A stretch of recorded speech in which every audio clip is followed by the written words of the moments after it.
Hello everyone and welcome. This is another Harry speaking.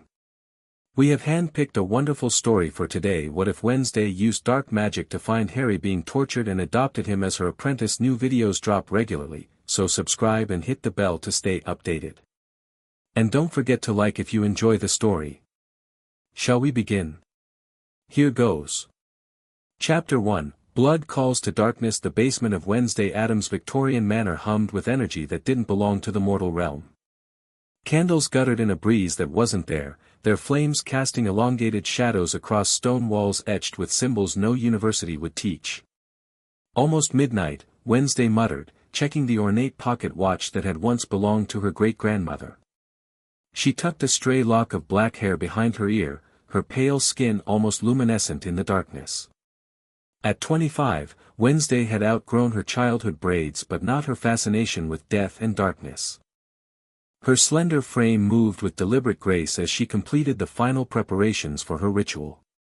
The basement laboratory was her sanctuary, walls lined with jars containing specimens that would make most biologists faint, and a few that would make them call the authorities.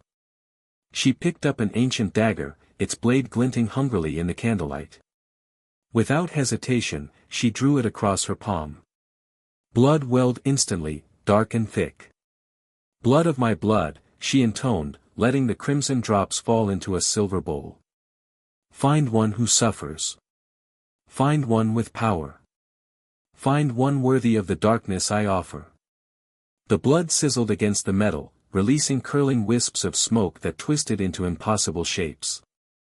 Wednesday leaned forward, her dark eyes reflecting the crimson glow as the ritual took hold. "Show me," she commanded. The smoke consolidated, forming images that flickered and wavered like an old television searching for signal. A street sign emerged from the chaos, Privet Drive.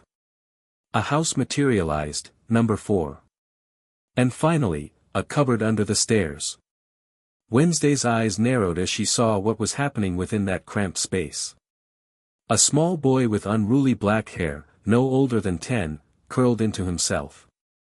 His body was thin, too thin, and marred with bruises that bloomed across his pale skin in sickly yellows and purples. But what caught Wednesday's attention wasn't his injuries. It was the power that surrounded him, wild, untamed magic that crackled around his small frame like electricity, visible only through her ritual. And at the center of it all, a lightning-shaped scar on his forehead that pulsed with darker energy. "Interesting," she murmured, her lips curving into a rare smile. "Very interesting." The smoke dispersed as the ritual ended, leaving the basement in relative darkness once more. Wednesday wrapped her bleeding hand in a black handkerchief and ascended the stairs, her mind already calculating what she would need for her journey. In the manor's entryway, a disembodied hand scuttled across the floor, pausing at her feet. "Thing," she acknowledged with a nod. "I need my traveling cloak. And the car." Thing snapped its fingers and skittered away to do her bidding. Wednesday moved to her study, pulling open drawers and selecting items with surgical precision, a vial of graveyard dust, a small pouch of bones, a collection of herbs bound with black thread. "Going somewhere, Wednesday?" a voice like velvet asked from the doorway. Morticia Addams stood there, elegant and ethereal as always, her floor-length dress accentuating her willowy frame. "I found something, Mother," Wednesday replied, tucking her supplies into a black leather bag. "Someone, actually. A boy with untapped power, suffering at the hands of mundanes." Morticia raised a perfect eyebrow. "You're not usually one for rescue missions, my darling." "It's not a rescue," Wednesday corrected, snapping the bag shut. "It's an acquisition. His power is unusual. Different from ours. I want to understand it." "And the suffering?" Morticia inquired, her red lips curving into a knowing smile. Wednesday paused, remembering the boy's curled form, the bruises, the loneliness that had radiated from him even through the magical connection. "Irrelevant," she said finally. "Except that it makes him malleable. Perfect for an apprentice." Morticia glided forward, placing a cool hand on her daughter's cheek. "You've always had excellent taste in projects. Will you be bringing this boy back here? If he's worthy, Wednesday replied. I'll test him first. Of course. Morticia nodded. Your father will be delighted. He's always wanted you to mentor someone in our family traditions. Thing returned, dragging Wednesday's black cloak behind it. The disembodied hand gave a thumbs-up signal. The car is ready, I presume? Wednesday asked, and Thing nodded its index finger in confirmation. She swept the cloak around her shoulders and gathered her supplies. Don't wait up, Mother. This may take some time. We Addamses never rush the important things, Morticia agreed, gliding back toward the shadows of the hallway. Do give our regards to the mundanes before you terrify them. Wednesday's lips twitched. Only if they deserve it. The drive to Surrey was long but gave Wednesday ample time to plan. The Bentley, a gift from Uncle Fester after a particularly lucrative adventure involving the Russian mafia and a cursed diamond, purred along the empty roads, its headlights cutting through the midnight fog. She parked a block away from Privet Drive, not bothering with concealment. The few streetlights nearby flickered and dimmed as she walked beneath them, her very presence disrupting electrical currents. Number 4 stood silent and dark, a monument to suburban blandness. Wednesday approached the front door, reaching into her bag to extract a small bone. Locked doors are merely suggestions, she whispered, running the bone along the doorframe. The lock clicked open obediently. The house's interior was aggressively normal, floral patterns, family photos featuring a large man, a horse-faced woman, and a round boy who resembled a beach ball with limbs. Notably absent from the photos was the black-haired boy from her vision. Wednesday moved silently through the house, following the pull of her blood magic. It led her to the cupboard under the stairs, a space so inadequate for human habitation that even she, with her fondness for coffins and confined spaces, found it appalling. A small padlock secured the door. Wednesday snapped it off with one sharp twist, the metal protesting briefly before yielding. Inside, curled on a thin mattress, was the boy. Up close, his condition was worse than the vision had shown. Ribs visible through his too large shirt, glasses broken and held together with tape, a freshly split lip adding to his collection of injuries. He startled awake at the sound of the cupboard opening, pressing himself against the wall with practiced fear. I'm sorry, he whispered immediately, green eyes wide behind cracked lenses. I didn't mean to. Wednesday raised a finger to her lips, cutting off his apology. Are you afraid of the dark? She asked, her voice soft but direct. The question clearly caught him off guard. He blinked. No, he answered finally. The dark is safe. They leave me alone in the dark. Good answer. Wednesday nodded approvingly. What's your name? Harry, he replied. Harry Potter. The name sent a jolt of recognition through her.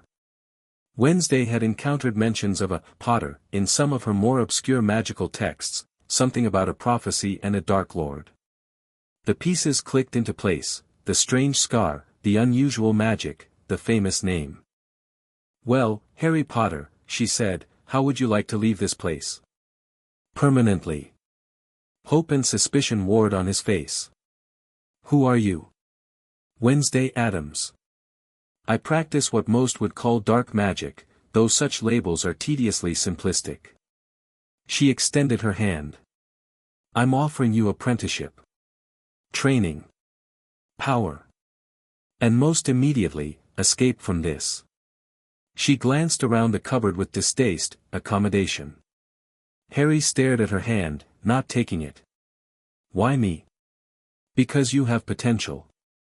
Because you're suffering. Because magic called to magic, and yours answered mine.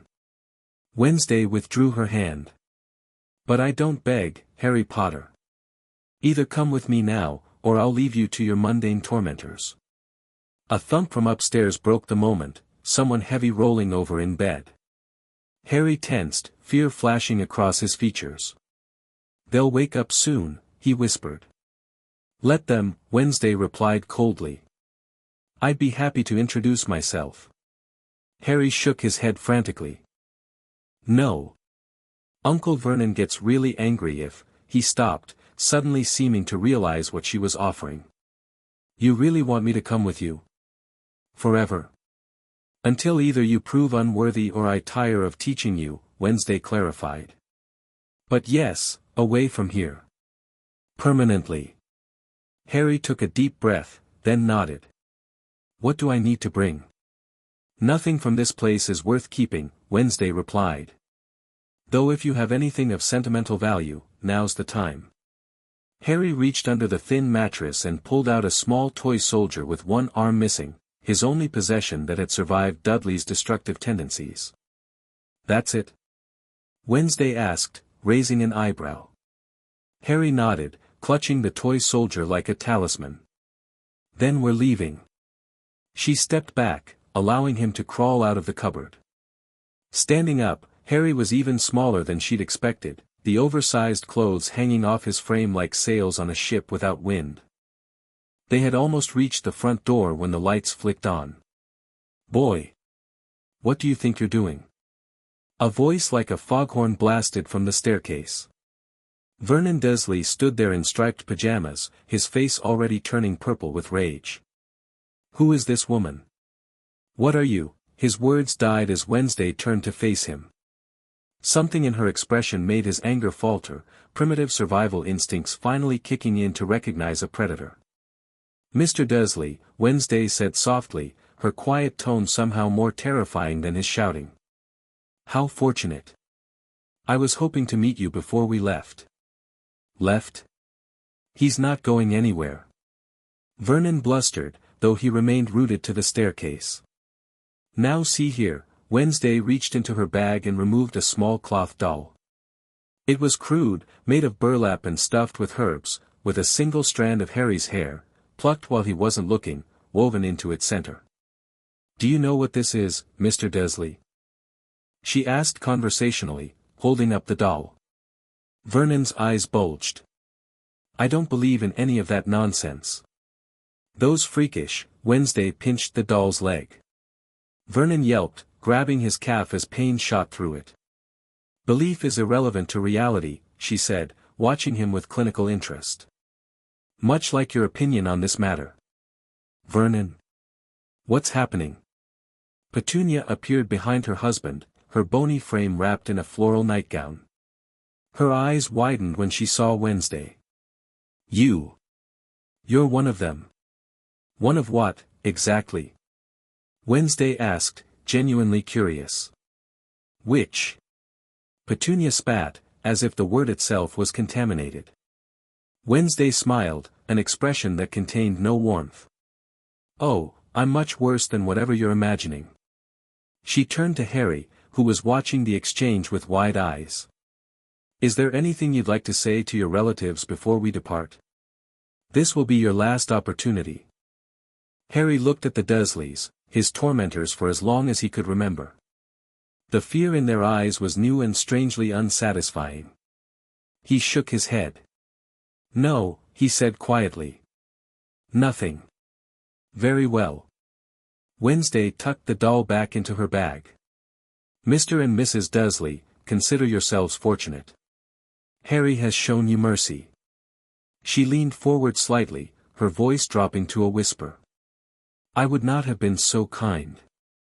She placed a protective hand on Harry's shoulder and guided him toward the door. You can't take him. Vernon found his courage again, taking a step down the stairs. The authorities. Wednesday paused at the threshold. The authorities, she repeated softly, would be very interested in the conditions in which you've kept your nephew. The cupboard. The starvation. The bruises. Vernon paled. But don't worry, Wednesday continued, I won't be contacting them. However, if you attempt to find Harry or report him missing. She patted her bag where the doll rested. I'll know. And I'll come back. Do we understand each other? The Dursleys nodded mutely, terror finally silencing them. Excellent. Goodbye, Mr. and Mrs. Dursley. I sincerely hope we never meet again. She guided Harry out the door, closing it softly behind them.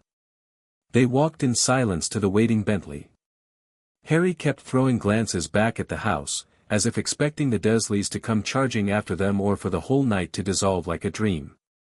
"They won't follow," Wednesday assured him, opening the passenger door. "Fear is an excellent deterrent." Harry climbed in, sinking into leather seats softer than anything he'd ever felt. "Where are we going?" "To my home," Wednesday replied, starting the engine. "It's quite different from what you're accustomed to." Harry looked down at the toy soldier in his hands. "Will there be other cupboards?" Wednesday's hands tightened on the steering wheel, the only outward sign of her anger. "No, Harry. No cupboards. You'll have a proper room. With a bed, windows, and a door that locks from the inside." The concept seemed so foreign to him that he fell silent, trying to process it. As they drove away from Privet Drive, Wednesday glanced at the small boy beside her. His magic was still there, crackling beneath the surface like lightning waiting to strike. But up close, she could sense something else, a foreign presence attached to his scar, a fragment of something that didn't belong. Interesting indeed. She would have to investigate that particular anomaly carefully. "Are you really a witch?" Harry asked suddenly, breaking the silence. "Yes," Wednesday answered honestly. "Though not the kind you've read about in fairy tales." "Can you teach me to be a witch too? Or, I guess a wizard?" Wednesday allowed herself a small smile. "That's precisely why you're here, Harry. I sense great potential in you. Raw power that needs direction. With the right guidance, you could become something remarkable. And you'll really let me stay with you? You won't send me back?" "The Dursleys were never fit to care for a magical child," Wednesday said firmly. "I have no intention of returning you to them. However," she fixed him with a serious look, "my training will not be easy. I'll expect dedication, focus, and courage. Can you provide those things?" Harry straightened in his seat, a determination beyond his years hardening his features. "Yes. I can do that. I'll work hard, I promise. We'll see." Wednesday turned her attention back to the road. "Rest now if you can. We have a long journey ahead, and tomorrow, your real education begins." Harry leaned his head against the window, watching the unfamiliar landscape roll by.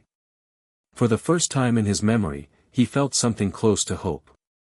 Dawn was breaking as the Bentley pulled up the winding driveway to Wednesday's manor. The Gothic structure loomed against the lightning sky, all spires and gargoyles and stained glass windows that gleamed like jewels. Harry, who had eventually fallen asleep during the journey, woke with a start. He stared up at the house with undisguised awe. "You live here," he whispered. "By yourself?" "With occasional visits from family," Wednesday replied, parking the car. "And Thing, of course." "Thing. You'll meet him shortly." She exited the vehicle and waited for Harry to join her. The boy moved stiffly, his injuries and the long car ride making him wince as he stood. Wednesday frowned, noting the extent of his physical condition in the morning light. "We'll need to address your health before anything else. Follow me." The massive front doors swung open as they approached, seemingly of their own accord. Harry hesitated at the threshold, but a gentle nudge from Wednesday propelled him forward into the cavernous entrance hall. Gothic architecture met macabre decoration in a space that would have sent most interior designers into cardiac arrest. Suits of armor lined the walls, some missing heads, others clutching weapons that gleamed with suspicious stains. Portraits hung on the walls, grim-faced figures whose eyes seemed to follow their movements. A disembodied hand scuttled across the floor toward them. Harry yelped, jumping backward. "What is that?" "Harry, meet Thing," Wednesday introduced calmly. "Thing, this is Harry Potter. He'll be staying with us indefinitely." Thing paused, then extended its index finger in what appeared to be a greeting. Harry, to his credit, recovered quickly. He hesitated only briefly before extending his own hand. Nice to meet you, Thing. Thing gripped his finger in a tiny handshake. Thing helps around the house, Wednesday explained. He's been with our family for generations. Thing scampered up Wednesday's arm to perch on her shoulder, where it gestured toward Harry and then mimed eating. An excellent suggestion, Wednesday agreed. Harry needs nourishment. And healing. She turned to her new apprentice. When did you last eat a proper meal? Harry looked down, uncomfortable with the question. I had some toast yesterday morning. Before I burned the bacon and Uncle Vernon got angry. Wednesday's expression didn't change, but the temperature in the room seemed to drop several degrees. I see. Come with me. She led him through the manor to a kitchen that looked like it belonged in a medieval castle, stone walls, a massive hearth, and hanging bundles of herbs that filled the air with strange, pungent aromas. At the center stood a heavy wooden table with high-backed chairs that resembled thrones. Sit, she commanded, pointing to one of the chairs. Harry obeyed, perching nervously on the edge of the seat. Wednesday moved around the kitchen with practiced efficiency, pulling ingredients from cupboards and a refrigerator that hummed with ominous electricity. The first lesson of your apprenticeship, she said as she worked, is that the body and mind are interconnected. A weakened body limits magical potential. Therefore, proper nutrition is not merely a health concern but a magical necessity. She placed a glass of thick, green liquid in front of him. Drink this. Harry eyed the concoction warily. What is it? Herbs, proteins, nutrients your body is currently lacking, Wednesday replied. And yes, some magical components to accelerate healing. It won't taste pleasant, but it will help. Harry took a hesitant sip and grimaced at the bitter flavor. But after a moment's consideration, he drank the rest without complaint. Good, Wednesday nodded approvingly. Now, food. Within minutes, she had prepared a simple but hearty meal, eggs, bacon, and bread that appeared freshly baked. Harry ate slowly at first, then with increasing enthusiasm as his stomach remembered what it was like to be properly filled. Once you've finished, Wednesday said, taking a seat across from him, we'll need to address your injuries and get you suitable clothing. After that, we can begin a preliminary assessment of your magical abilities. Harry paused mid-bite. Do you really think I can do magic? Like you? I know you can, Wednesday stated factually. I sensed it during my ritual. Your magic called to mine. But your type of magic may differ from what I practice. We'll need to determine its nature and adapt your training accordingly. What kind of magic do you do? Harry asked, curiosity overcoming his usual reticence. Wednesday considered how to explain. My family practices what most would consider dark arts, blood magic, necromancy, curses, spirit communication. But we don't subscribe to the arbitrary distinctions between dark and light magic. Power is power. Intent and application determine its moral value, not its source. She leaned forward slightly. However, there are different magical traditions in the world. The magic I sensed in you has a different signature. More structured, in some ways. Less primal in others. It will be an interesting challenge to blend our approaches. Harry absorbed this information with surprising composure. And you really think I could be good at it? At magic? With proper instruction, yes, Wednesday confirmed. Though it will require discipline and practice. A clock somewhere in the manor chimed 9 times. Wednesday stood. Finish your meal. I'll prepare a bath and healing salve for your injuries.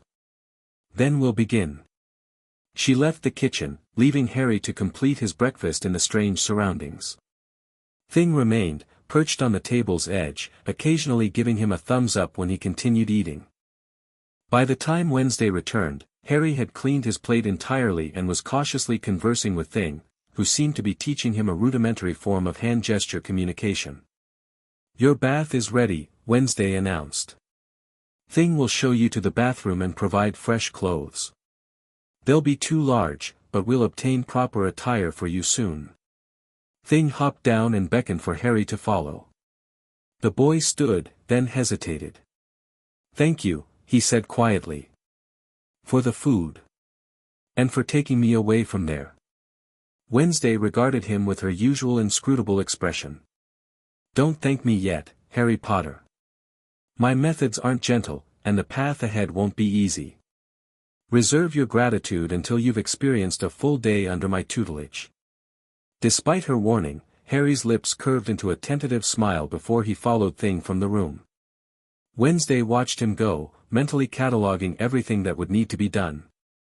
The boy needed physical healing, proper nutrition, basic education to compensate for whatever the Dursleys had denied him, and of course, magical training tailored to his unique abilities. And then there was the matter of his scar, that dark, parasitic energy she'd sensed attached to him. She would need to research what exactly it was and how to address it without harming her new apprentice. She hadn't planned on taking a student so young, but the opportunity was too perfect to ignore.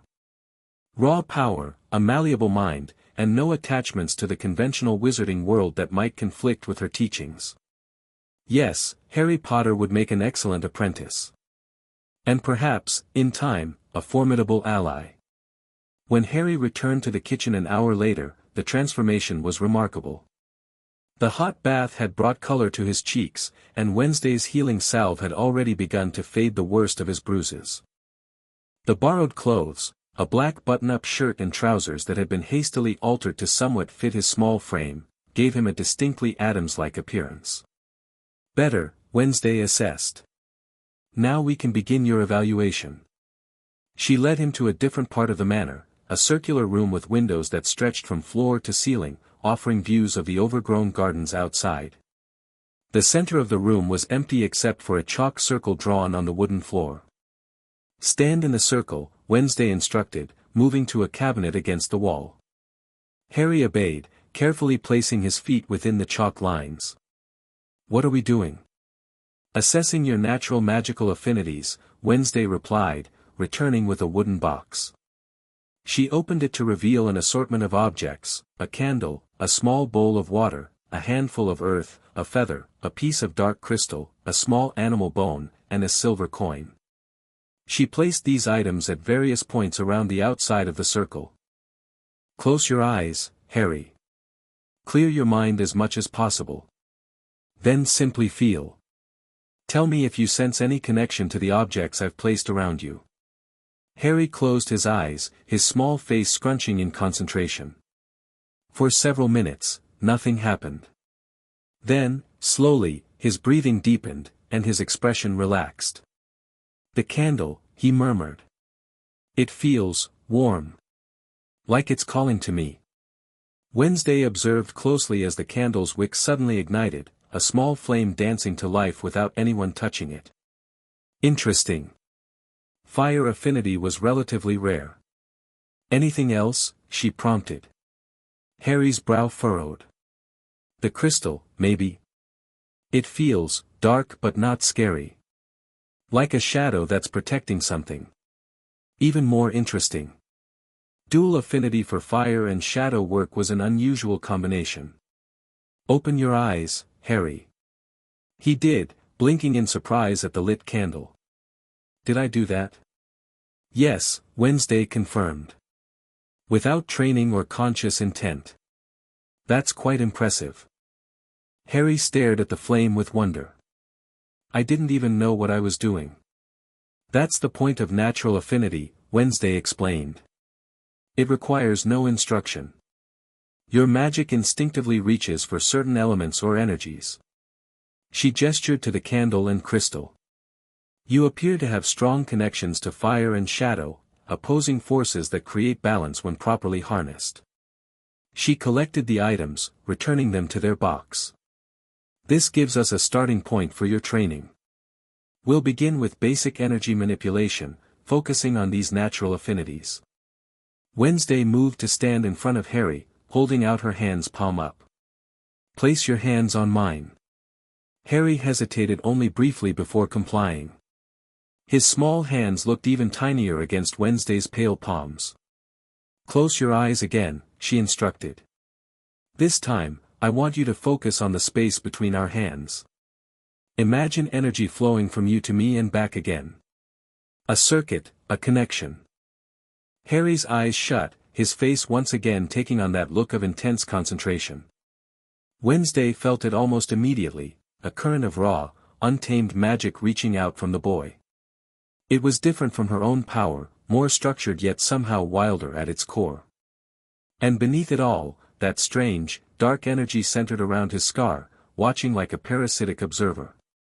She guided the energy flow, teaching through direct magical contact rather than words.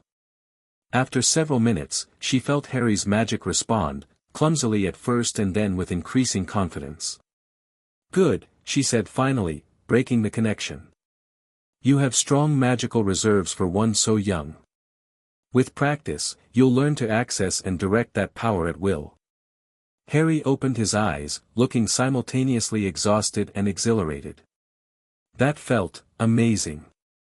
Magic often does, Wednesday agreed. But it can also be dangerous, particularly when wielded without proper understanding. Which is why, a sharp crack from outside interrupted her, like the sound of a car backfiring. Wednesday's head snapped toward the window, her eyes narrowing. "Stay here," she commanded, moving swiftly toward the door. "Don't leave this room." Harry nodded, suddenly anxious. "What's happening?" "We have an unexpected visitor," Wednesday replied, her voice cool. "Someone just apparat onto the grounds." "What?" "Magical transportation," she clarified briefly. "Stay put. Thing will remain with you." As if summoned by his name, Thing scuttled into the room, giving Wednesday a salute before taking a position next to Harry. Wednesday swept from the room, her posture shifting subtly from teacher to predator. She moved through the manor with silent efficiency, collecting a few strategic items along the way, a vial of dark liquid, a small silver dagger, and a black wand carved with intricate symbols.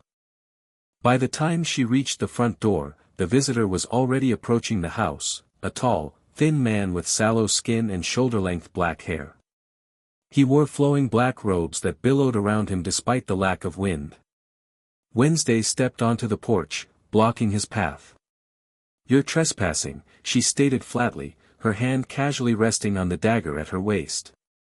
The man stopped, black eyes assessing her with cold calculation. "Miss Addams, I presume?"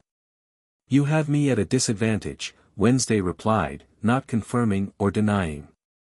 "You know my name, yet I don't know yours." "Severus Snape," the man introduced himself with a slight incline of his head. "I've come about the Potter boy." Wednesday's expression remained impassive, but her grip tightened on the dagger. "What interest do you have in Harry Potter?" "I might ask you the same question," Snape countered. "Particularly given your family's reputation in certain circles." "The Addams reputation spans many circles, Mr. Snape. You'll need to be more specific." A tense silence stretched between them, two practitioners of dark arts sizing each other up. "Dumbledore sent me," Snape finally said. There was a magical disturbance at the boy's residence. The wards were breached.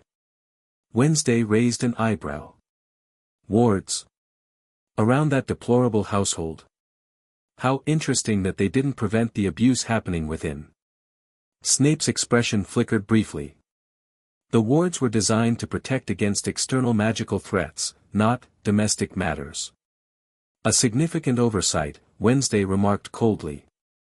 "One might almost call it negligence." "The boy's placement was not my decision," Snape said stiffly. "I am merely here to ascertain his status and report back." "And if I refuse to cooperate?"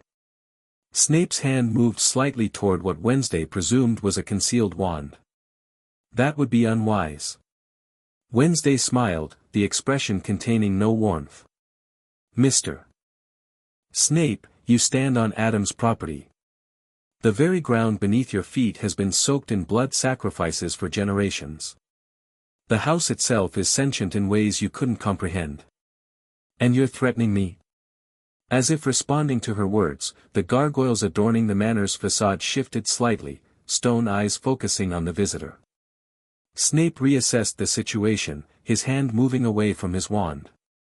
I'm not here to threaten, merely to gather information.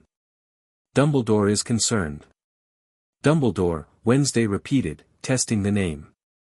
The Hogwarts headmaster, correct? I've encountered mentions of him in my studies. Surprise flashed briefly across Snape's features. You're familiar with Hogwarts? I'm familiar with most magical institutions, Mr. Snape. My education was comprehensive. She studied him for a moment longer, then made a decision. The boy is here. He's unharmed, more so than when I found him, in fact. And he will remain here as my apprentice. Snape's eyebrows rose. Your apprentice? Potter has a place at Hogwarts. His name has been down since birth. His education need not be mutually exclusive, Wednesday replied. When the time comes, we can discuss Hogwarts. But for now, he requires specialized attention to address both his magical development and the damage inflicted by those who were supposed to protect him. Something shifted in Snape's expression, a flash of what might have been understanding or even agreement. May I see him? To confirm his well-being for myself? Wednesday considered the request. Briefly. But know that any attempt to remove him against his will would be unfortunate. She led Snape into the manor, ignoring his subtle reactions to the decor. They reached the circular room where Harry waited with Thing, the boy tensing visibly at the sight of the stranger. Harry, Wednesday said calmly, this is Professor Snape. He's come to check on you. Harry moved closer to Wednesday, a telling gesture that didn't escape Snape's notice. Why? Because certain people in the wizarding world have taken an interest in your whereabouts, Wednesday explained. Professor Snape works at a school called Hogwarts, where many young witches and wizards are educated. Harry looked up at Snape warily. Are you going to make me go back to the Dursleys? The direct question seemed to catch Snape off guard. That would be Dumbledore's decision, not mine. Then I don't want to talk to Dumbledore, Harry said firmly. I want to stay with Wednesday. She's teaching me magic, real magic. And she gave me food and clothes and didn't make me sleep in a cupboard. Snape's gaze snapped to Wednesday. A cupboard? His bedroom at Privet Drive, Wednesday confirmed flatly. A cupboard under the stairs, locked from the outside. With inadequate bedding, ventilation, or light. Would you like me to continue detailing the conditions in which Dumbledore's chosen guardians kept him? Snape's face had gone even paler. He looked at Harry again, this time with closer scrutiny. Despite the borrowed clothes and partially healed bruises, evidence of long-term neglect remained visible in the boy's thin frame and wary posture. I see, Snape said finally. And your intentions, Miss Addams? To train him, Wednesday replied simply. To give him the tools and knowledge to control his abilities. To ensure he never again finds himself powerless at the mercy of those who would harm him. Snape seemed to be waging an internal battle. Finally, he addressed Harry directly. Potter, are you here willingly? Has Miss Addams explained what apprenticeship entails? Harry nodded. She said it would be hard work and that I'd have to study a lot. But I want to learn. And she hasn't hurt me or locked me up or called me freak. The last word hung in the air, heavy with implication. Snape's jaw tightened. I will need to report to Dumbledore. Of course, Wednesday acknowledged. Tell him whatever you feel is necessary. But I suggest you also inform him that Harry Potter is now under Addams' protection. Her tone left no room for negotiation. The wizarding world had its chance to care for him properly and failed spectacularly.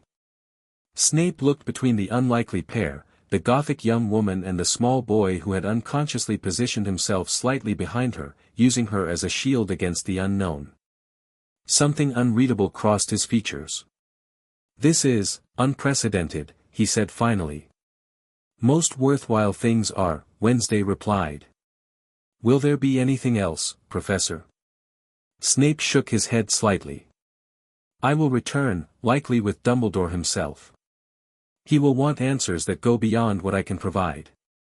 We'll be here, Wednesday assured him coolly. With a final, inscrutable look at Harry, Snape turned and followed Wednesday back to the entrance. At the door, he paused. The boy's mother, he said quietly, so Harry couldn't overhear, was exceptionally talented. Brilliant, actually. If he's inherited even a fraction of her ability, then my assessment of his potential is likely accurate, Wednesday finished. Good day, Professor Snape. After Snape departed, Wednesday returned to find Harry anxiously awaiting her, questions evident in his expression. Is he going to take me away? Harry asked immediately. No, Wednesday assured him. Not today, and not ever without your consent. However, we should prepare for another visit soon, likely from this Dumbledore person and possibly others. Harry bit his lip. What if they try to force me? Wednesday knelt to his level, meeting his eyes directly. Harry, do you know why I brought you here? He shook his head slightly. Because I recognized something in you, something powerful, something worth nurturing. I don't take apprentices lightly. And I protect what's mine. Her voice was quiet but intense. No one will take you from this house against your will. That is a promise. The conviction in her voice seemed to reassure him. He nodded, shoulders relaxing slightly. Now, Wednesday straightened, we have work to do before our next visitors arrive. If they want to question my suitability as your teacher, we should give them something impressive to consider, don't you think? For the first time since his arrival, Harry smiled, a genuine, hopeful expression that transformed his small face. What are we going to learn first? Protection, Wednesday replied decisively. Both magical and mental. By the time Dumbledore arrives, you'll know how to shield your thoughts and defend your space. Her lips curved into a rare smile. And perhaps, if you're a quick study, how to set things on fire with your mind.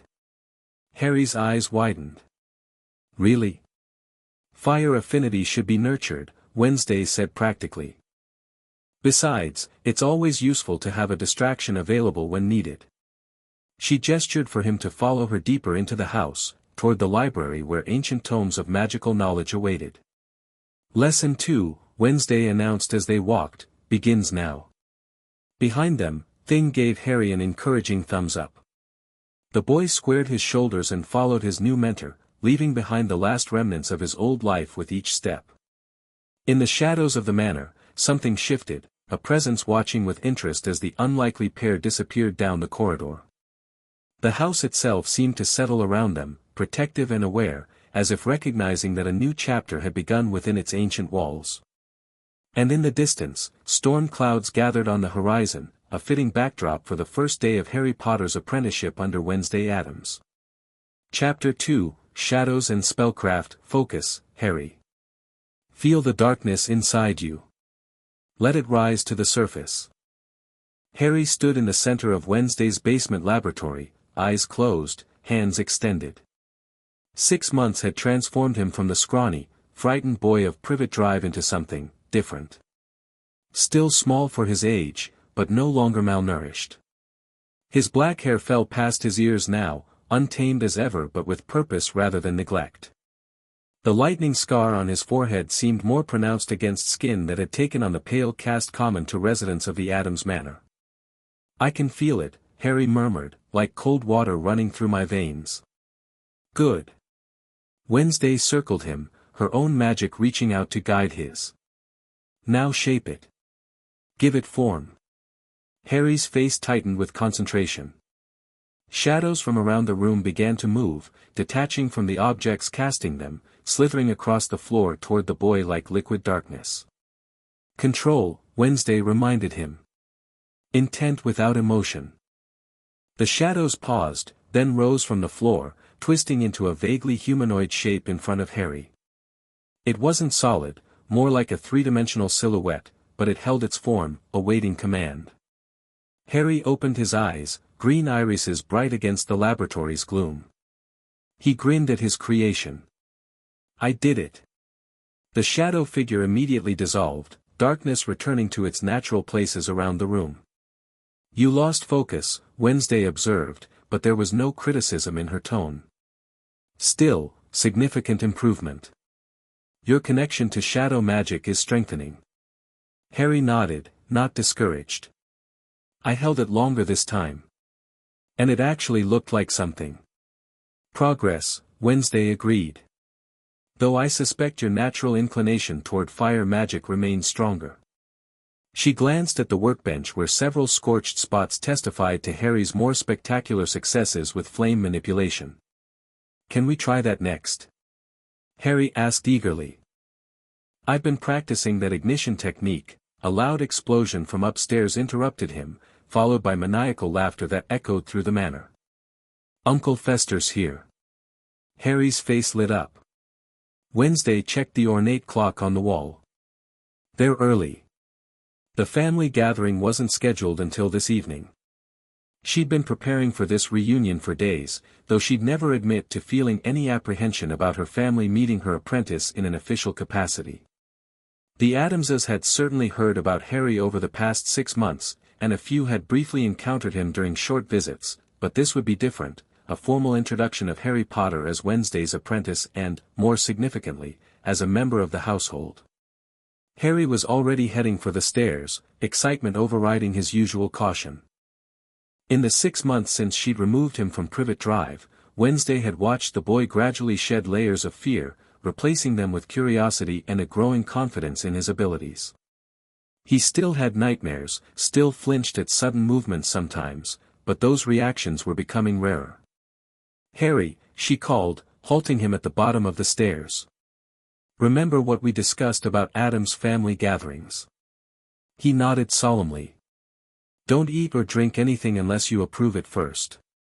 Stay away from Uncle Fester if he's glowing. And if Grandmama offers me a cookie, politely decline. And if Cousin Itt starts talking about the stock market, pretend to understand." Wednesday nodded, satisfied. "Go ahead. I'll join you shortly." As Harry bounded up the stairs, Wednesday gathered her notes from the day's training session. His progress continued to impress her. The boy absorbed magical knowledge with remarkable speed, his natural talents flourishing once freed from the oppressive environment of his relative's home. More intriguing was how his magic interacted with hers. The traditional wizarding magic of Harry's heritage, wand-based, incantation-focused, blended surprisingly well with the darker, more primal magic practiced by the Addams family. It created something new, a hybrid approach that Wednesday found academically fascinating. And then there was the matter of his scar. She pulled a heavy, leather-bound tome from the shelf, opening it to a marked page. Research into the strange energy residing in Harry's forehead had led her down increasingly disturbing paths. Soul magic. Fragmentation. Horcruxes. The concepts were extreme even by Addams standards, more violation than magic. Wednesday had yet to share her full findings with Harry. At 11, he was still too young to comprehend the full implications. But she'd begun preparing him, teaching techniques to isolate and control the foreign presence so it couldn't influence him. The sound of more laughter from upstairs pulled her from her thoughts. She closed the book, returning it to its shelf. Family matters demanded attention now. Research could wait. The Addams family had gathered in the grand living room, a space designed to showcase the family's eclectic collection of artifacts, weapons, and stuffed creatures of questionable authenticity. Gomez Addams, dashing in a pinstriped suit, was regaling Harry with stories of his latest fencing duel, complete with dramatic reenactment using a fireplace poker.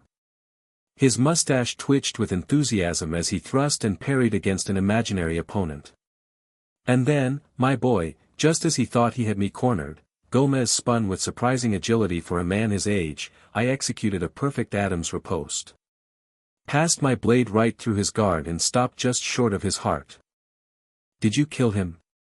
Harry asked with the perfect blend of curiosity and nonchalance that proved he was adapting well to Addams' family values. Kill him? Perish the thought. Gomez laughed. It was just a friendly match. Though I did nick his waistcoat, imported silk, utterly ruined. He seemed delighted by this outcome. Morticia glided over, placing a pale hand on Gomez's shoulder. Darling, you're getting overexcited. Remember your blood pressure. Ah, Tish, Gomez immediately turned to his wife, eyes alight with passion. When you speak French, you know what it does to me. I didn't speak French, darling. Say it anyway, he pleaded. Blood pressure, Morticia repeated with a slight accent. Tish. Gomez grabbed her hand, planting fervent kisses up her arm while Harry watched with fascinated bewilderment. Wednesday entered the room, surveying the gathering with her usual impassive expression. Besides her parents, Uncle Fester was showing off his latest electrical experiment to Pugsley, who had returned from college for the occasion. Grandmama stirred something unspeakable in a portable cauldron in the corner, while Lurch the butler moved silently through the room, offering a tray of dubious hors d'oeuvres to the guests. Wednesday. Gomez released Morticia's arm to greet his daughter. There you are. I was just telling young Harry about the Bavarian incident. Splendid boy you found, asks all the right questions about methods of dispatch. Father, Wednesday acknowledged with a nod. I see introductions have already been made.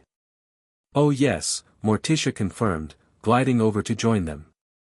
We've been getting acquainted with your apprentice. Such potential in those eyes, reminds me of you at that age, Wednesday. Though perhaps with less homicidal tendency and more, contained darkness. Wednesday accepted this as the compliment it was intended to be. Harry's magical approach differs from ours, but the underlying principles are compatible. Compatible. Uncle Fester cackled, joining the conversation with Pugsley in tow. The boy made the chandelier explode just by looking at it. Wonderful control issue, reminds me of you at 13, Pugsley. Pugsley, now a burly young man with the Addams family's characteristic pallor, grinned at Harry. Been slipping explosives into Wednesday's potions yet? I wouldn't dare, Harry replied with wide eyes. Last time I made a mistake with a potion, my eyebrows took a week to grow back. A traditional learning experience, Grandmama cackled from her corner. Nothing teaches caution like facial hair loss. Come here, boy, try my new brew, guaranteed to put hair on your chest, or scales. Results vary. Perhaps later, Grandmama, Wednesday intervened smoothly. Harry has training to complete before dinner. Harry shot her a grateful look. Training before dinner? Gomez exclaimed. Nonsense. Family comes first, training second. Besides, Pugsley has a surprise for the boy. Wednesday raised an eyebrow at her brother, who grinned mischievously. Just a little welcome ritual, Pugsley explained. Thought I'd take him through the old maze in the East Wing. You know, the one with the swinging blades and acid pits. Absolutely not, Wednesday stated flatly. Harry's reflexes are still developing, and we haven't covered advanced dodge mechanics yet. Ah, come on, sis. Pugsley protested. How's he supposed to learn if he doesn't face a little mortal danger now and then? Harry looked between them, clearly torn between apprehension and curiosity about this maze. Harry will face plenty of dangers during his training, Wednesday replied. Controlled dangers that serve an educational purpose. Well, what about the crossbow gallery? Pugsley suggested. We could blindfold him and see how many he can avoid. No. The quicksand room? No.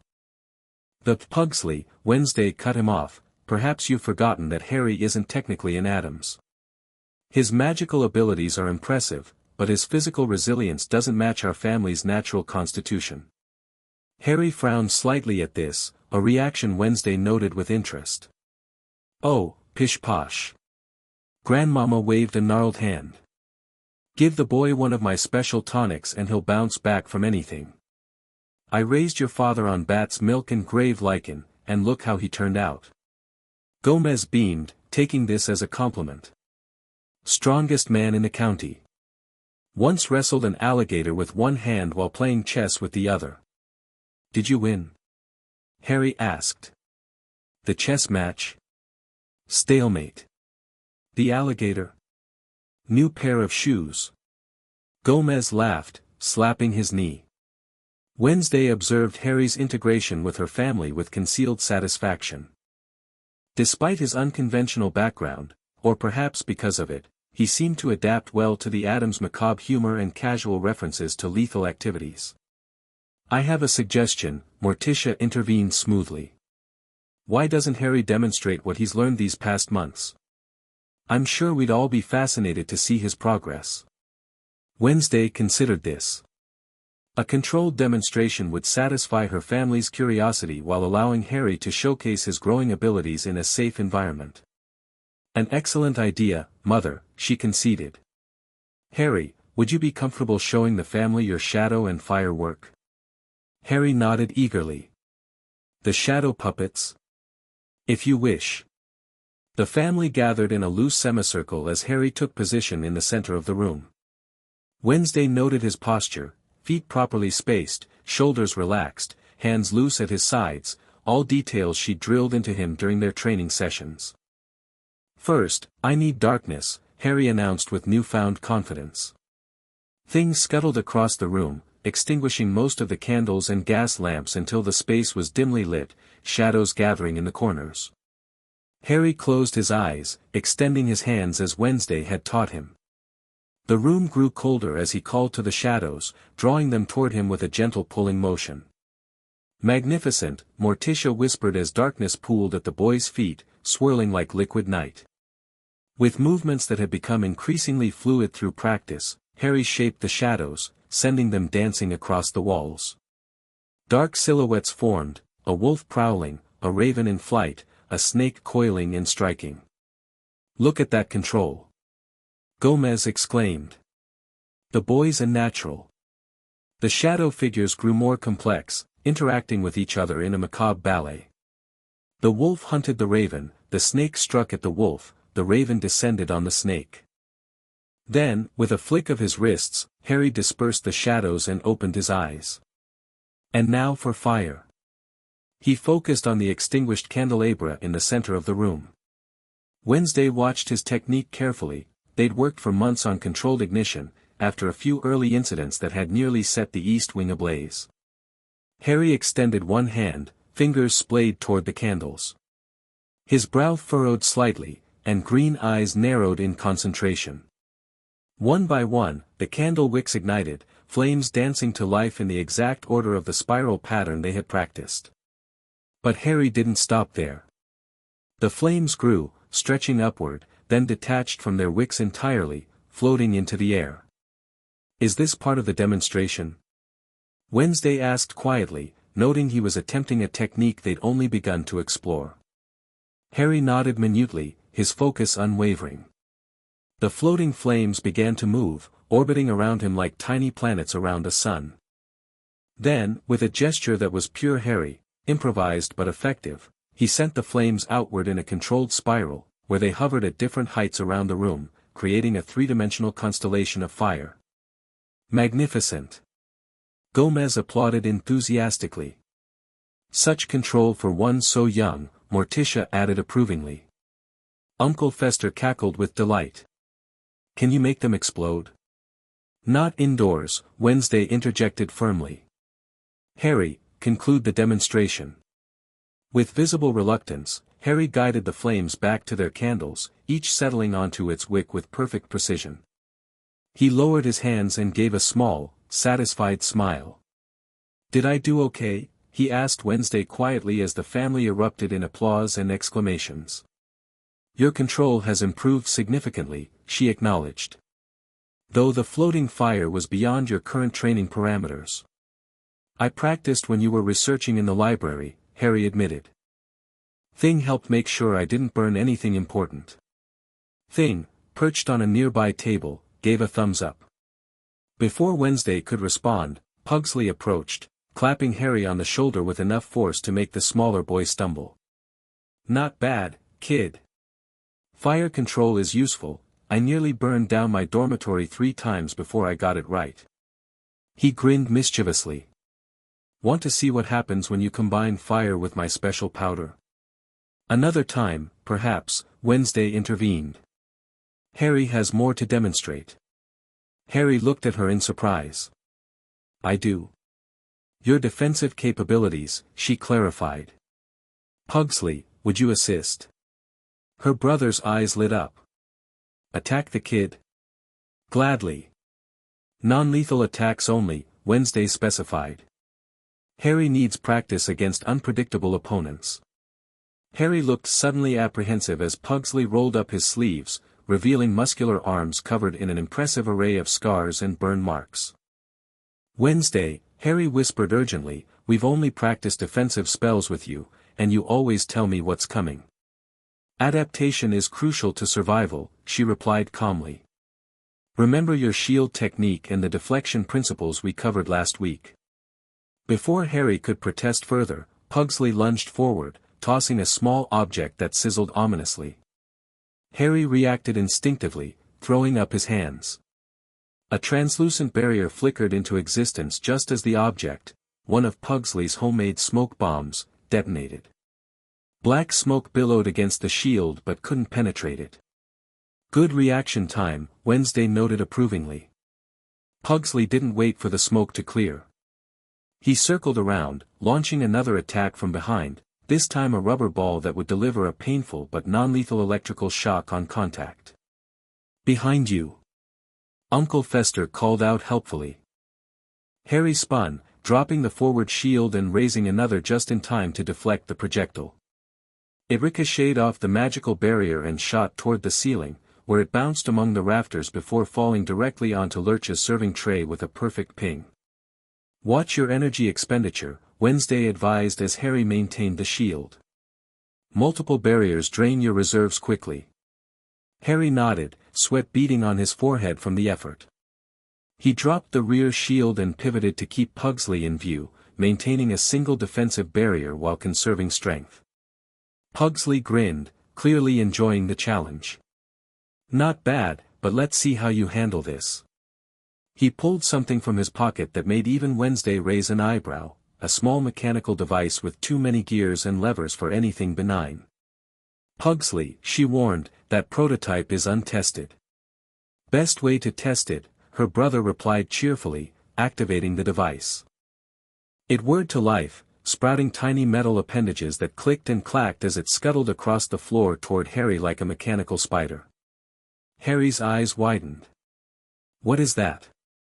One of Pugsley's inventions, Wednesday explained calmly. Likely designed to latch onto clothing and deliver a mild electric shock. Or explode. Possibly both. How do I stop it? Harry asked urgently, maintaining his shield as the device approached. Physical shields won't block it, Wednesday advised. It will simply crawl underneath. Consider your options. Harry's gaze darted around the room, clearly searching for inspiration. His eyes fell on the still-lit candles, and a determined expression crossed his face. Dropping his shield entirely, Harry extended both hands toward the mechanical spider. Instead of defensive magic, he called on his fire affinity, sending a controlled jet of flame directly at the device. The metal legs glowed red-hot, then white. Gears melted, solder liquefied, and the contraption collapsed into a puddle of molten components, harmless but utterly destroyed. Pugsley's mouth fell open in shock, then split into a delighted grin. He melted it. Wednesday, your apprentice melted my best trap. Technically, he incinerated it, Wednesday corrected. The melting was a secondary effect. Harry lowered his hands, looking uncertainly between the siblings. Sorry about your invention. I didn't know how else to stop it. Sorry. It was brilliant. Pugsley exclaimed. Most people just run from my traps. You're the first to actually counterattack. He turned to Wednesday. Can I borrow him sometime? I need a test subject with actual survival instincts. No, Wednesday stated firmly. Harry's training follows a specific curriculum. It doesn't include being a guinea pig for your questionable creations. Spoilsport, Pugsley muttered, but his grin remained intact. "Well done, kid. You've got potential." Harry beamed at the praise, some of the tension leaving his shoulders. "Indeed, a most impressive display," Morticia agreed, gliding forward. "You've taught him well, Wednesday. The boy shows remarkable adaptability." "Harry's natural talents have accelerated his progress," Wednesday acknowledged. "Though we still have much to cover before his education is complete." "Education is never complete, my dear," Gomez declared, throwing an arm around Harry's shoulders. "I'm still learning new ways to cheat death daily. Why, just last week, I discovered that if you hold your breath for precisely 7 minutes while hanging upside down over a pit of spikes, darling," Morticia interrupted gently, "perhaps save that particular lesson for when the boy is older." Gomez sighed dramatically. "You're right, of course, Tish. Some pleasures must wait until maturity." Things scuttled across the floor, tugging at Wednesday's skirt to get her attention. When she looked down, the disembodied hand formed a series of quick gestures. Wednesday's expression tightened almost imperceptibly. "Thank you, Thing. Tell him we'll be there shortly." Harry, who had been gradually learning Thing's sign language, caught enough to look concerned. "Is someone here?" "Professor Snape has returned," Wednesday confirmed. "Alone, this time." The atmosphere in the room shifted subtly. The Addams family had been briefed about the wizarding world's interest in Harry and the occasional visits from Severus Snape over the past months. "Shall I entertain our guest?" Gomez offered, twirling an imaginary mustache with villainous glee. "That won't be necessary, Father," Wednesday replied. "Professor Snape and I have reached an understanding of sorts. Harry, come with me. The rest of you. We'll prepare for dinner," Morticia suggested smoothly. "And perhaps refrain from mentioning some of Harry's more impressive magical developments." Wednesday nodded appreciatively at her mother's perceptiveness. Snape's position remained ambiguous, technically reporting to Dumbledore but increasingly sympathetic to Harry's situation the more he witnessed of his progress. Severus Snape waited in the manor's front parlor, his tall figure a study in black against the room's Gothic furnishings. He turned as Wednesday and Harry entered, dark eyes immediately assessing the boy. "Mr. Potter," he greeted with a slight incline of his head. "You appear healthier than when last we met." Harry nodded cautiously. His relationship with Snape had evolved into something not quite friendly but no longer openly hostile. "Hello, Professor. To what do we owe this visit?" Wednesday asked directly, positioning herself slightly in front of Harry, a protective stance that didn't go unnoticed by Snape. "Dumbledore sends his regards," Snape replied dryly, "and his continued concern about Mr. Potter's unconventional education." "His concern is noted and ignored," Wednesday stated. "As it has been for the past 6 months." Snape's lips twitched in what might have been amusement. "Indeed. However, circumstances have changed." He reached into his robes and withdrew a newspaper, holding it out to them. Wednesday took it, allowing Harry to peer at the headline alongside her. "Boy WHO lived still missing, Ministry launches formal investigation." Beneath the headline was a photograph of Harry as a toddler, the only image the wizarding world apparently had of their famous child hero. "The wizarding public has grown increasingly agitated about your absence," Snape explained.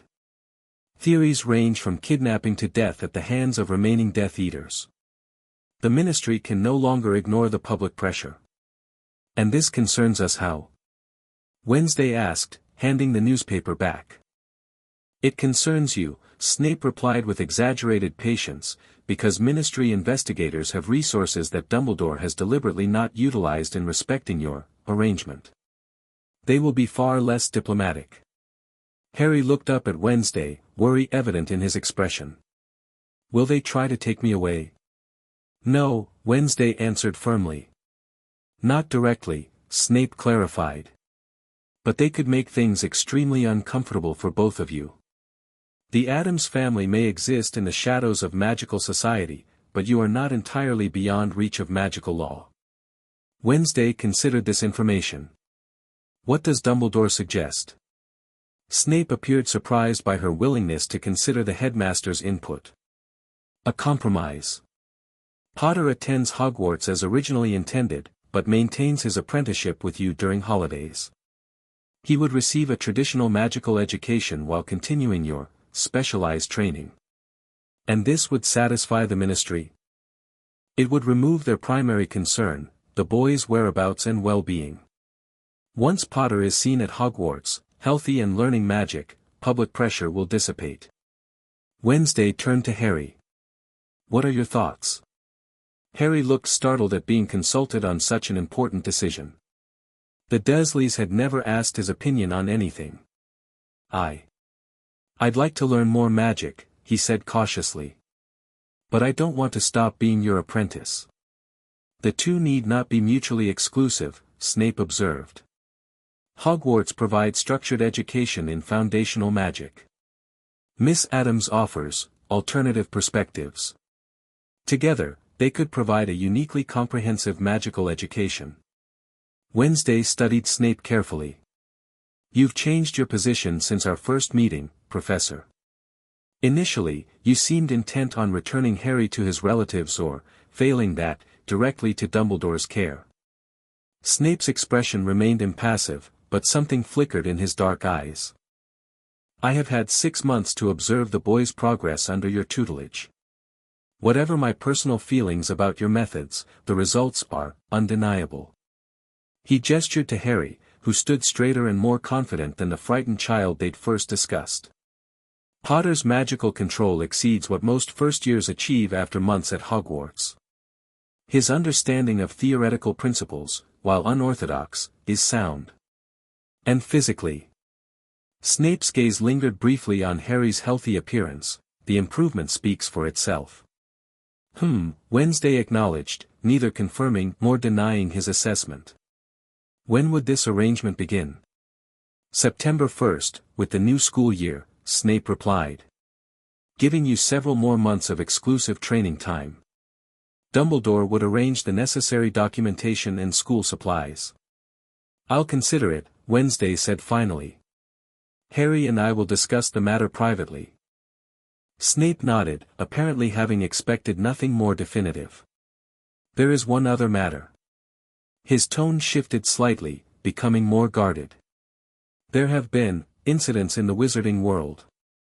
Unusual magical signatures detected at sites of historical significance to certain dark wizards. Wednesday's interest sharpened. You refer to Voldemort. Snape flinched almost imperceptibly at the name. Among others. Dumbledore believes someone is conducting rituals designed to facilitate the Dark Lord's return. Harry paled slightly. Over the months, Wednesday had gradually shared with him the truth about his parents' murder and the wizard responsible, information he'd had a right to know, despite Dumbledore's apparent desire to keep him ignorant. Do these rituals involve time manipulation? Wednesday asked abruptly. Surprise flashed across Snape's face. How did you? I have my own sources of information, Professor, she interrupted. And my own research interests. Snape's eyes narrowed. What do you know about this? Only theories at present, Wednesday replied. But if someone is attempting temporal magic to restore Voldemort, the magical signatures would have distinct characteristics. Temporal distortions, residual chronological fracturing. You seem remarkably well informed about obscure magical theory, Miss Addams, Snape observed cautiously. The Addams library contains texts that make your restricted section look like children's literature, Professor, Wednesday replied coolly. Time magic has been of particular interest to my family for generations, though mostly from a theoretical perspective. The practical applications tend to be messy. Harry looked between them, clearly trying to follow the conversation. Is someone trying to bring Voldemort back using time travel? Not exactly time travel, Wednesday corrected. More like temporal reconstruction, rebuilding something lost to time by pulling fragments from different moments of its existence. Extremely dangerous, highly unstable, and theoretically impossible without, she stopped abruptly. Without what? Snape pressed. Wednesday glanced at Harry, then back to Snape. Without an anchor. Something connecting the present to the specific past one wishes to access. Understanding dawned in Snape's eyes as they flicked to Harry's scar. "I see," he said quietly. "This information may be valuable to Dumbledore's investigation." "I imagine it would be," Wednesday agreed. "As would knowing who might have both the knowledge and motivation to attempt such magic." "The list of suspects is unfortunately extensive," Snape replied. "Many of the Dark Lord's followers escaped justice through claims of being under the Imperieuse curse or through wealth and influence. Including the Malfoys and Lestranges," Wednesday noted, recalling her research into wizarding politics. Snape's eyebrow rose slightly. "You are well informed. Knowledge is power, Professor." Wednesday turned to Harry. "Why don't you go help things set the table for dinner? Professor Snape and I need to discuss a few more details privately." Harry hesitated, clearly reluctant to be excluded from a conversation that concerned him so directly. "Go on," Wednesday encouraged. "We'll continue our own discussion about Hogwarts later." With a nod, Harry reluctantly left the room, though not without a backwards glance at the two adults. Once he was out of earshot, Wednesday fixed Snape with an intense stare. "What aren't you telling me about these incidents?" Snape's expression remained impassive, but something in his posture suggested reluctant respect for her directness. "The magical signatures have been traced to sites connected specifically to Lily Potter's murder. Not generalized Voldemort locations, but places with direct connections to Harry's mother." Wednesday processed this information. "That suggests the ritual focuses on reconstructing the moment of her death. Why? Unknown. But the timing coincides with Potter's removal from his relative's home. Dumbledore believes the blood protection Lily provided, the same protection that necessitated Harry's placement with her sister, may be key to whatever this ritual attempts to accomplish." "The blood protection," Wednesday repeated thoughtfully. "Based on sacrificial magic. Powerful, but limited in scope. It wouldn't prevent temporal manipulation directed at the sacrifice itself." "Your knowledge of magical theory continues to surprise me, Miss Addams," Snape observed. "Sacrificial magic is a specialty of my family," Wednesday replied matter-of-factly. "Though we tend to use volunteers rather than dying for causes." Snape's expression suggested he wasn't entirely sure if she was joking. "She wasn't. Dumbledore will want to meet with you directly," he said after a moment. "These developments change the situation significantly." "I imagine they do," Wednesday agreed. "Tell him he's welcome to visit, under certain conditions. No attempt to remove Harry against his will. No more than 2 additional people accompanying him. And a willingness to share information freely, not in riddles and half-truths." Snape's lips twitched again. "I will convey your terms." A crash from deeper in the house, followed by Uncle Fester's distinctive cackle, suggested that the Addams family dinner preparations were proceeding as chaotically as usual. "Will you join us for dinner, Professor?" Wednesday asked with perfect politeness, though they both knew his answer. "Regretfully, I must decline," Snape replied dryly. "I have urgent matters to attend to at Hogwarts. Please inform Mr. Potter that I will return with Dumbledore, likely within the week." Wednesday nodded, escorting him to the door. As Snape stepped onto the porch, he paused, turning back to her. "Miss Addams," he said quietly, "whatever disagreements Dumbledore and I may have with your methods, we both recognize that Potter has thrived in your care. The decision about Hogwarts should ultimately be his." With those surprisingly supportive words, Snape descended the steps and disappeared into the gathering dusk with a crack of apparition. Wednesday closed the door thoughtfully. The situation was evolving more rapidly than anticipated. If someone was indeed attempting temporal magic focused on Lily Potter's death, Harry could be in more immediate danger than she'd realized. Their training would need to accelerate accordingly. Dinner with the Addams family was an experience that had initially terrified Harry but now filled him with a strange sense of belonging. The long dining table groaned under the weight of dishes that ranged from the merely unusual to the actively disturbing. Conversation flowed freely, punctuated by explosions from Uncle Fester's end of the table and the occasional acrobatic display from Gomez. "So, Harry," Gomez called from the head of the table, skewering something that still seemed to be moving on his fork, "Wednesday tells us you might be attending this Hogwarts school." All eyes turned to Harry, who shifted uncomfortably under the attention. "We haven't decided yet." "Nonsense," Gomez declared. "Education is essential. I myself attended 17 different schools before being permanently expelled from all of them." "A record in the Addams family," Morticia added proudly. "What did you do?" Harry couldn't help asking. Gomez twirled his mustache. "Oh, the usual boyhood antics, reanimated a few cadavers in biology class, converted the chemistry lab into an explosive manufacturing facility, challenged the fencing instructor to a duel to the death." He sighed nostalgically. "Good times. Did you kill the fencing instructor?" Harry asked, having learned this was a perfectly acceptable question in Addams' company. "Kill him?" No, Gomez laughed. "Just maimed him slightly. He retired to Florida with a wonderful scar story to tell the ladies." Wednesday cleared her throat. "Harry's situation is different, Father. His attendance at Hogwarts would be strategic, not just educational. It would satisfy the wizarding world's concern while allowing him to continue his apprenticeship during holidays." "A foot in both worlds," Morticia observed.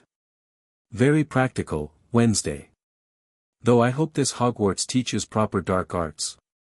"Not officially," Wednesday replied. "Their curriculum separates magic into arbitrary light and dark categories, with the latter largely forbidden." "Forbidden? How dreary," Morticia sighed. "Education without a little darkness is like a rose without thorns, pretty but pointless." "I'll continue teaching Harry the principles they neglect," Wednesday assured her. "Hogwarts will provide foundational knowledge that we can build upon with more, specialized techniques." Harry listened to them discuss his future with mixed feelings. Part of him was excited about attending a proper wizarding school, meeting other magical children, and learning different types of magic. Another part feared leaving the security of Wednesday's manor and her protective presence. "What do you think, Harry?" Pugsley asked, noticing his quiet contemplation. "Excited about meeting other kids your age?" Harry poked at his plate, some kind of meat in a sauce he'd decided not to inquire about. "I guess. I've never been very good at making friends." "Nonsense," Uncle Fester declared. "You're an honorary Addams now. We've always been popular."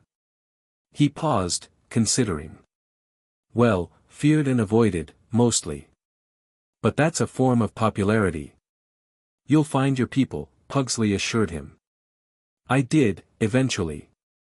Turns out the chemistry department at college really appreciates someone who knows how to create controlled explosions. Emphasis on controlled, which I'm still working on." He displayed his partially singed eyebrows as evidence. "The important thing," Morticia interjected gently, "is that you remember you have a place here, regardless of where your education takes you. The Addams family home is always open to those who embrace the darkness." Harry felt a warm glow at these words. After a lifetime of being unwanted by the Dursleys, the acceptance of this strange, macabre family meant more than he could express. Wednesday observed the interaction silently, her own thoughts concealed behind her impassive expression. The decision about Hogwarts was more complex than her family realized. Harry's presence at the wizarding school would place him in the public eye, making him both more accessible and more vulnerable to whoever was conducting the temporal rituals Snape had described. On the other hand, keeping him isolated at the manor would limit his magical development and potentially make him a more tempting target, with fewer wizards around to protect him. "We should continue this discussion later, Harry," she said finally. "After our guests have departed. There are factors to consider beyond just educational value." Harry nodded, recognizing her serious tone. "Is it about what Professor Snape told you? About the weird magic someone's doing?" The table fell silent, all Addams' eyes turning to Wednesday with interested expressions. "What's this?" Gomez asked, suddenly alert.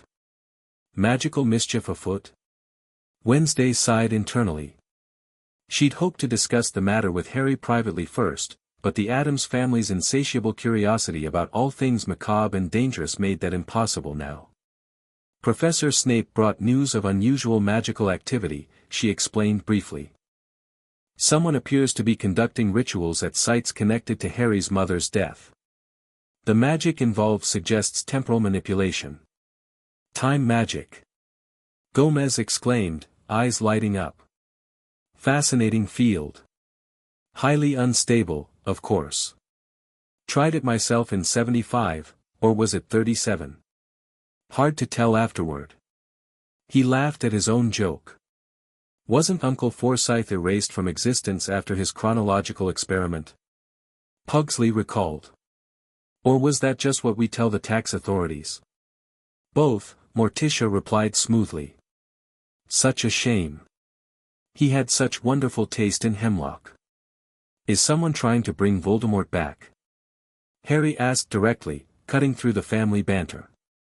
Using my mother's death. The table fell silent again. Even the Addamses recognized the sensitivity of the topic.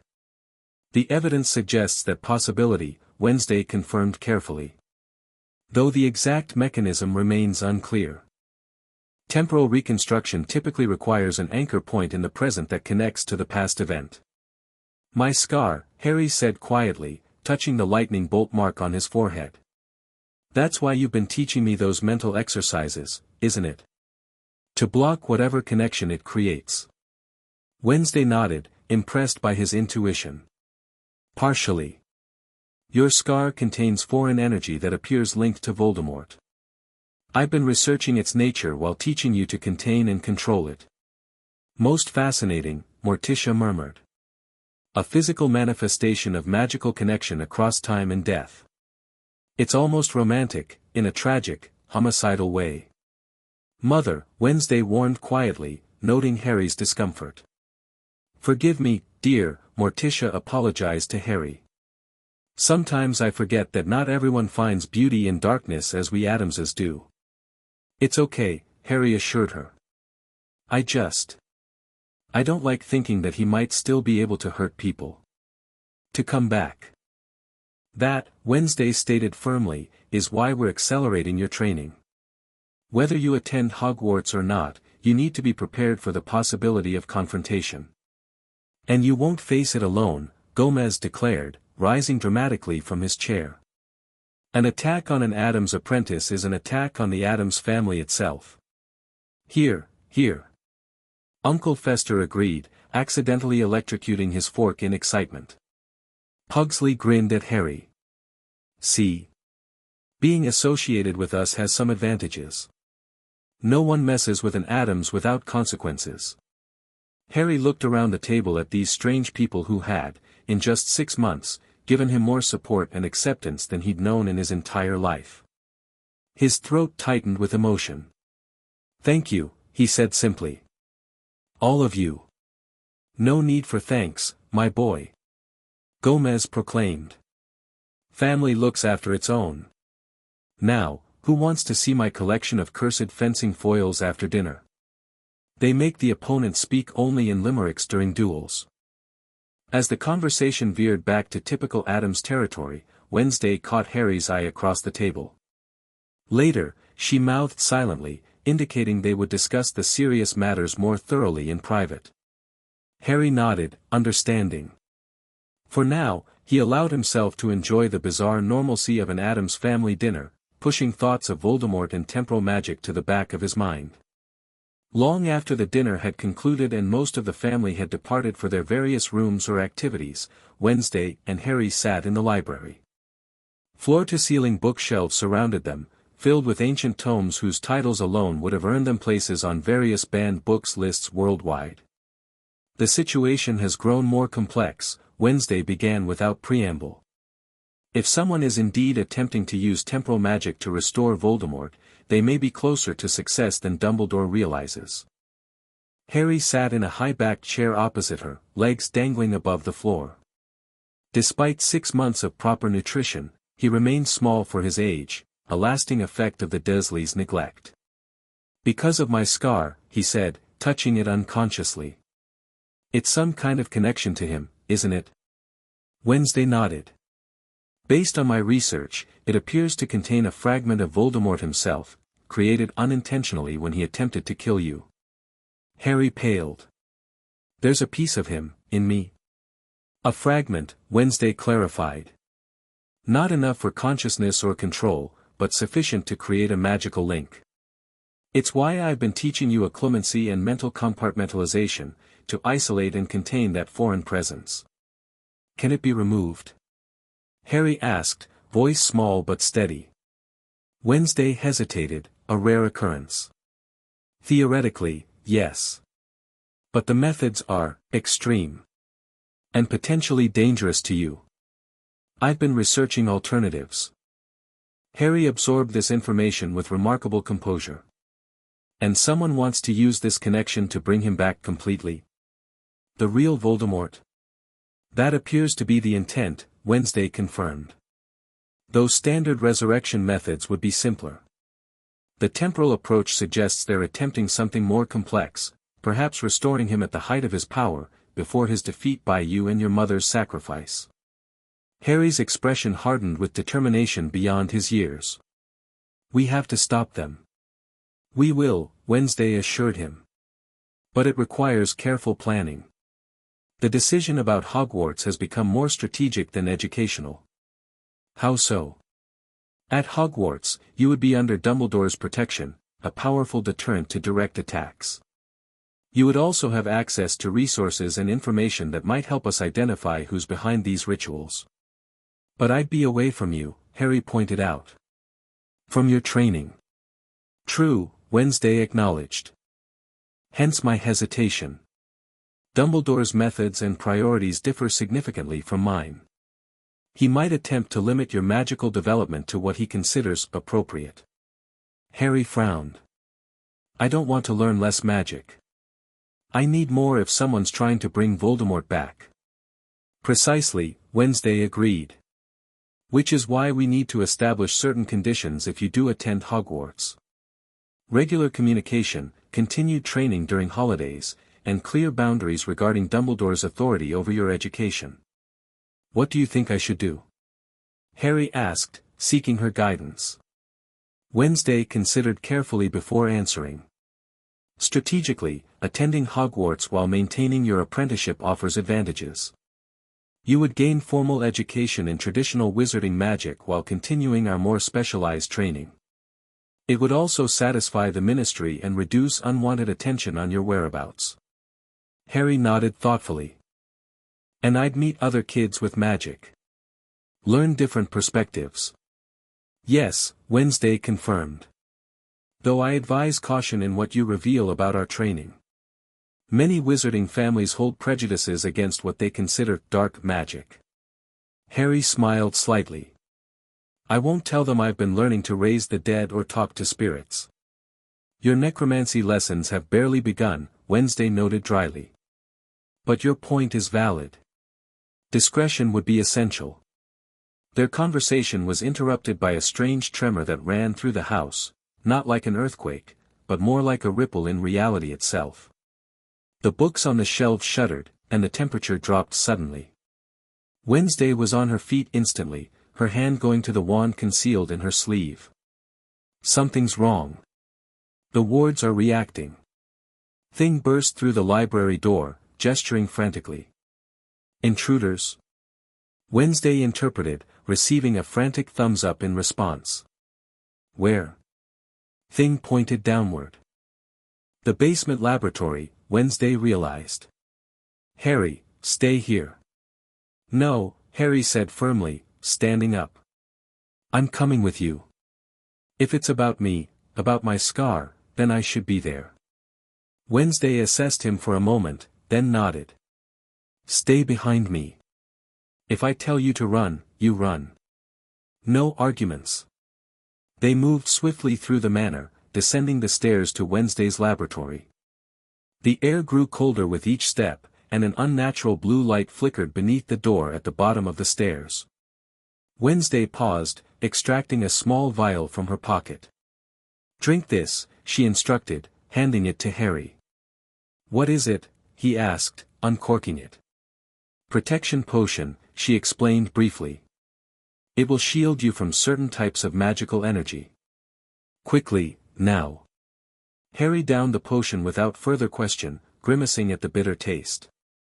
Almost immediately, he felt a tingling sensation spread through his body, like static electricity but strangely comforting. Wednesday drew her wand, a twisted black instrument carved from a wood so dark it seemed to absorb light. With her free hand, she gently pushed Harry behind her, then threw open the laboratory door. The scene inside defied conventional physics.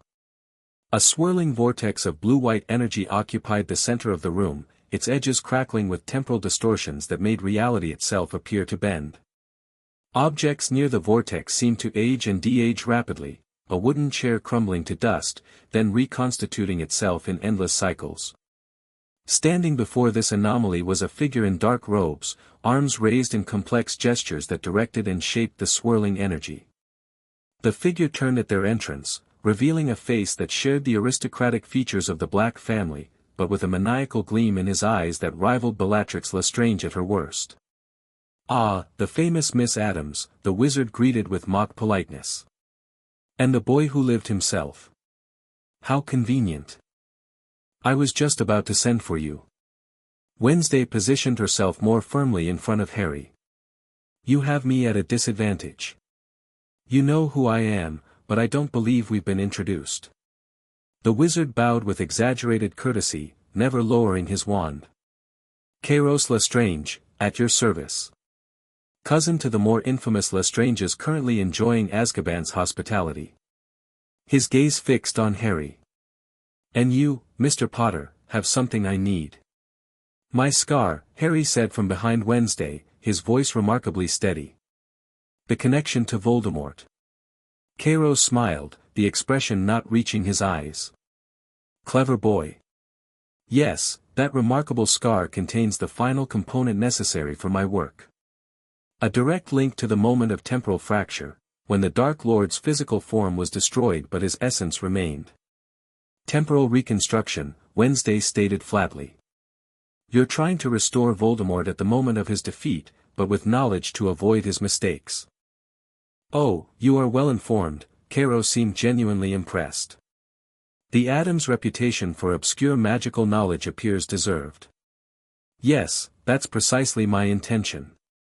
The Dark Lord's defeat was a moment of incredible magical significance, a nexus point in time. Reconstructing that moment with certain adjustments will allow his return in full power, with full awareness of what went wrong the first time." "It won't work," Wednesday stated coldly. "Temporal magic is inherently unstable. The paradoxes alone would create catastrophic backlash." "Perhaps for most practitioners," Kairos agreed. "But I've spent decades studying time's mysteries. The calculations are perfect. All I need is the boy, or more specifically, the connection housed in his scar." His wand shifted slightly, targeting Harry more directly. "Now, I can extract it relatively painlessly if you cooperate, or quite painfully if you resist. Your choice, Mr. Potter." Harry felt his scar begin to throb in response to the proximity of the temporal vortex. The foreign presence within it seemed to stir, reaching toward the swirling energy like a plant seeking sunlight. Wednesday moved with sudden, fluid grace, her wand slashing through the air. Tenebris vinculum. Dark energy shot from her wand, aiming not at Kairos but at the vortex itself. The temporal distortion shuddered, its edges destabilizing as Wednesday's spell interfered with its carefully calibrated energies. "No!" Kairos shouted, redirecting his own magic to stabilize the vortex. "You fool! Do you know what happens when temporal energy destabilizes?" "Better than you might think," Wednesday replied coldly, continuing her assault on the vortex. "Harry, the containment spells." Harry didn't hesitate. Months of training with Wednesday had taught him to react instinctively to her commands. He raised his hands, channeling his magic as she'd taught him, focusing on creating barriers of energy around the increasingly unstable vortex. Kairos snarled, abandoning his work on the vortex to attack them directly. Crucio. The unforgivable curse shot toward Harry, but Wednesday was faster. With a flick of her wand, she conjured a mirror of pure darkness that caught the spell and reflected it back at its caster. Kairos dodged, barely avoiding his own curse. Impressive, he acknowledged, his expression hardening. But I didn't come unprepared for the infamous Addams magic. He reached into his robes and withdrew a small hourglass that glowed with unnatural light. Time Turner, he explained with a manic grin. Modified for offensive purposes. Let's see how your protections hold against temporal fragmentation. Before Wednesday could respond, Kairos smashed the hourglass against the floor. Time itself seemed to shatter in the laboratory. Harry felt reality fracture around him, moments stretching and compressing simultaneously. He saw Wednesday moving both incredibly slowly and blindingly fast, her spell casting appearing to happen before she even raised her wand. The protection potion she'd given him created a bubble of stability in his immediate vicinity, but beyond that, causality itself was breaking down. Through the chaos, Harry focused on the task Wednesday had given him, containment. Drawing on both his natural affinity for fire and the shadow work they'd practiced, he created barriers of alternating energy, layering them around the vortex like the shells of an egg. Wednesday, moving in that strange time-distorted manner, continued her own spell work, weaving complex patterns that seemed to stitch reality back together around them. Her expression remained calm despite the extraordinary magic she was performing, her concentration absolute. Kairos, realizing his advantage was temporary, launched a barrage of conventional attacks, cutting curses, blasting hexes, and something that looked like liquid darkness that ate through the floor where it landed. Harry maintained his focus on containment while Wednesday divided her attention between stabilizing time and defending against Kairos. It was a testament to her magical ability that she managed both simultaneously. Harry, she called, her voice distorted by the temporal effects, I need you to add fire to your containment barrier, now. Understanding instantly, Harry channeled his fire affinity, adding a layer of magical flame to the shells surrounding the vortex. The fire burned with an unnatural intensity, feeding on the temporal energy rather than conventional fuel. The combination created an unexpected reaction. The fire began to consume the temporal distortions, drawing them into the containment barrier and away from the rest of the laboratory. Reality gradually stabilized around them as the effects of Kairos's shattered time turner were neutralized. Kairos stared in disbelief as his temporal advantage disappeared. Impossible. Those energies can't be contained by conventional means. The Addams family has never relied on conventional magic, Wednesday replied coldly, her wand now fully focused on offense. With a complex movement, she sent a barrage of spells toward Kairos, not the standard wizarding fare, but older, darker magic that moved like living shadows. Kairos defended admirably, his own considerable skill evident in the shields and counters he deployed. But he was fighting alone against Wednesday's offensive magic and Harry's increasingly effective containment of his temporal vortex. You're losing your anchor point, Wednesday observed as the vortex began to collapse inward. Without stable temporal energy, your ritual fails. This is merely a setback, Kairos snarled, though sweat beaded on his forehead from the effort of maintaining his position. The boy's connection remains. I'll find another way. With a sudden change in tactics, Kairos directed his wand at the floor beneath Harry's feet. Confringo. The explosion caught Harry by surprise. Despite his improved reflexes from months of training, he wasn't prepared for the floor to literally disappear beneath him. He fell, his concentration broken, the containment barriers wavering dangerously. Wednesday reacted instantly, her wand slashing through the air. Arresto momentum. Harry's fall slowed just enough for him to catch the edge of the newly formed hole with his fingertips. The momentary distraction was exactly what Kairos had been waiting for. With a triumphant laugh, he lunged toward the destabilizing vortex, plunging his hand directly into the swirling energy. No! Wednesday shouted, but it was too late. Temporal energy surged through the laboratory, raw and uncontrolled. Kairos screamed, not in pain but in ecstasy, as the power flowed into him. His form began to shimmer, becoming both more and less substantial simultaneously. "You failed, Miss Addams," he called, his voice echoing oddly as if coming from multiple moments in time simultaneously. "The connection is established. The Dark Lord will return." But even as he spoke, something was clearly wrong. The temporal energy wasn't stabilizing as he'd planned. Instead, it was consuming him, breaking his physical form down into component parts that existed across multiple time streams simultaneously. The calculations, Wednesday realized, helping Harry back to solid ground. They were flawed. You can't contain that much temporal energy in a single physical form. Kairos's triumphant expression faltered as he too realized what was happening. He tried to withdraw his hand from the vortex, but it had become part of the temporal distortion itself. "No, no," he screamed, real fear replacing his arrogance. "This isn't possible. My research was perfect." "Your research didn't account for the nature of the fragment in Harry's scar," Wednesday replied, keeping Harry behind her as they backed toward the door. "It's not a simple magical connection, it's soul magic. Temporal reconstruction can't bridge that gap."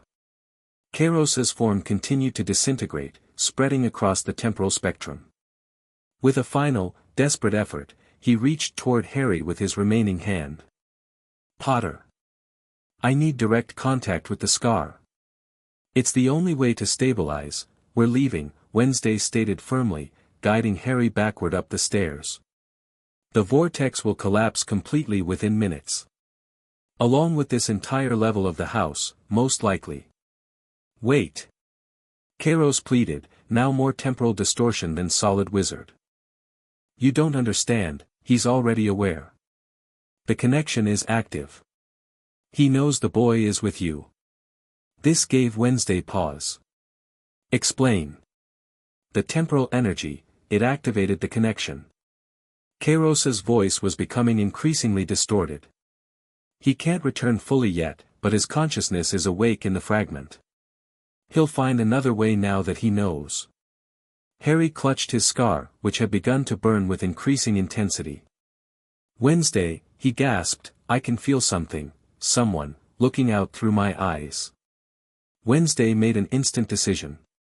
Turning back to Kairos, she raised her wand. "How do we sever the connection?" "You can't." Kairos laughed, his sanity clearly slipping as his physical form continued to disintegrate. "That's the beauty of it. Soul magic can't be undone without destroying the vessel." "There are always alternatives to destruction," Wednesday replied coldly. "Especially for an Addams."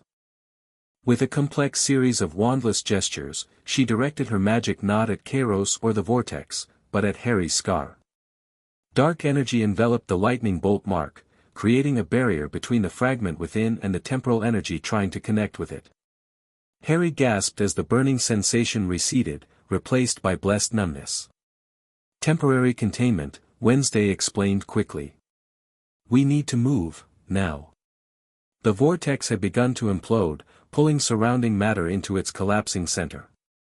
Furniture, equipment, even portions of the walls were being drawn inexorably toward the singularity forming where Kairos now barely existed as more than a smear across reality. "You've doomed yourselves." Kairos's voice echoed from everywhere and nowhere. "He knows where to find you now. The Dark Lord comes."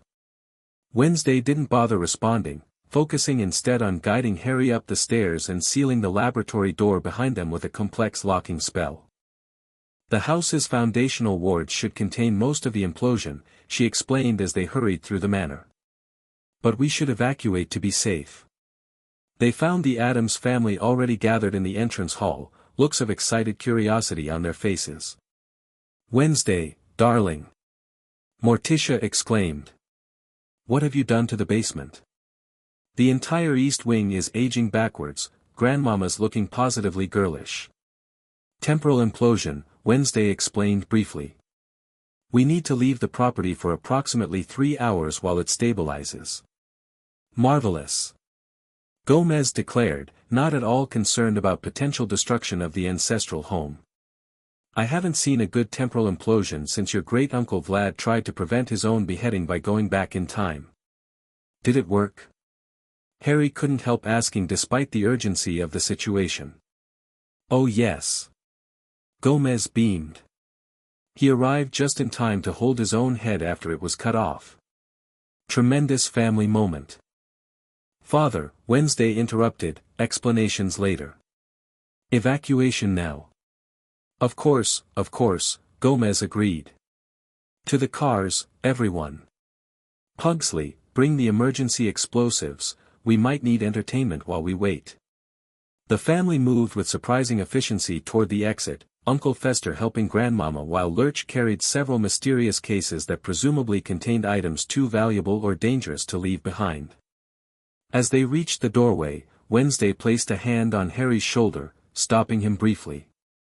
Are you all right? She asked quietly, her dark eyes studying his face. The scar. Harry touched his forehead.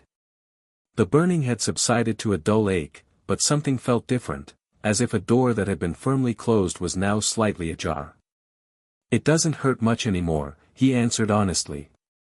But what Cairo said about Voldemort knowing where I am, is that true? Wednesday's expression remained unreadable, but Harry had learned to detect the subtle signs of her concern, a slight tightening around her eyes, a barely perceptible tension in her posture. Possibly, she admitted. The temporal energy may have temporarily strengthened the connection. But my containment spell should prevent active intrusion, and the manor's wards will recalibrate once the implosion subsides.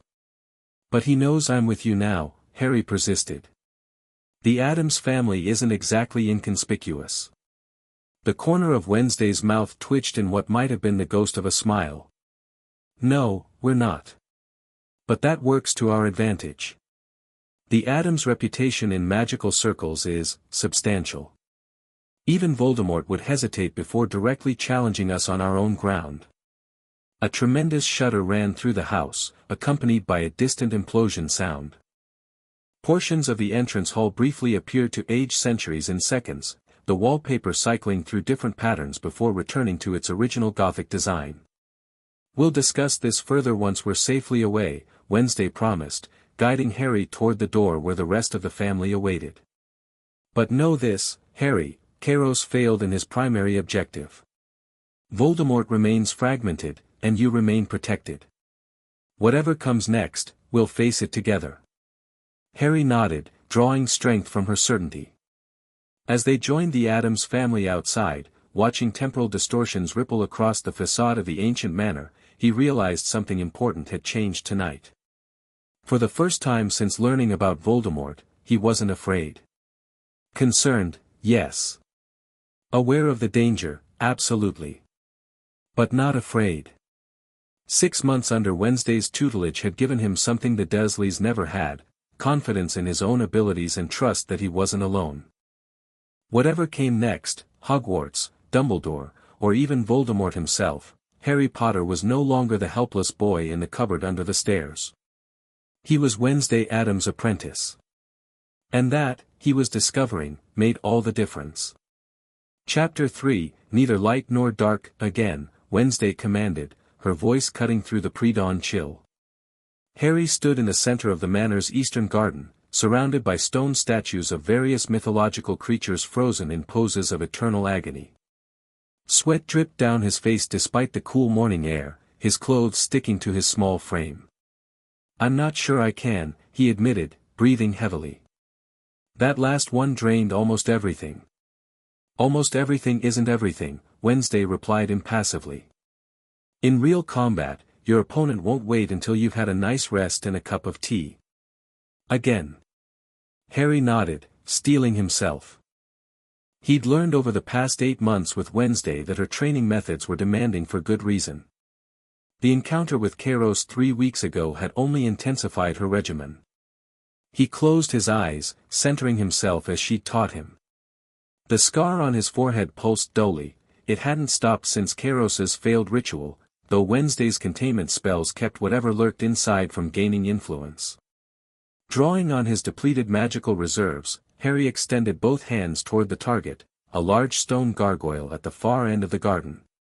Fire bloomed from his palms, not the wild, untamed flames of his early training, but concentrated jets of blue-white heat that struck the gargoyle with surgical precision. The stone began to glow red, then white-hot at the impact points. Harry gritted his teeth, pushing past the fatigue to maintain the intensity. Just when it seemed the stone might actually melt, Wednesday raised her hand. Enough. The flames extinguished instantly, leaving Harry swaying slightly on his feet. The gargoyle smoldered, deep burn marks scarring its grotesque face. Your endurance has improved, Wednesday observed, making a note in the black journal she carried. But your right-hand flame still burns hotter than your left. The imbalance creates vulnerability. Harry nodded, too exhausted to speak.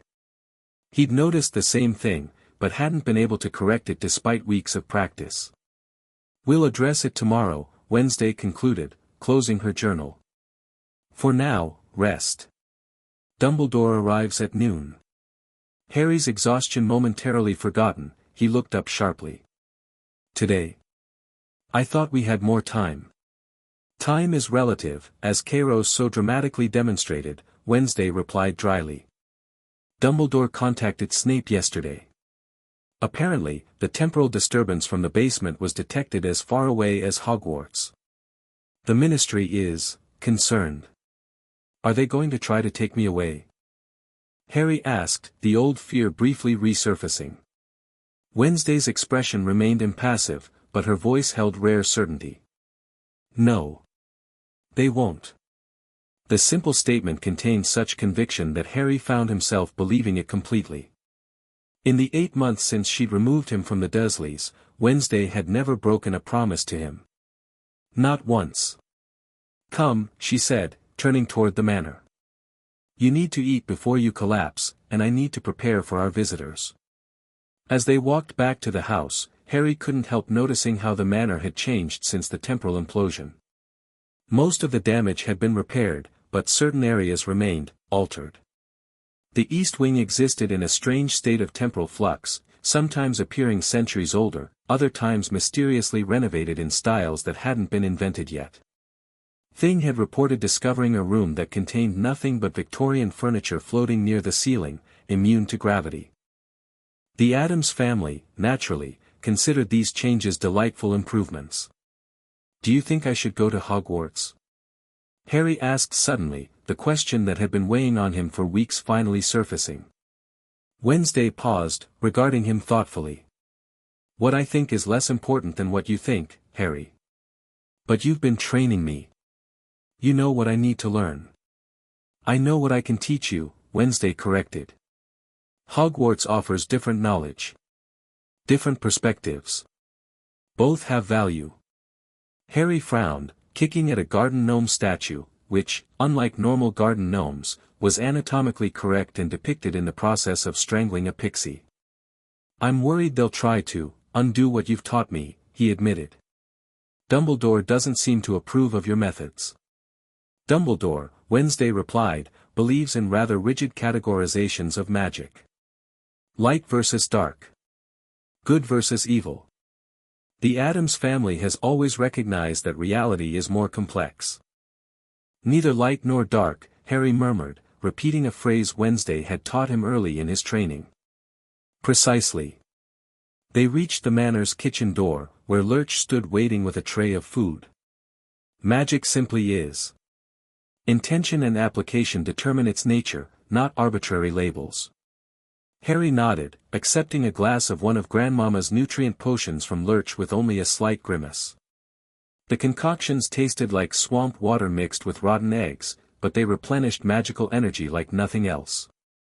Whatever you decide about Hogwarts, Wednesday continued, watching him drink the potion, remember that you are my apprentice first. That doesn't change, regardless of what other education you pursue. The simple statement eased something in Harry's chest that had been tight with worry. He nodded gratefully and followed Wednesday into the kitchen to prepare for Dumbledore's arrival.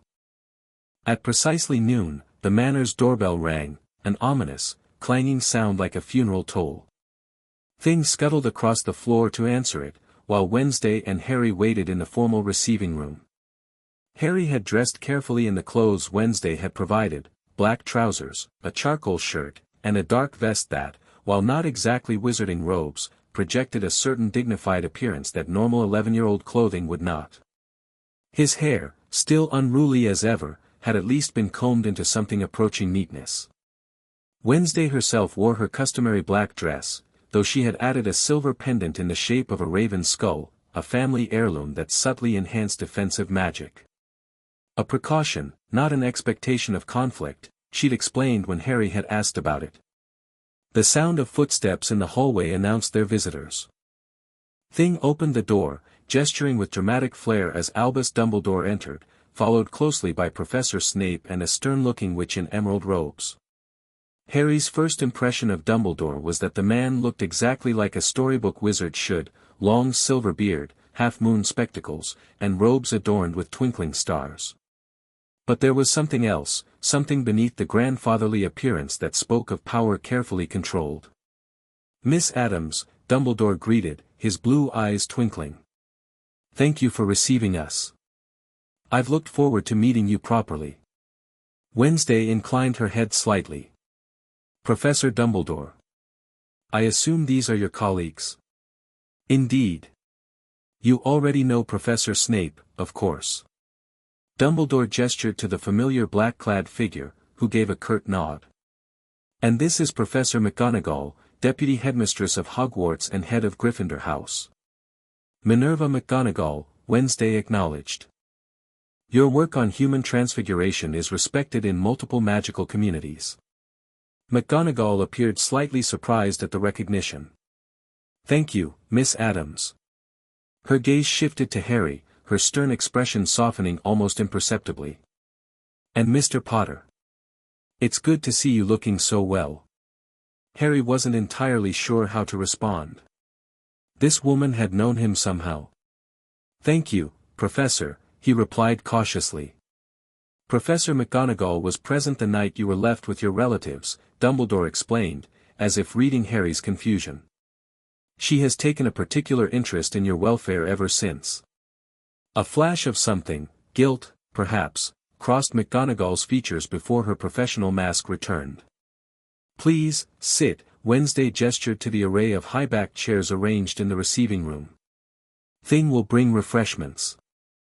As if on cue, the disembodied hand appeared, carrying a tray with a tea service that Harry recognized as one of the less dangerous sets in the house, only mildly poisonous to normal humans, and even that required prolonged exposure. Once everyone was seated, an awkward silence fell. Harry could feel Dumbledore's gaze on him, assessing, calculating behind that benevolent smile. Snape looked bored, though his eyes occasionally flicked to Wednesday with something resembling professional curiosity. McGonagall maintained her stern composure, but kept glancing at Harry as if reassuring herself of his condition.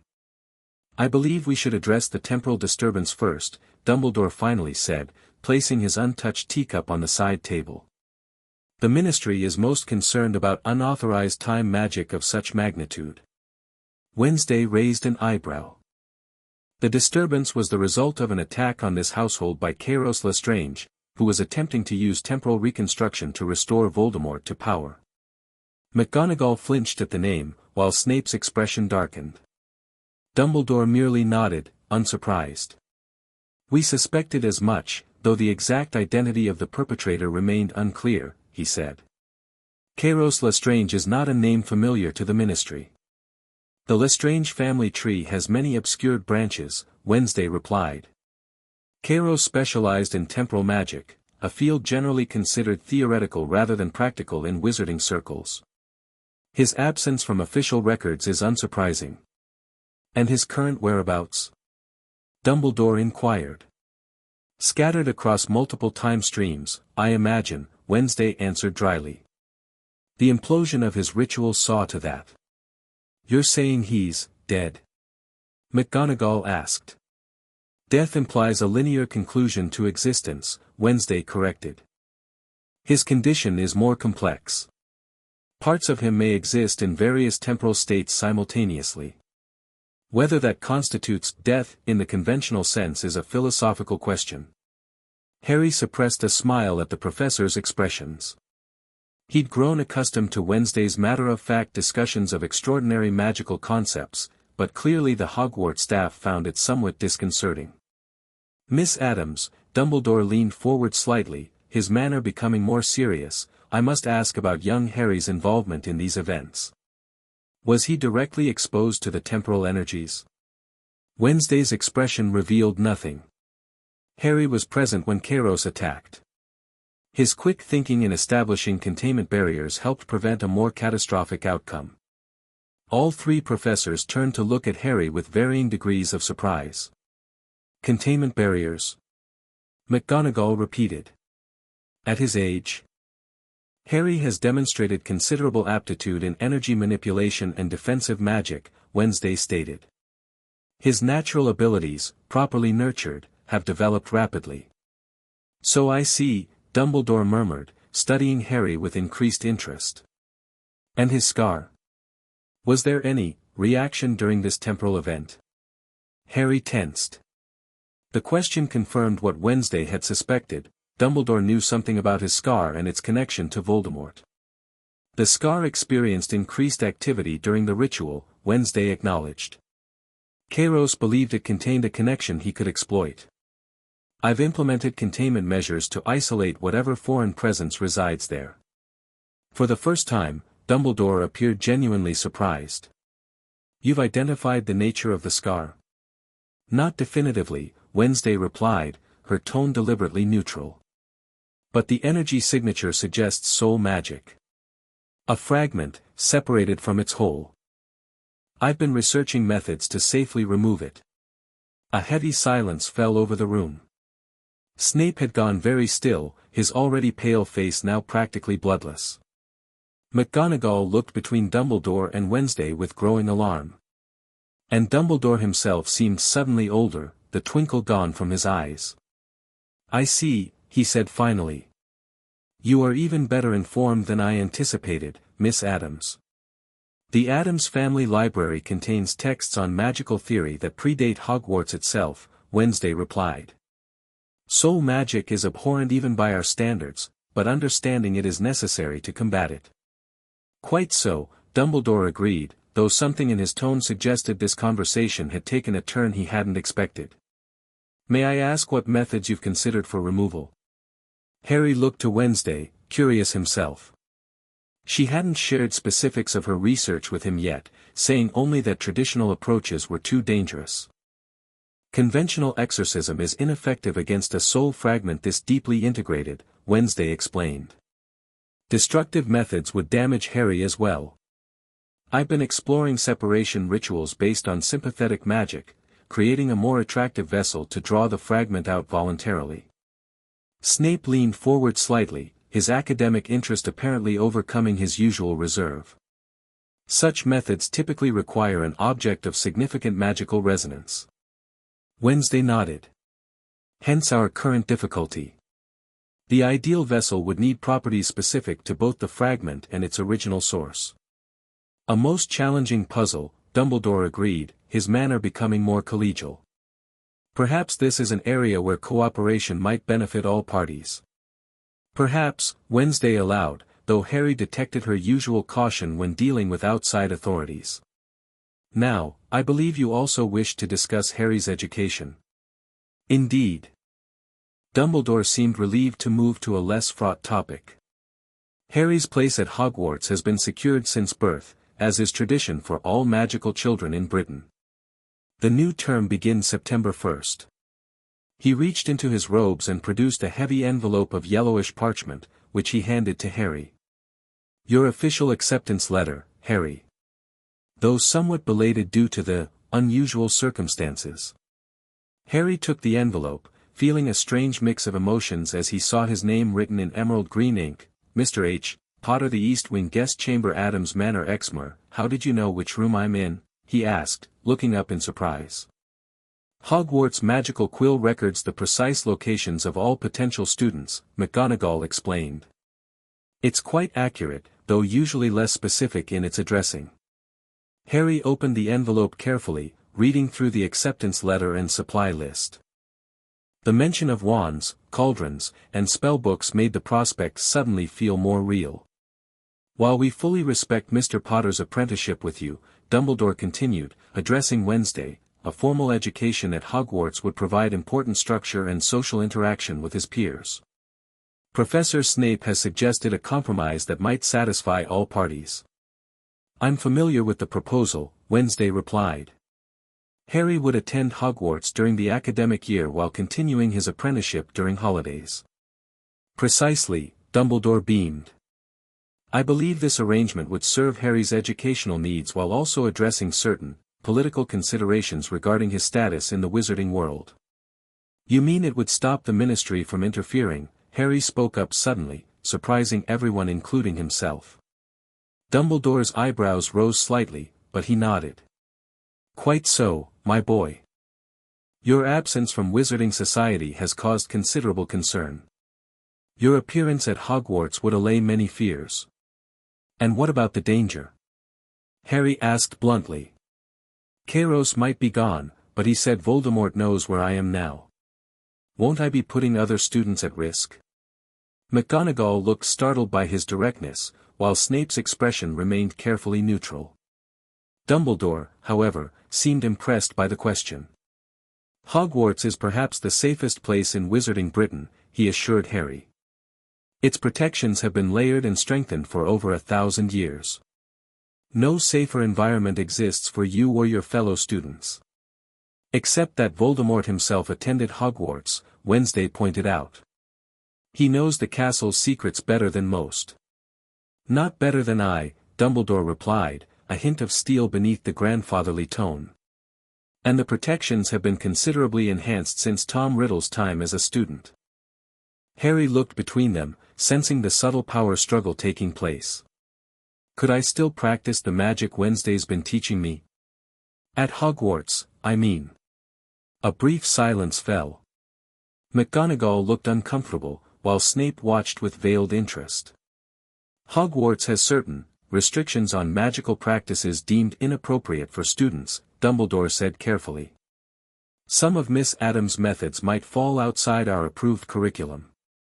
You mean the dark arts, Harry translated bluntly. Among other things, Dumbledore acknowledged. While we teach defensive magic, actual practice of darker magics is forbidden. Wednesday's expression hadn't changed, but Harry had learned to read the subtle signs of her displeasure, a slight narrowing of her eyes, a barely perceptible tension in her posture. Harry's training has never distinguished between arbitrary categories of light and dark, she stated flatly. He learns magic based on practical application and ethical intention, not outdated moral absolutism.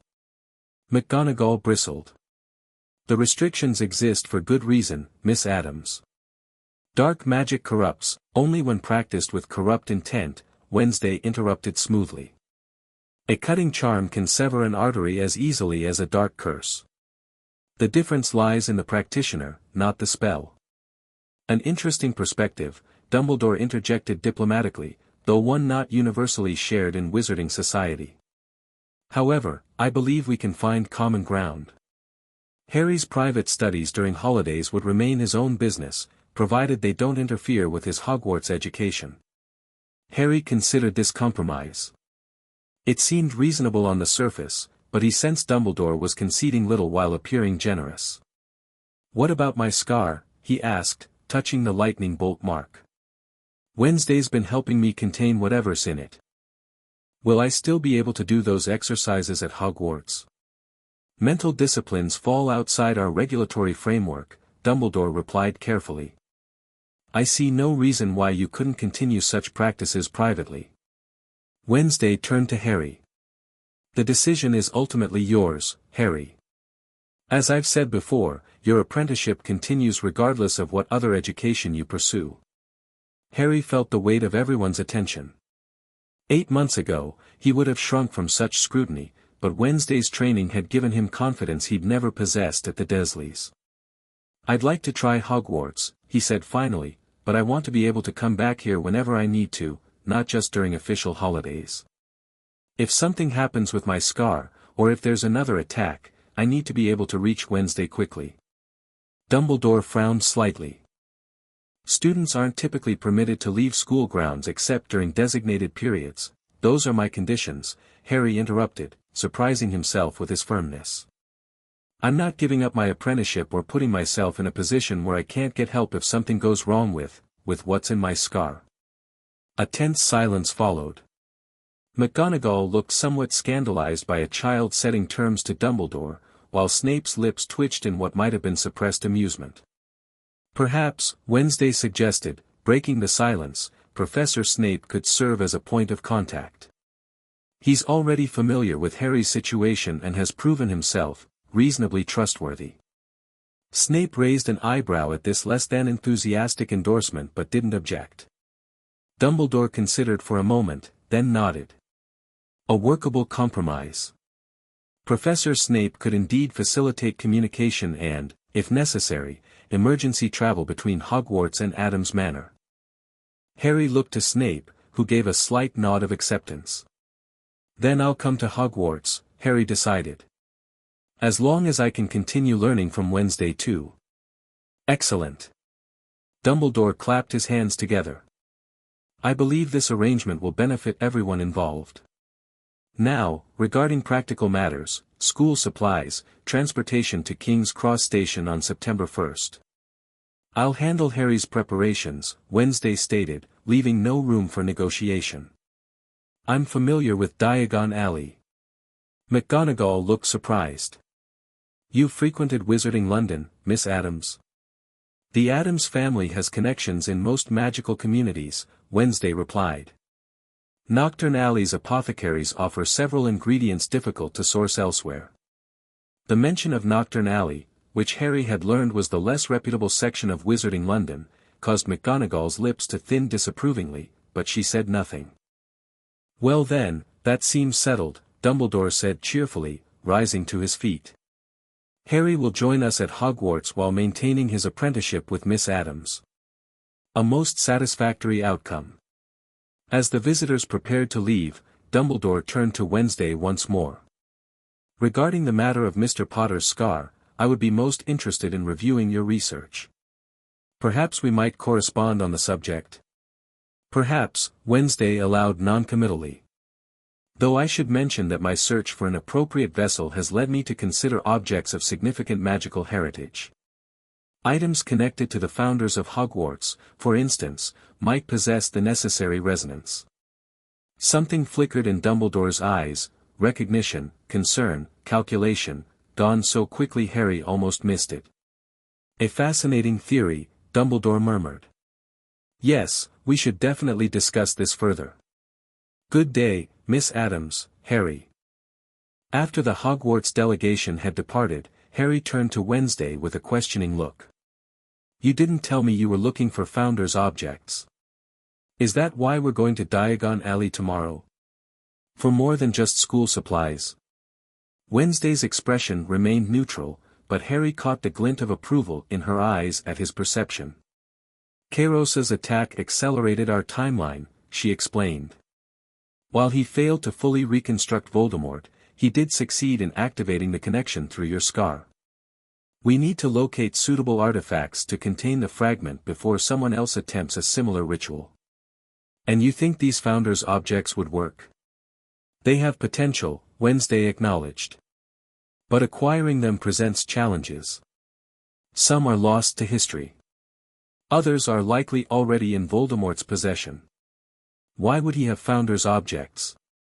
Harry asked, confused. Wednesday studied him for a moment, as if deciding how much to share. Based on my research into soul magic, the fragment in your scar isn't unique. It appears Voldemort deliberately created multiple such fragments, housed in objects of significance. Harry's eyes widened as understanding dawned. He split his soul more than once. That's what's kept him from completely dying. Precisely, Wednesday confirmed. To remove the fragment from your scar safely, we need to understand how the others were created and contained. Which means finding objects connected to Hogwarts founders, either those Voldemort already claimed, or similar items with comparable magical resonance. And that's why you mentioned them to Dumbledore, Harry realized. To see his reaction. The corner of Wednesday's mouth twitched in what might have been pride at his deduction. Dumbledore knows more than he's sharing. His reaction confirms he's aware of Voldemort's methods, perhaps even the locations of some of these objects. Harry nodded, processing this information. So tomorrow's trip is about more than just getting my school supplies. Indeed, Wednesday agreed. Pack appropriate clothing. Diagon Alley is merely our first stop on a longer journey. If we're to prepare you properly before Hogwarts, we have much ground to cover. Harry felt a familiar thrill of excitement and apprehension. A quest for magical artifacts with Wednesday always promised danger and discovery in equal measure, exactly the kind of education the Dursleys had never dreamed he'd receive. Diagon Alley bustled with preterm activity, families jostling through the narrow street as they gathered school supplies for the coming year. Wednesday and Harry moved through the crowd like shadows, their black attire and serious demeanor creating a subtle bubble of space around them as shoppers unconsciously stepped aside. Harry kept his fringe carefully arranged to cover his scar.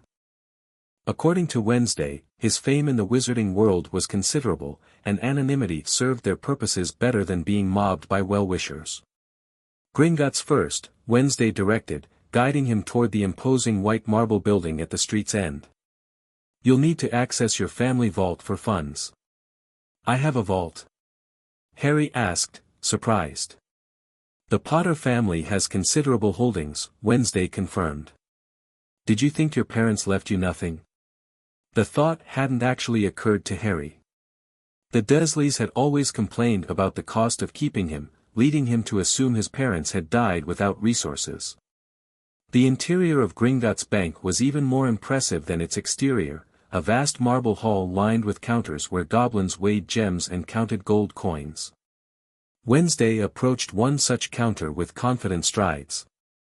Harry Potter wishes to access his trust vault, she stated without preamble. I am Wednesday Addams, acting as his magical guardian. The goblin peered down at them over spectacles. Key. Wednesday produced a small golden key from her pocket. At Harry's questioning look, she explained, Professor Snape provided it. Apparently, Dumbledore has been holding it in trust. The goblin examined the key carefully, then Harry himself, eyes lingering momentarily on where his scar would be beneath his fringe. Everything appears to be in order, the goblin declared. Griphook will take you to the vault. The cart ride through Gringotts' underground tunnels was exhilarating, twisting and turning through the subterranean labyrinth at breakneck speed. Wednesday remained perfectly composed despite the wild journey, while Harry couldn't suppress a grin of delight. When they reached Vault 687, Harry gasped at the mounds of gold, silver, and bronze coins within. This is all mine. Your trust vault, Wednesday clarified. Accessible until you reach majority. The main Potter family vaults would contain additional assets. Harry filled a pouch with coins under Wednesday's guidance, learning the denominations of galleons, sickles, and nuts. As they prepared to leave, he noticed her studying the vault door with unusual intensity. What is it? He asked quietly. Goblin metalwork, she replied. Their enchantments are particularly effective against certain types of magic, including soul-based curses. Harry immediately understood the implication. You think they might know how to remove what's in my scar? It's worth investigating, Wednesday acknowledged. Though goblins guard their magical methods jealously, particularly from wizards. Back in the cart, Wednesday addressed Griphook directly. The Addams family has maintained accounts with Gringotts for 12 generations. I'd like to speak with account manager Razortooth regarding a matter of mutual interest. Griphook's eyes narrowed slightly. Regarding Potter's accounts? Regarding goblin enchantments and their applications to certain magical contaminants, Wednesday replied carefully. Something like understanding flashed in the goblin's eyes as he glanced at Harry's forehead. I will convey your request. Wait in the silver antechamber after concluding your current business. Wednesday nodded, seemingly satisfied. Their shopping proceeded efficiently after leaving the bank. Wednesday moved with purpose, consulting Harry's supply list and adding several items not mentioned but that she deemed necessary for his continued education under her. At Flourish and Blots, she selected his required textbooks plus supplementary titles on defensive magic, magical theory, and historical accounts of dark wizard conflicts. At the apothecary, she inspected each ingredient personally, rejecting several for inadequate quality and selecting rare additions to Harry's basic potions kit. Professor Snape values precision in potions work, she explained as they exited the shop. Substandard ingredients lead to substandard results, which he finds particularly offensive. You sound like you know him well, Harry observed. We've corresponded on certain obscure potions topics since his first visit, Wednesday replied. His knowledge of toxic brews is quite impressive for a Hogwarts professor. Coming from Wednesday, this constituted high praise indeed. As they approached Ollivanders for Harry's wand, Wednesday paused, her attention caught by a narrow alley branching off from the main thoroughfare. A slight detour first, she decided, guiding Harry down Nocturne Alley. The atmosphere changed immediately, darker, quieter, with significantly fewer families and more solitary figures in hooded cloaks. Harry stayed close to Wednesday, noting how even the suspicious characters of this shadier district gave them a wide berth. "What are we looking for?" he asked quietly. "Information," Wednesday replied, stopping before a shop with a faded sign reading Borgin and Burke's, Antiquities and Curiosities. The interior was cluttered with dark artifacts, cursed jewelry, shrunken heads, and implements of questionable purpose. A stooped, oily-looking man appeared from behind a dusty curtain, his expression shifting from predatory to cautious as he recognized Wednesday. "Miss Addams," he greeted with a slight bow. "An unexpected pleasure. How may I assist the Addams family today?"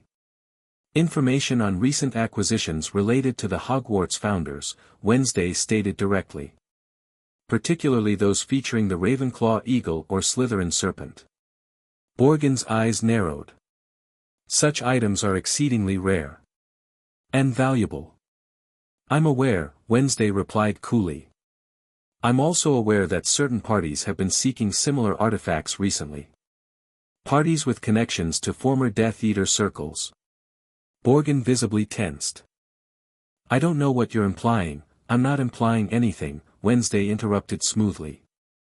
"I'm stating that temporal disturbances have been detected at sites connected to Voldemort's past. Someone is collecting artifacts for a purpose beyond mere possession." "And what interest does the Addams family have in such matters?" Borgin asked carefully. Wednesday glanced at Harry, who understood her silent communication and moved to examine a display case of cursed daggers, out of Borgin's direct line of sight but still within earshot. "The Addams family has always taken interest in magical anomalies," Wednesday replied, lowering her voice. "Particularly those that threaten the natural balance between life and death. Soul magic falls firmly within that category." Borgin paled slightly. "I've heard rumors," he admitted reluctantly. "A Lestrange, not one of those in Azkaban, making inquiries about items belonging to the founders. Especially a locket once owned by Salazar Slytherin." "And did this Lestrange find what he sought?" Wednesday pressed. "Not through me," Borgin insisted. "The locket passed through our shop decades ago, purchased by a young woman who later sold it back.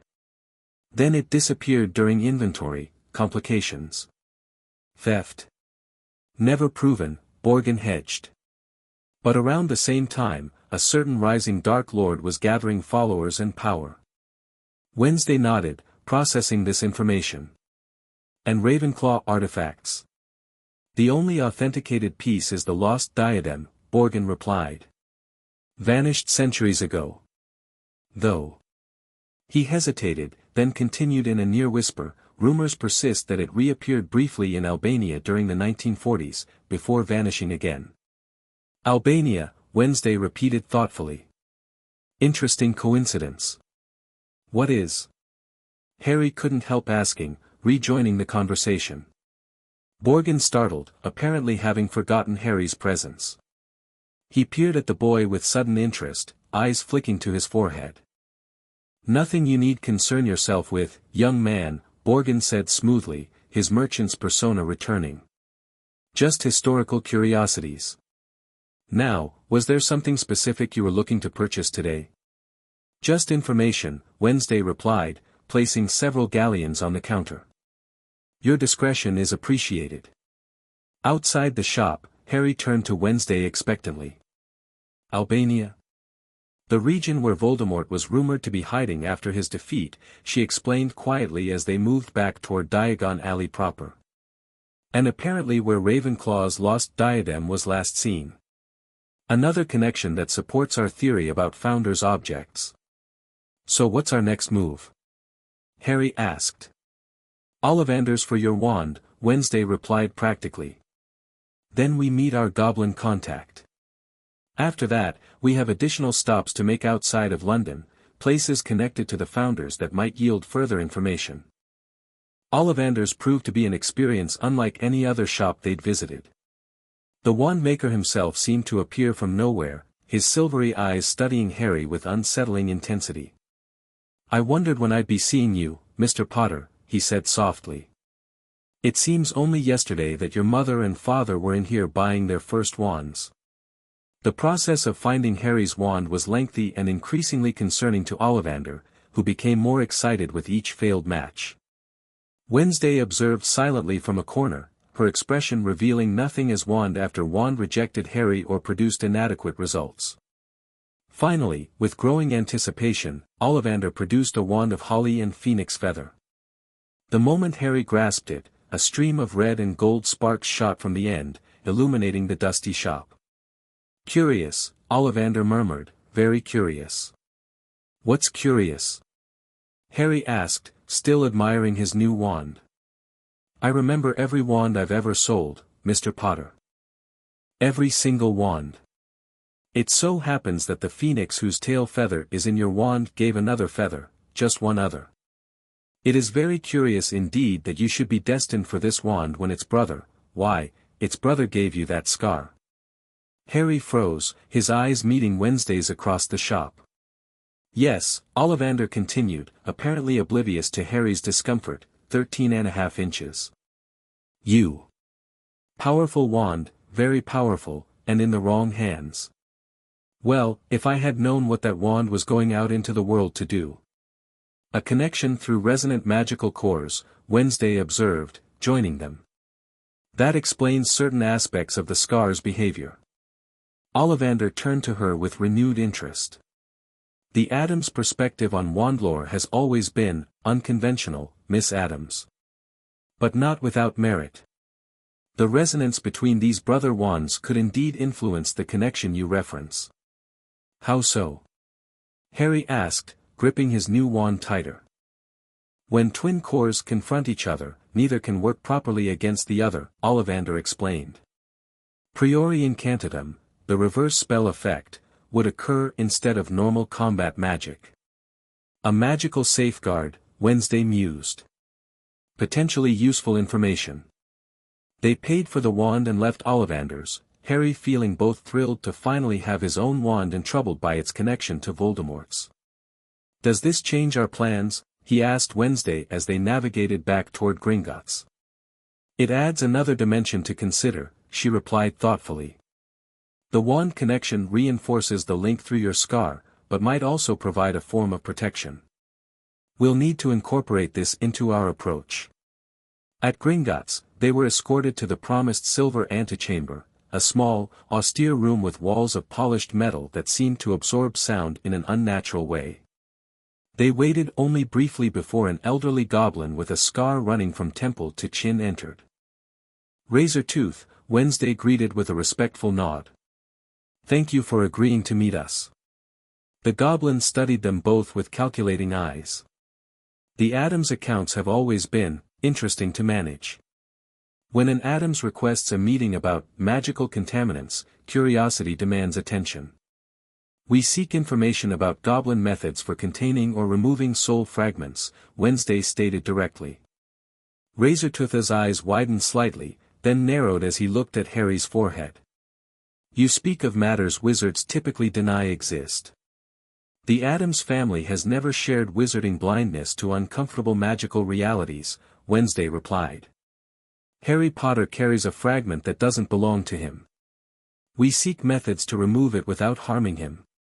The goblin considered them for a long moment, then gestured to the silver walls around them. You notice the properties of this chamber? Goblin silver, properly enchanted, creates a barrier against certain magical influences, including soul magic. It doesn't merely block, it repels. Like opposite magnetic poles, Harry suggested, drawing on science lessons from before the Dursleys had removed him from school. Razortooth looked surprised, then pleased at the comparison. A Muggle concept, but apartment.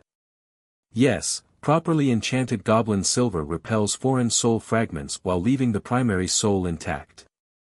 Could such methods extract the fragment from Harry? Wednesday asked. Extraction requires more than repulsion, Razortooth explained. The fragment must have somewhere to go, a more attractive vessel. Our methods typically involve a goblin-forged silver container combined with specific runic sequences that draw the fragment from its unwilling host. Similar to what I've been researching, Wednesday noted. Though finding a suitable alternative vessel has proven challenging. Because the fragment resists extraction unless the new vessel has greater significance than the current one, Razortooth surmised with surprising insight. The wizard who created these abominations understood psychological attachments as well as magical ones.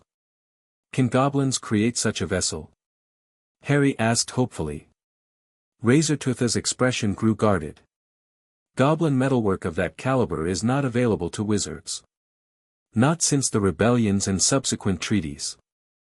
I'm not asking as a wizard, Harry said carefully. I'm asking as someone who needs help. The goblin studied him thoughtfully. Refreshingly direct, young Potter. Unfortunately, the treaties are binding regardless of individual circumstances. But you could provide information, Wednesday suggested. Theoretical guidance on the necessary properties of such a vessel. Razortooth seemed to consider this carefully. The Addams family has maintained unusual relations with the Goblin nation over centuries. Neither friend nor foe, but something else entirely. This grants certain latitude. He reached into his pocket and extracted a small silver disc, which he placed on the table between them. This contains the basic runic sequences used in our containment procedures. It is not a complete solution, but it may assist your research. The Addams family acknowledges this courtesy, Wednesday replied formally, taking the disc. It will not be forgotten. See that it isn't, Razortooth said gruffly. Now, I believe our business is concluded. I suggest your next inquiries focus on objects already containing similar fragments. Finding one might provide insights into creating a suitable vessel for extraction. Our thoughts exactly, Wednesday agreed, rising to her feet. Thank you for your assistance, Razortooth. As they left Gringotts, Harry could barely contain his questions until they reached a quiet corner of Diagon Alley. Does this mean the goblins know how to remove it? He asked eagerly. They have part of the solution, Wednesday tempered his expectations. The runic sequences will help with the extraction process, but we still need a suitable vessel, something connected to Voldemort that would attract the fragment more strongly than your scar. Like one of the Founder's objects he turned into another soul container, Harry realized. Precisely, Wednesday confirmed. Which is why our journey is just beginning. Our next stop is Scotland, specifically, a certain cave where, according to my research, Salazar Slytherin conducted some of his more controversial experiments. Harry nodded, determination replacing his earlier uncertainty. Finding these objects, these pieces of Voldemort's fractured soul, was their best chance at removing the fragment from his scar. And after that, perhaps, at stopping Voldemort's return altogether. When do we leave? He asked. Immediately, Wednesday replied, shrinking their packages with a wave of her wand and stowing them in a small black bag. Time is against us. September 1st approaches, and there's much to accomplish before you board the Hogwarts Express. The Scottish Highlands stretched around them in majestic desolation, rugged mountains, mist-covered valleys, and ancient forests untouched by Muggle development. Wednesday guided their rented car along narrow roads that seemed to disappear and reappear through the fog, following directions from a map that occasionally rearranged itself. Unplottable locations are challenging to reach by conventional means, she explained as they turned onto what appeared to be a game trail rather than a proper road. Slytherin's cave exists in a pocket of space that shifts location depending on the lunar cycle. Like the Room of Requirement at Hogwarts? Harry asked, recalling a passage from Hogwarts, a history, that Wednesday had assigned him to read. Similar principle, different execution, she confirmed. Slytherin was particularly adept at spatial manipulation magic. Some believe he learned the techniques from merfolk, who create similar pocket dimensions beneath the water's surface. They eventually stopped at what appeared to be an impassable cliff face. Wednesday consulted her map once more, then checked the position of the waning moon visible through breaks in the clouds. "We're here," she announced, exiting the car. "The entrance should appear at the exact moment moonlight touches that outcropping." She pointed to a jagged rock formation jutting from the cliff. Harry joined her, shivering slightly in the chill Highland air. "What exactly are we looking for inside?" "Records," Wednesday replied, removing equipment from the trunk, a backpack for each of them containing supplies for magical exploration. Slytherin documented his research meticulously. If he discovered methods for creating soul vessels, those notes might reveal vulnerabilities we can exploit. "And you think Voldemort found these records too? Used them to create his soul containers?" "It's a logical assumption," Wednesday confirmed. "Few wizards have successfully created multiple soul vessels throughout history. The process is extraordinarily difficult and dangerous. Having Slytherin's research would explain Voldemort's success with the technique." As she spoke, the moon emerged fully from behind the clouds, its light striking the outcropping at precisely the angle Wednesday had predicted. The solid rock face before them shimmered, then seemed to melt away, revealing a narrow passage leading into darkness. "Right on time," Wednesday observed with satisfaction. "Remember your training, Harry.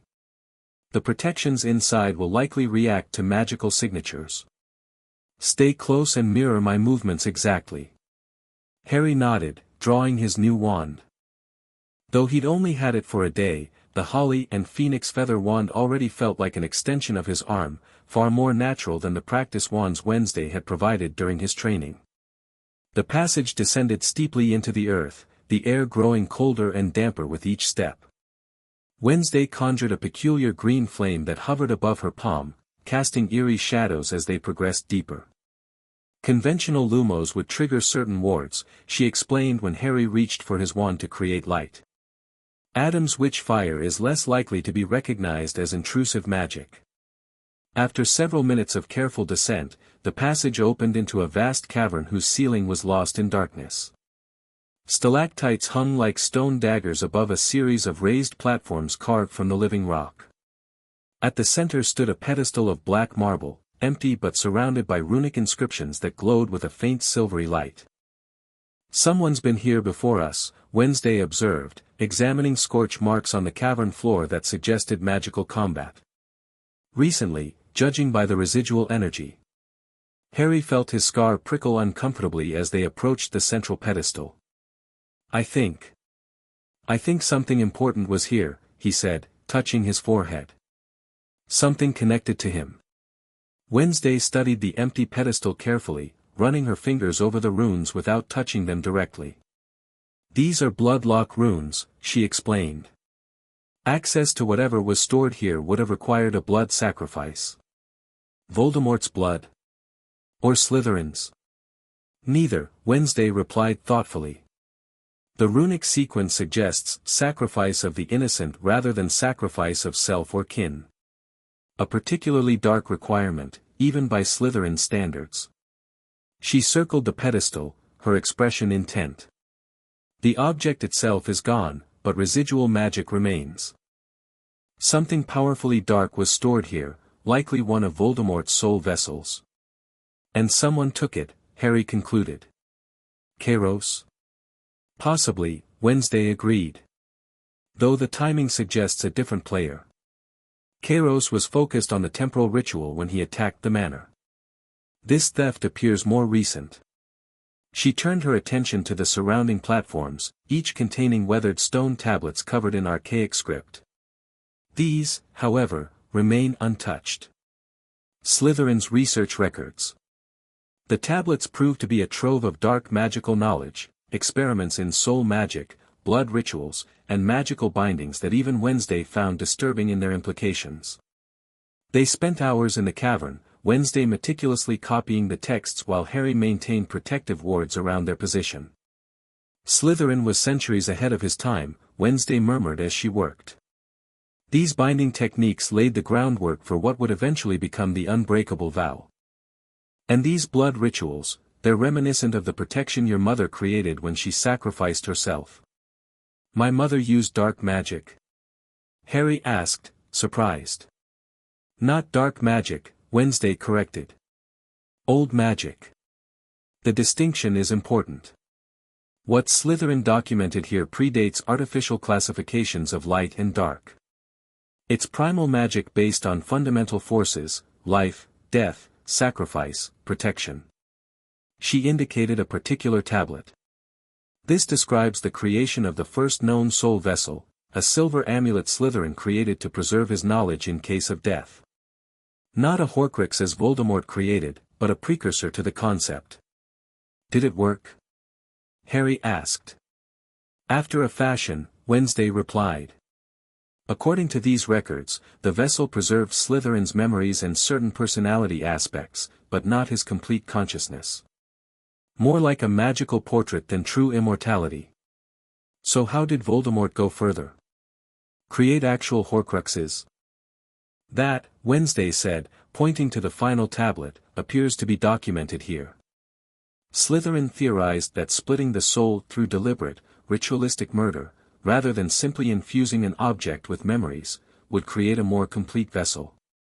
But he never implemented the theory, considering the cost too high. Voldemort had no such reservations, Harry observed grimly.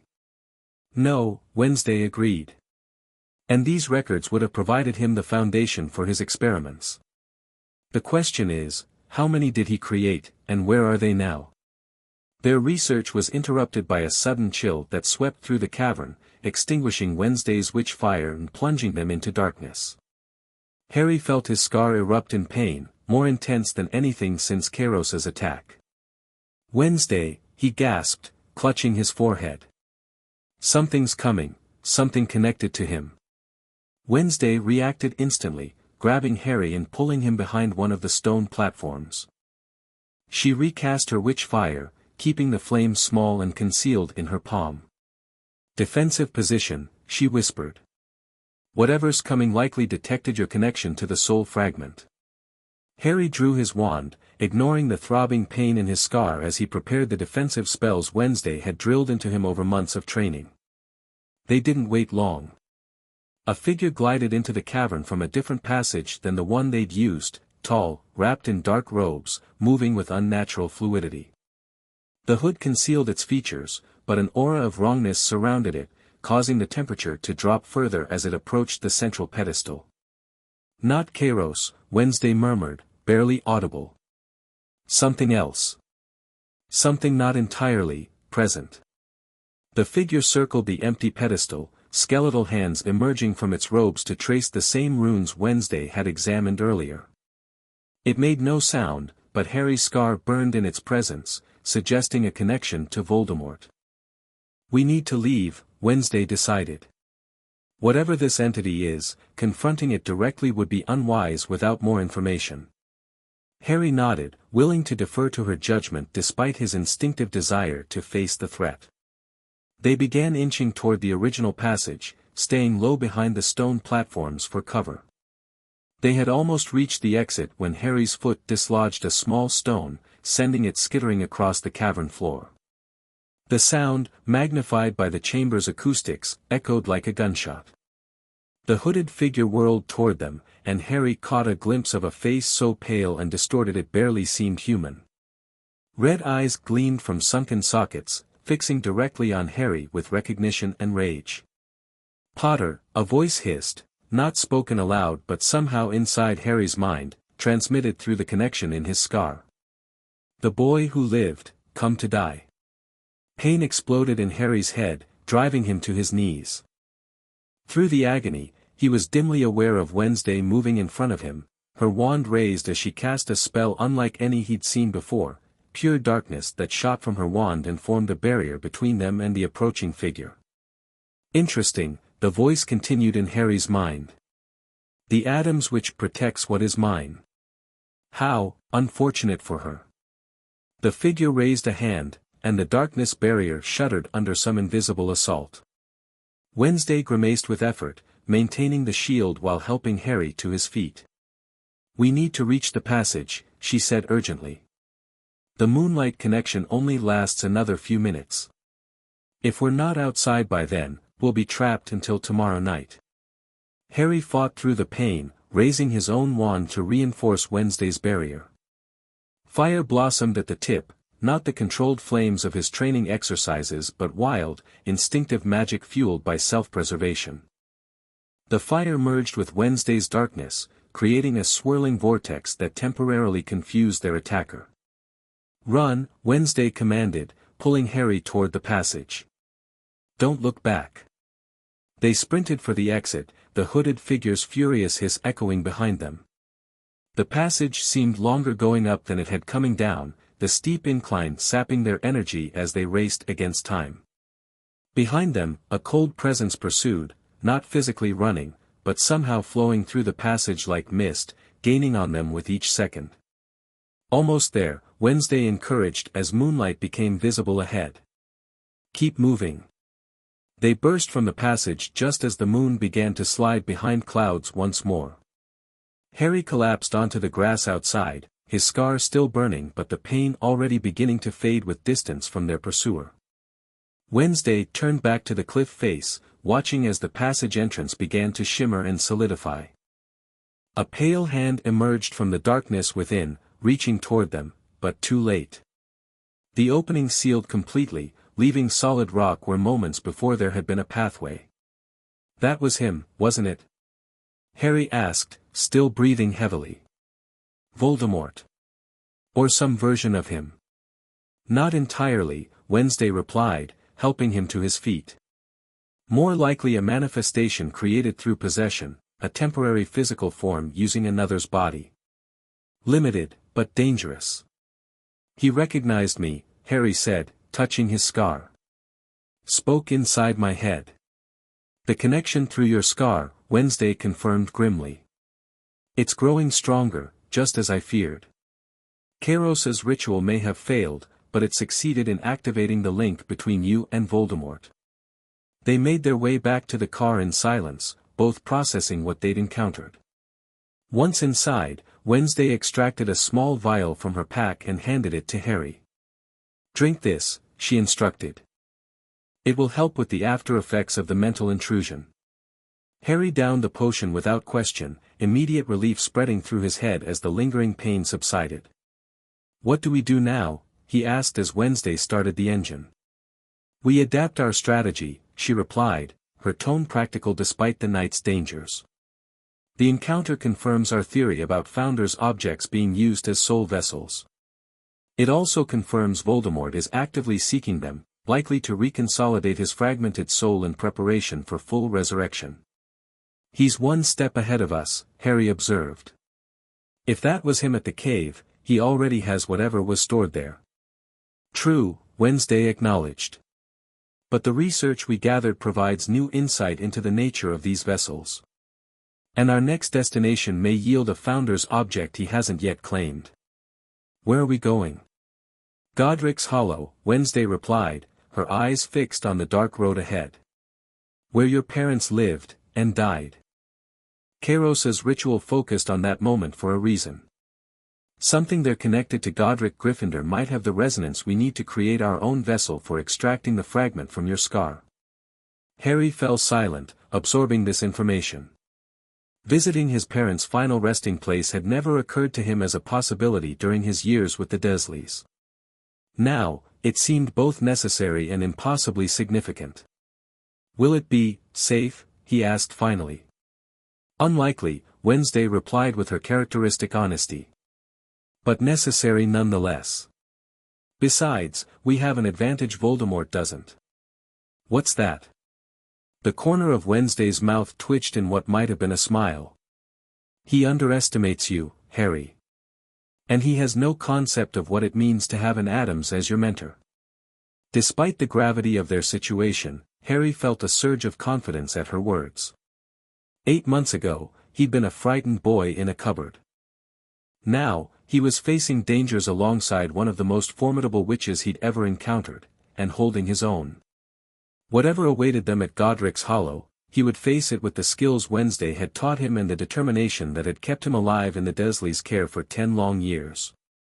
And perhaps, just perhaps, he would finally connect with the parents he'd never known.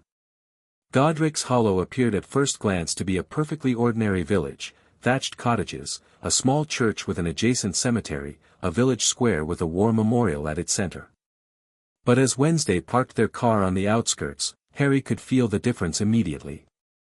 "There's magic here," he said quietly. "Lots of it." "Old magic." Wednesday nodded approvingly. "Your sensitivity has improved." "Yes, Godric's Hollow is one of Britain's oldest magical settlements. Muggles and magical folk live alongside each other here, though the latter maintains certain areas under notice-me-not charms and other concealment spells." They walked through the quiet village in the early morning light. Few residents were about at this hour, allowing them to move inconspicuously toward their first destination, the cemetery beside the church. "We'll visit your parents' graves first," Wednesday explained. "Then the cottage where it happened. The magical residue at both locations may provide clues about the type of object we're seeking." The cemetery was peaceful, dew still clinging to the grass between gravestones. Wednesday moved unerringly through the rows, clearly having researched the location beforehand, until they reached a white marble headstone bearing the names James and Lily Potter. Harry stared at the grave in silence, a complex mix of emotions washing over him. These were his parents, people he couldn't remember except for fragments of memory, a flash of green light, his mother's scream. Yet standing before their final resting place created a connection he hadn't expected to feel. "They died protecting you," Wednesday said quietly. "A sacrifice born of love, not dark ritual. One of the most powerful magical foundations possible." Harry nodded, unable to speak past the lump in his throat. After a moment, Wednesday produced a small silver knife from her pocket. "If you're willing," she said carefully, "a drop of your blood on their grave might help us detect any lingering magical resonance. Blood freely given in remembrance has different properties than blood taken by force." Harry hesitated only briefly before extending his hand. Wednesday made a small, precise cut on his palm, then guided his hand to the gravestone. A drop of blood fell onto the white marble, where it seemed to sink into the stone itself rather than staining the surface. For a moment, nothing happened. Then a soft golden glow emanated from the grave, pulsing gently like a heartbeat. Harry felt a warmth spread through him, centered around his scar but fundamentally different from the burning pain of Voldemort's presence. This was comforting. Wednesday observed the phenomenon with intense focus. "Protection magic," she murmured. "Still active, even after all these years. Your mother's sacrifice created a magical bond that transcends death itself. Is this what protected me? When he tried to kill me as a baby?" "Part of it," Wednesday confirmed. "But there's something else, something connected specifically to Godric Gryffindor." She ran her hands above the glowing gravestone, not touching but sensing the magical currents. "The sword," she said suddenly. "Of course. Godric Gryffindor's sword." "What sword?" Harry asked, confused. "A goblin-made weapon infused with Gryffindor's magical signature," Wednesday explained. "According to legend, it appears to any true Gryffindor in a moment of great need.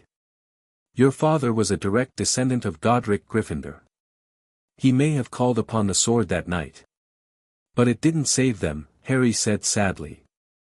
No, Wednesday acknowledged. But its presence, combined with your mother's sacrifice, may have contributed to your survival.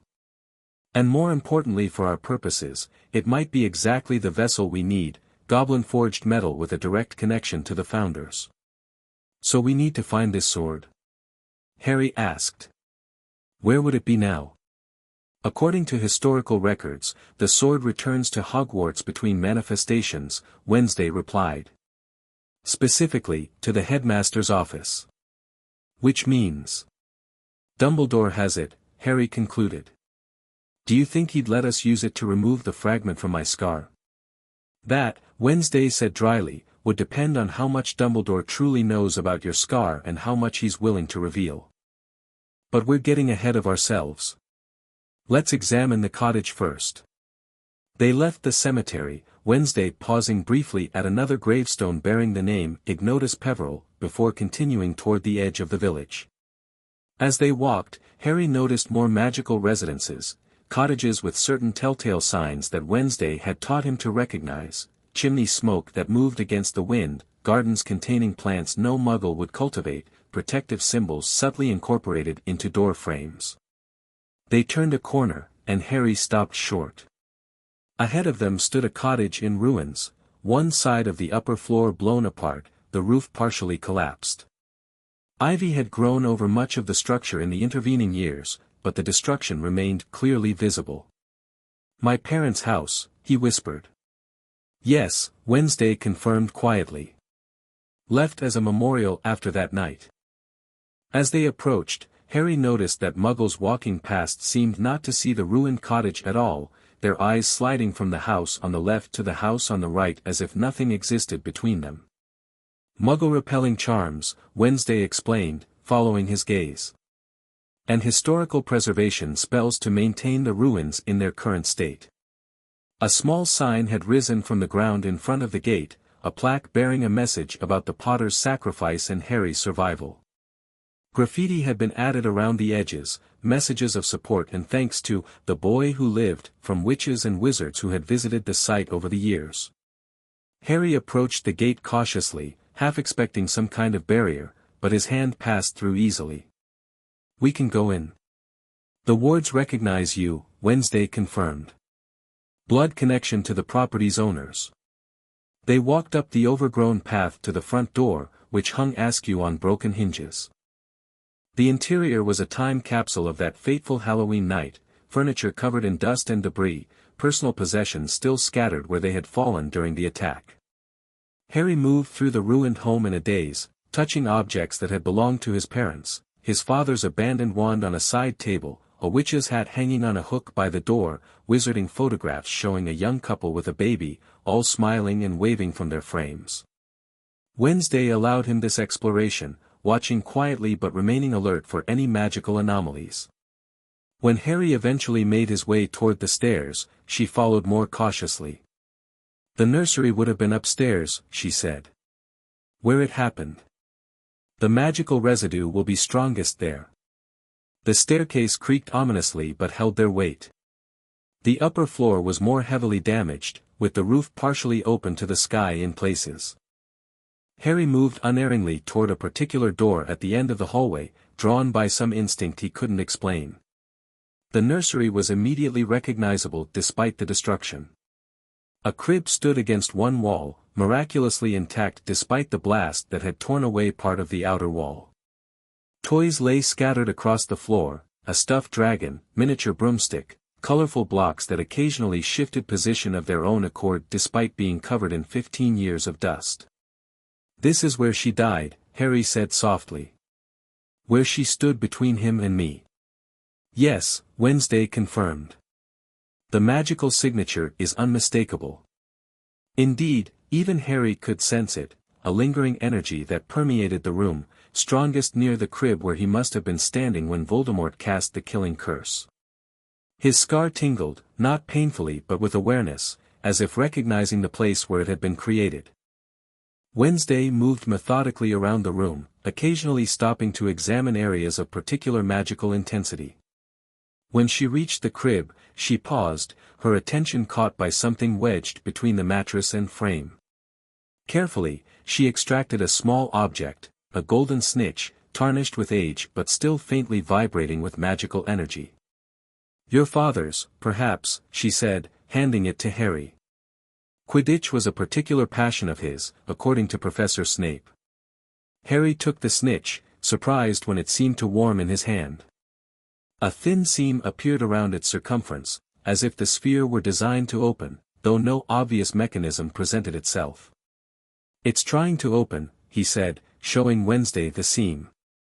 She examined it with interest. Snitches have flesh memories, they remember the touch of the first person who handled them.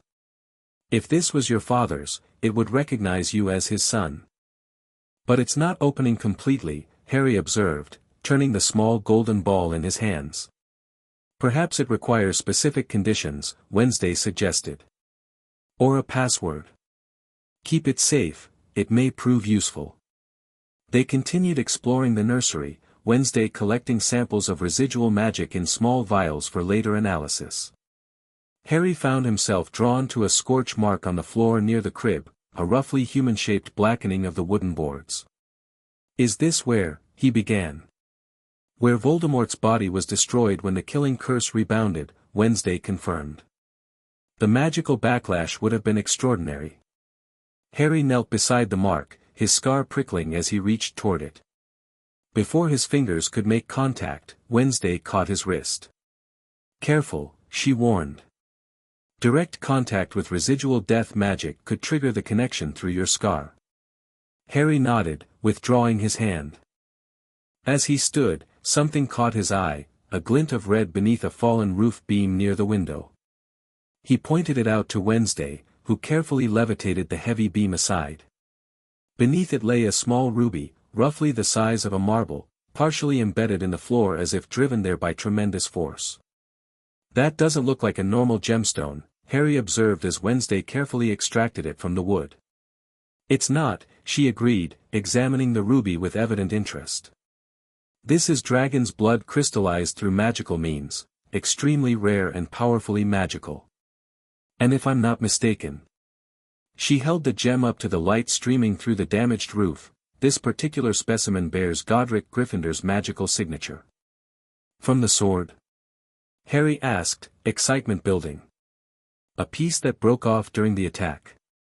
"Possibly," Wednesday replied.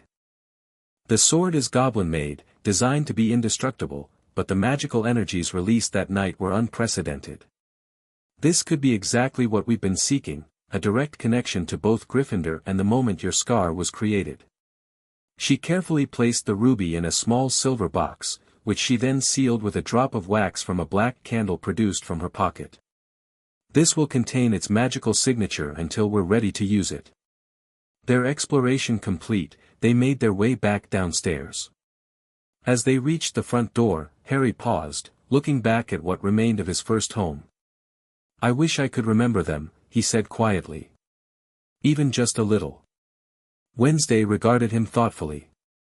"Memory is a complex magical domain," she said. "The mind stores more than we can consciously access. With the right techniques, it's possible to retrieve impressions thought lost forever." "Could you teach me?" Harry asked hopefully. "I could," Wednesday confirmed. "Though it would need to wait until after we've addressed the more pressing matter of your scar. Memory work requires a mind free of foreign influence." Harry nodded, understanding the priority. As they stepped outside, he felt a strange reluctance to leave. This place represented his only tangible connection to his parents. Yet he also felt a sense of closure he hadn't realized he needed. They were halfway down the garden path when Wednesday suddenly stiffened, her hand moving to her wand. "We're being watched," she said quietly. Harry followed her gaze to a figure standing across the street, a woman wrapped in a shawl despite the summer morning, her eyes fixed on them with uncomfortable intensity. "Muggle or magical?" Harry whispered, his own hand dropping to his wand. "Magical," Wednesday confirmed. "And familiar with the property. She hasn't triggered any of the wards." The woman, noticing their attention, began moving toward them with a peculiar shuffling gait.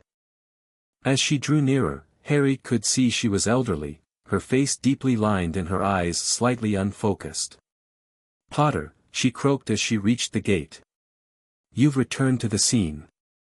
As was foretold. Wednesday positioned herself slightly in front of Harry, her wand visible but not raised. "You know Harry Potter?" The old woman cackled. "Know him? I was there that night. Saw it all from my window." She pointed to a cottage nearby. "Bathilda Bagshot, dear. Historian of magic and witness to history's pivot point." Harry's eyes widened in recognition of the name. "You wrote A History of Magic. It's on my Hogwarts reading list." The woman seemed pleased by this recognition. "Student of history, are you? Good, good. The past informs the future, especially when time itself becomes flexible." Her gaze shifted to Wednesday, sharpening with sudden clarity. "Addams. The family that dances with death as a partner rather than an adversary." Wednesday's posture relaxed slightly, though her caution remained evident. "You're well informed, Madam Bagshot. One doesn't live as long as I have in a magical community without recognizing certain magical signatures," Bathilda replied. "The Addams magic has a distinctive flavor. Dark, but not corrupted. Primal, like the earth itself." She turned her attention back to Harry. "You seek answers about that night. About what was lost and what was gained." It wasn't a question, but Harry nodded anyway. "Yes. We found something, a ruby that might have come from Godric Gryffindor's sword." Bathilda's eyes widened. "The sword was there. James must have summoned it in their final moments." She shook her head sadly. "Not enough, unfortunately. Not against what he became." "What who became?" Harry asked, confused. "Tom Riddle," Bathilda said, her voice dropping to a whisper. "Such a polite boy when he visited me, asking questions about the Hallows and Hogwarts founders. Before he became Lord Voldemort. Before he shattered his soul beyond recognition." Wednesday and Harry exchanged significant looks at this revelation. "You knew Voldemort before he became Voldemort?" Harry asked incredulously. "Knew him? I was practically his history tutor for a summer," Bathilda replied. "So hungry for knowledge about magical artifacts, especially those with connections to the founders. I should have recognized the darkness growing in him, but historians are often too focused on the past to see the present clearly." "What can you tell us about the founders' relics?" Wednesday asked directly. "Specifically, those Voldemort might have sought out." Bathilda considered the question, her aged face creasing in thought. "Slytherin's locket, certainly. He was obsessed with his connection to Salazar. Hufflepuff's cup caught his interest too, magical properties related to abundance and nourishment. Ravenclaw's diadem was lost centuries ago, but he asked endless questions about it." "And Gryffindor's sword?" Harry prompted. "The only founder's relic he couldn't access," Bathilda confirmed. "It appears only to worthy Gryffindors in moments of need, a safeguard Godric implemented precisely to prevent its use for darker purposes." She peered at them suspiciously. "Why do you ask about these relics? What purpose does an Addams have with founders' artifacts?" Wednesday met the historian's gaze directly. "Harry carries an unwanted souvenir from his encounter with Voldemort. We're researching methods to remove it safely." Understanding dawned in Bathilda's rheumy eyes as they fixed on Harry's scar. "The Horcrux fragment," she whispered. "I suspected, but couldn't confirm, too terrible to contemplate." "You know about Horcruxes?" Harry asked, surprised that the concept was familiar to her. "Historian of magic, dear boy," Bathilda reminded him. "The darkest practices are still part of history, however much the Ministry wishes to pretend otherwise." She looked at Wednesday with newfound respect.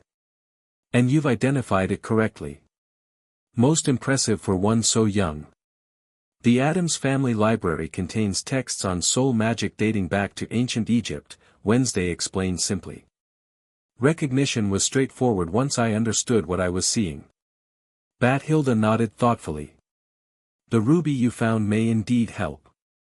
Gryffindor infused his creations with protective magic specifically designed to counter Slytherin's darker experiments after their falling out. A fragment of the sword would retain those properties. Do you know how we might use it? Harry asked hopefully. The old woman shook her head. That goes beyond historical knowledge into practical application. But... She hesitated, then continued, I might have some texts that could assist your research. If you're willing to wait while I retrieve them. Wednesday considered the offer. We would appreciate any information you can provide, Madam Bagshot. Come to my cottage in 1 hour, Bathilda instructed. I need time to locate the specific volumes. They're somewhat concealed from casual discovery. With that cryptic statement, she shuffled away toward her home, occasionally glancing back as if to reassure herself they were still there. Can we trust her? Harry asked once she was out of earshot. That, Wednesday replied thoughtfully, is an excellent question. Her knowledge seems genuine, but something about her manner feels inconsistent. She knew Voldemort, Harry pointed out. And she knows about Horcruxes. That's more than most people we've encountered. True, Wednesday acknowledged. Which is why we'll accept her offer of information, cautiously. The potential value outweighs the risk, provided we maintain appropriate defenses. They decided to use the hour before their meeting with Bathilda to explore the village further. The war memorial in the square transformed as they approached, shifting from a conventional obelisk to a statue of James and Lily Potter holding baby Harry, a magical tribute visible only to those with magical ability. Harry stared at the stone faces of his parents, searching for his own features reflected in theirs. His untamable hair clearly came from his father, while something about his eyes matched his mother's, even in stone. They look happy, he said softly. Like a normal family. They were, Wednesday replied, her tone gentler than usual. According to everything I've researched about your parents, their relationship was genuine and their joy in you was complete. Whatever else was happening in the wizarding world, that much was real. Her words provided a comfort Harry hadn't realized he needed. The Dursleys had always described his parents as wastrels, drunkards, burdens on society. Even knowing those characterizations were lies, part of him had feared discovering some kernel of truth in their vicious descriptions. The statue, and Wednesday's confirmation, laid those fears to rest. When the hour had nearly passed, they made their way to Bathilda Bagshot's cottage, a small, cluttered dwelling with books stacked in precarious towers visible through every window. The garden was overgrown with a mixture of ordinary plants and what Harry recognized as magical herbs used in various potions. Wednesday approached the door cautiously, her senses alert for any signs of danger or deception. She knocked 3 times, and they waited. No response came. She knocked again, louder this time. Still nothing. Something's wrong, Wednesday stated, drawing her wand. The wards around the property have changed since we spoke with her. Harry drew his wand as well, falling into the defensive stance Wednesday had drilled into him during their training sessions. Could she have set a trap? Possibly, Wednesday acknowledged. Or something may have happened to her in our absence. She cast a series of detection spells, the results causing her frown to deepen. The magical signature inside doesn't match what we encountered earlier. Someone, or something, else is in there now. What do we do? Harry asked, tension building in his chest. Wednesday considered their options. We proceed, but with extreme caution. Whatever's inside might have information we need, or might have harmed Madame Bagshot. Either way, we need to investigate. With a complex wand movement, she disabled the cottage's outer wards. The door swung open at her touch, revealing a dimly lit interior cluttered with books, papers, and magical artifacts collected over a historian's lifetime. Stay behind me, Wednesday instructed as they entered. And be ready to cast your strongest shield charm if I give the signal. They moved silently through the front room, Wednesday pausing occasionally to cast detection spells. A faint sound came from deeper in the cottage, a dragging noise followed by a thump. Wednesday gestured for Harry to stop, then cast a spell he hadn't seen before, a nearly invisible mist that spread through the cottage, clinging to surfaces briefly before dissipating. Life detection, she explained quietly. 2 entities present besides ourselves. 1 human, 1 not. Not human. Harry whispered. What then? Something reptilian, Wednesday replied grimly. Large and magically altered. Harry's scar began to prickle uncomfortably. Voldemort, he suggested, remembering the snake-like features of the entity they'd encountered in Slytherin's cave. Possibly a manifestation, Wednesday agreed. Stay close. They advanced toward the sound, passing through a kitchen filled with more books than cooking implements, until they reached a closed door at the rear of the cottage. Wednesday paused, casting another detection spell specifically on the door itself. No traps, she confirmed. But strong concealment charms. Whatever's inside doesn't want to be seen for what it truly is. With a precise flick of her wand, Wednesday countered the concealment spells, then pushed the door open. The scene inside made Harry's blood run cold. Bathilda Bagshot lay motionless on the floor, her eyes open and vacant, her body rigid. Standing over her was a figure that resembled the historian but was clearly not her. The features were similar, but the posture was all wrong, the neck extending unnaturally as the head swiveled toward them with mechanical precision. Young Potter, the thing wearing Bathilda's form hissed, its voice a disturbing mixture of elderly woman and something else entirely. Right on schedule. Before either of them could react, the creature's form began to distort grotesquely. The skin split along the neck and torso, revealing scales beneath as an enormous snake emerged from what had been Bathilda Bagshot's body. The discarded human skin collapsed to the floor like an empty suit as the massive serpent rose to its full height. Nagini, Wednesday identified, her wand aimed steadily at the creature. Voldemort's familiar. The snake hissed in what sounded disturbingly like laughter. The Addams which knows me. I'm flattered. Harry realized with shock that he could understand the snake's speech, not as hissing but as actual words. You're a Parselmouth, Wednesday observed, noticing his reaction. Interesting but not unexpected, given your connection to Voldemort. Nagini's attention fixed on Harry, her enormous body coiling in preparation to strike. My master will be pleased when I deliver you to him, Potter. He has waited so long for this reunion. Your master isn't fully restored yet, Wednesday stated coldly.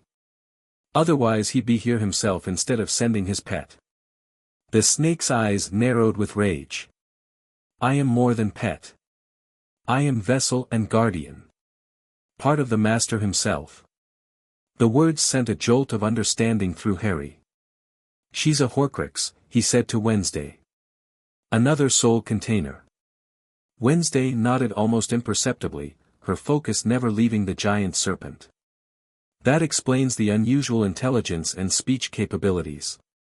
Voldemort placed a fragment of his soul in his familiar. Nagini struck without warning, her massive body launching toward them with supernatural speed. Wednesday's reflexes were faster, a slashing movement of her wand created a barrier that deflected the snake mid-strike, sending it crashing into a bookshelf. Harry, Containment Pattern 3, Wednesday commanded, initiating the defensive strategy they had practiced for precisely this type of situation. Harry moved immediately to position, his wand raised as he began casting the containment spells Wednesday had taught him. Fire sprang from his wand tip, forming a circle around the thrashing serpent.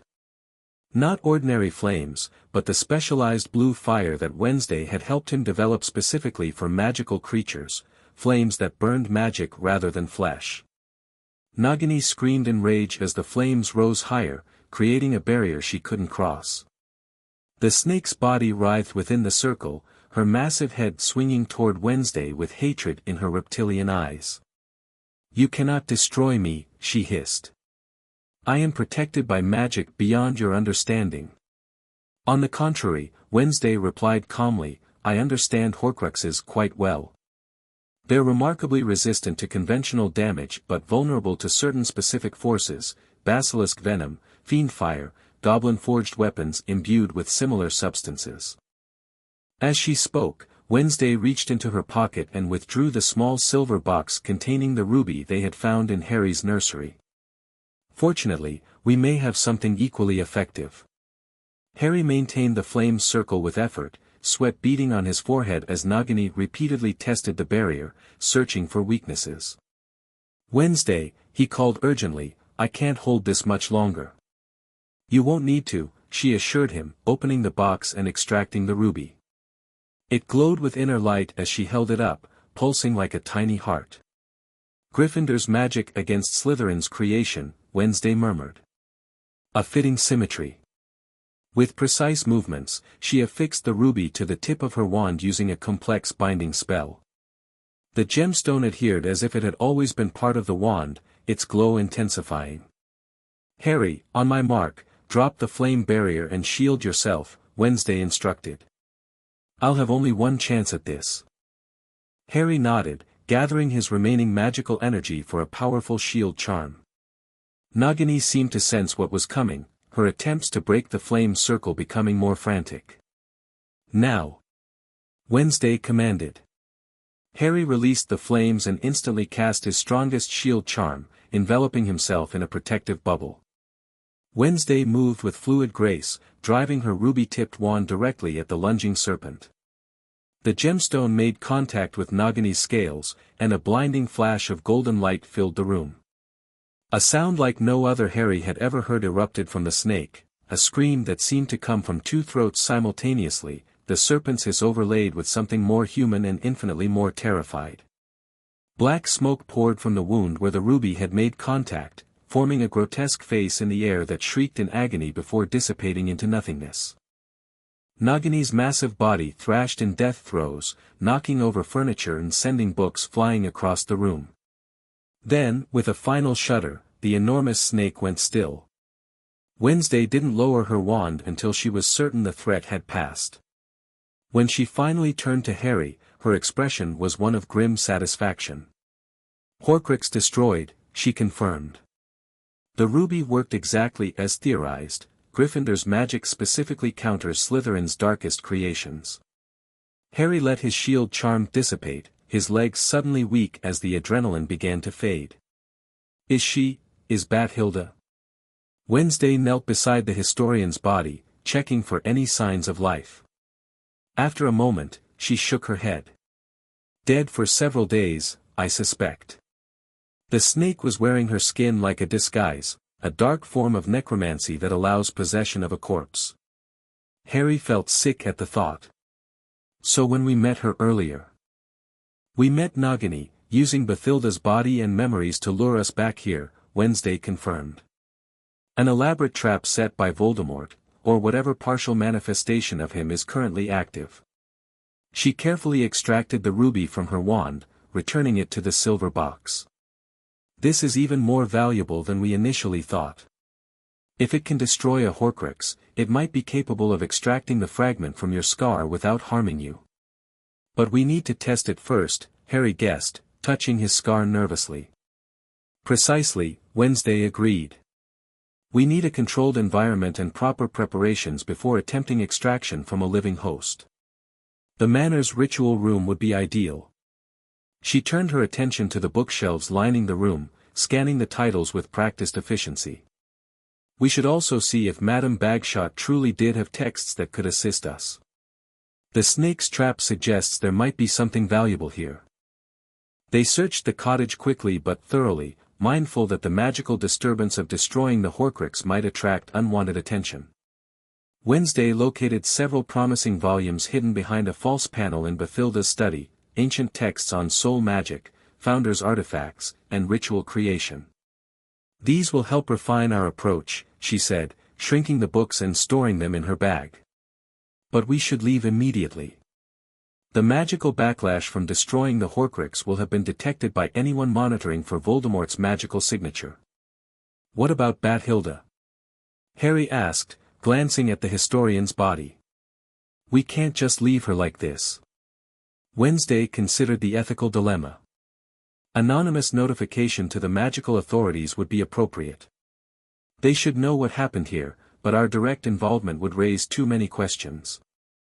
She conjured parchment and quill, writing a brief message reporting the discovery of Bathilda Bagshot's body and the apparent involvement of dark magic.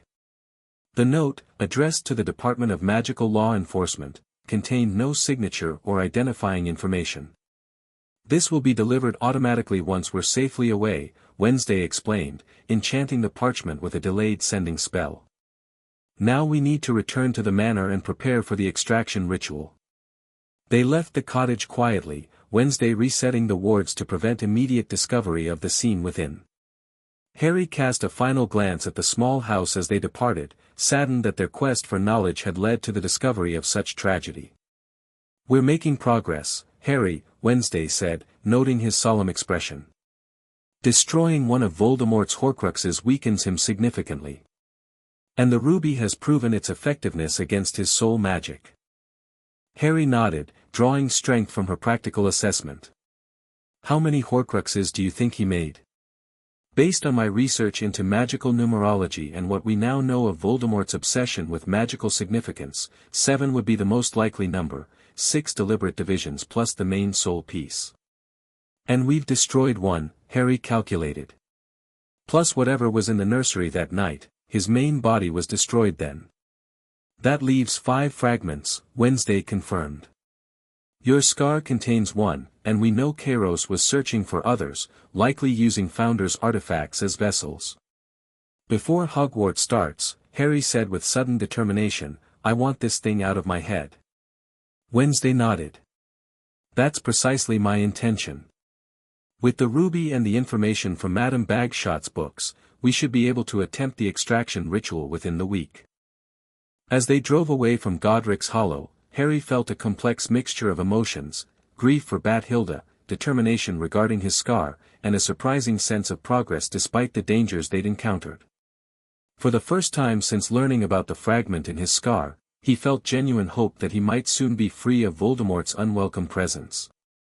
What he didn't yet know was that destroying Nagini had set other events in motion, events that would dramatically alter the path ahead for both Harry Potter and his unusual mentor. The manor's ritual room hummed with magical energy. Candles burned at precise intervals around a circular pattern drawn on the stone floor in a mixture of silver dust, crushed herbs, and a drop of Harry's freely given blood. In the center stood a pedestal upon which rested the ruby from Godric's Hollow, now set into a silver housing etched with the runic sequences provided by Razortooth. Wednesday moved around the circle, making final adjustments to the ritual components. Her preparation had been meticulous, combining the Goblin methods with information gleaned from Bathilda Bagshot's books and her own extensive research. Harry sat cross-legged just outside the circle, watching with a mixture of anticipation and apprehension. Tonight was the culmination of their quest, the attempt to remove Voldemort's soul fragment from his scar. The preparations are complete, Wednesday announced, stepping back to assess her work. The ruby's effectiveness against Nagini's Horcrux confirms its compatibility with our purpose. The Goblin runes will guide the extraction process, drawing the fragment from your scar into the gem. Will it hurt? Harry asked, the practical question masking deeper fears. Yes, Wednesday replied honestly. The fragment has been part of you since infancy. Separation will not be pleasant. However, I've incorporated pain mitigation elements into the ritual design. Harry nodded, appreciating as always her straightforward answers. In the 3 days since their return from Godric's Hollow, they had discussed the procedure extensively, Wednesday explaining each component and its purpose to ensure Harry understood exactly what would happen. Are you ready? She asked, her dark eyes studying him with unusual intensity. Harry took a deep breath and nodded. Yes. I want it gone before I go to Hogwarts. Very well. Wednesday gestured for him to enter the circle.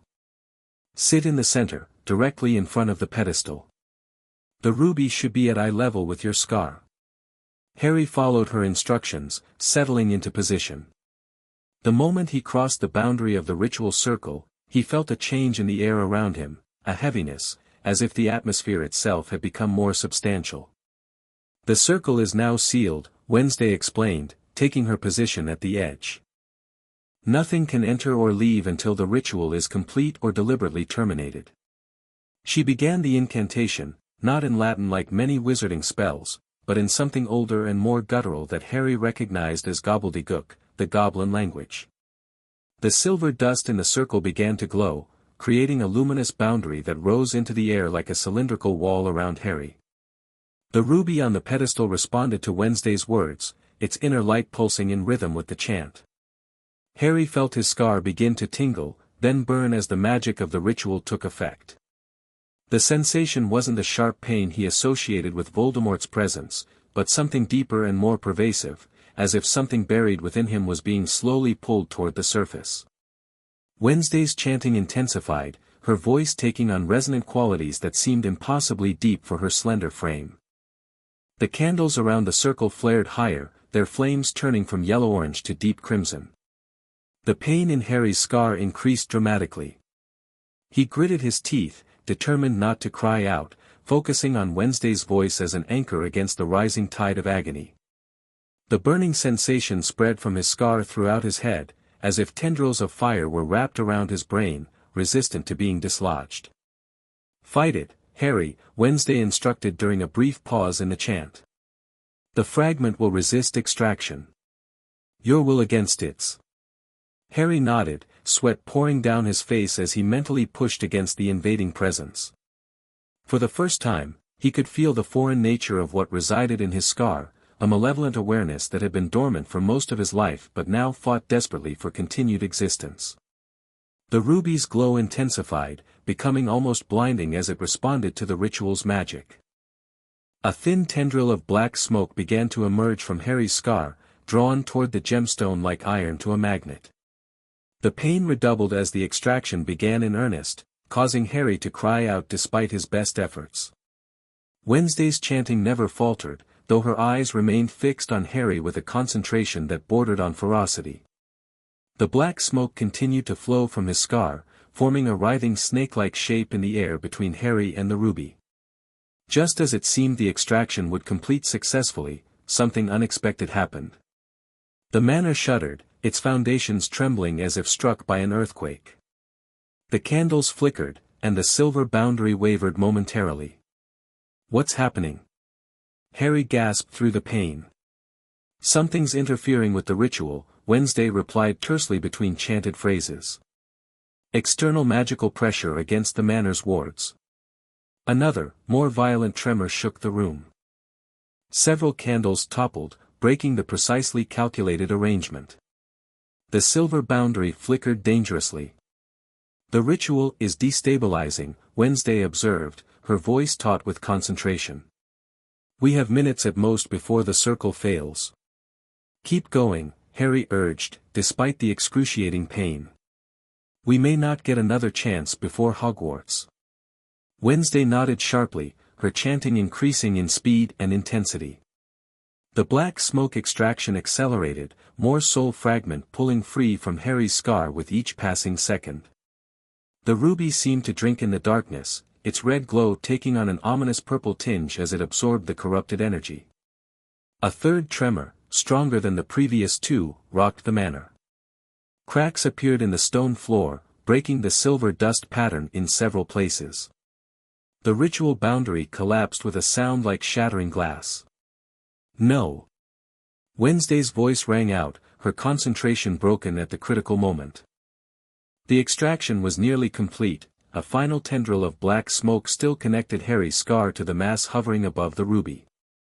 Moving with preternatural speed, Wednesday lunged forward into the disrupted circle, her hand closing around the ruby just as the magical containment failed completely. With her other hand, she grabbed Harry, pulling him backward as the room's ceiling began to crack above them. "We need to move," she stated urgently. "Now." Half carrying Harry, whose legs threatened to buckle from the pain and magical exhaustion, Wednesday rushed from the ritual room. Behind them, the ceiling collapsed with a thunderous crash, burying the ritual components under tons of stone and wood. What's attacking us? Harry asked as they hurried through the manor's corridors, which continued to shake ominously.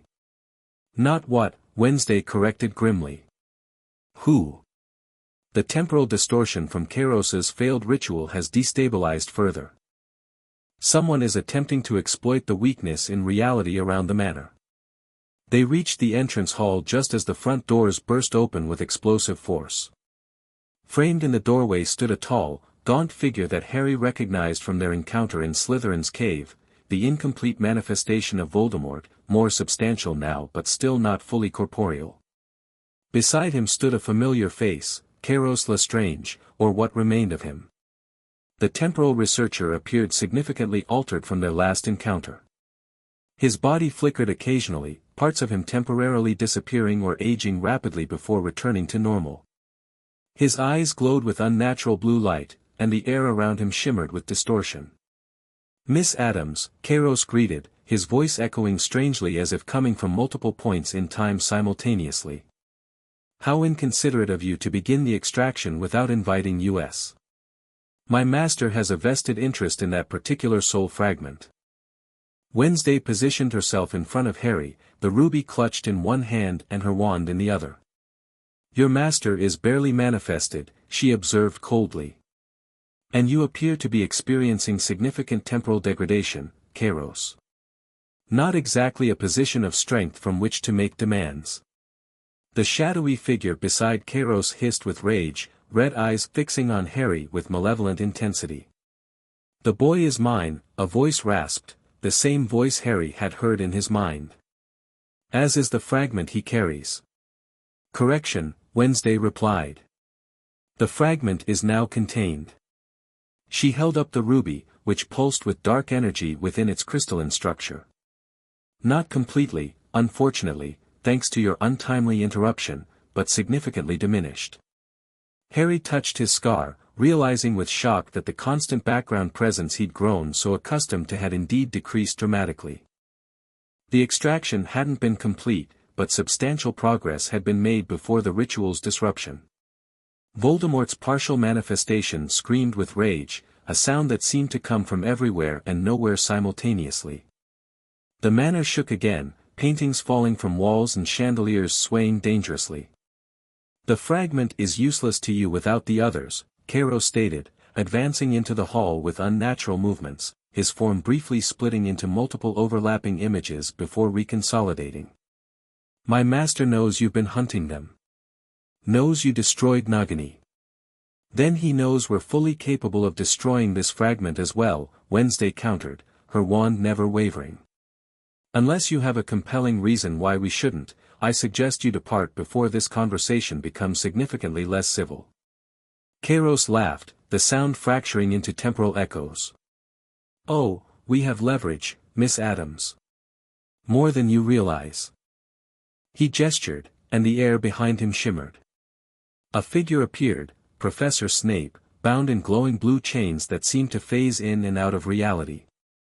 The potion's master's face was bloodied, but his eyes burned with fury rather than fear. Professor, Harry gasped. Severus came to warn you, Kairos explained with mock regret. Unfortunately, he encountered us first. Temporal binding spells are particularly effective against those attempting to apparate, catches them between departure and arrival.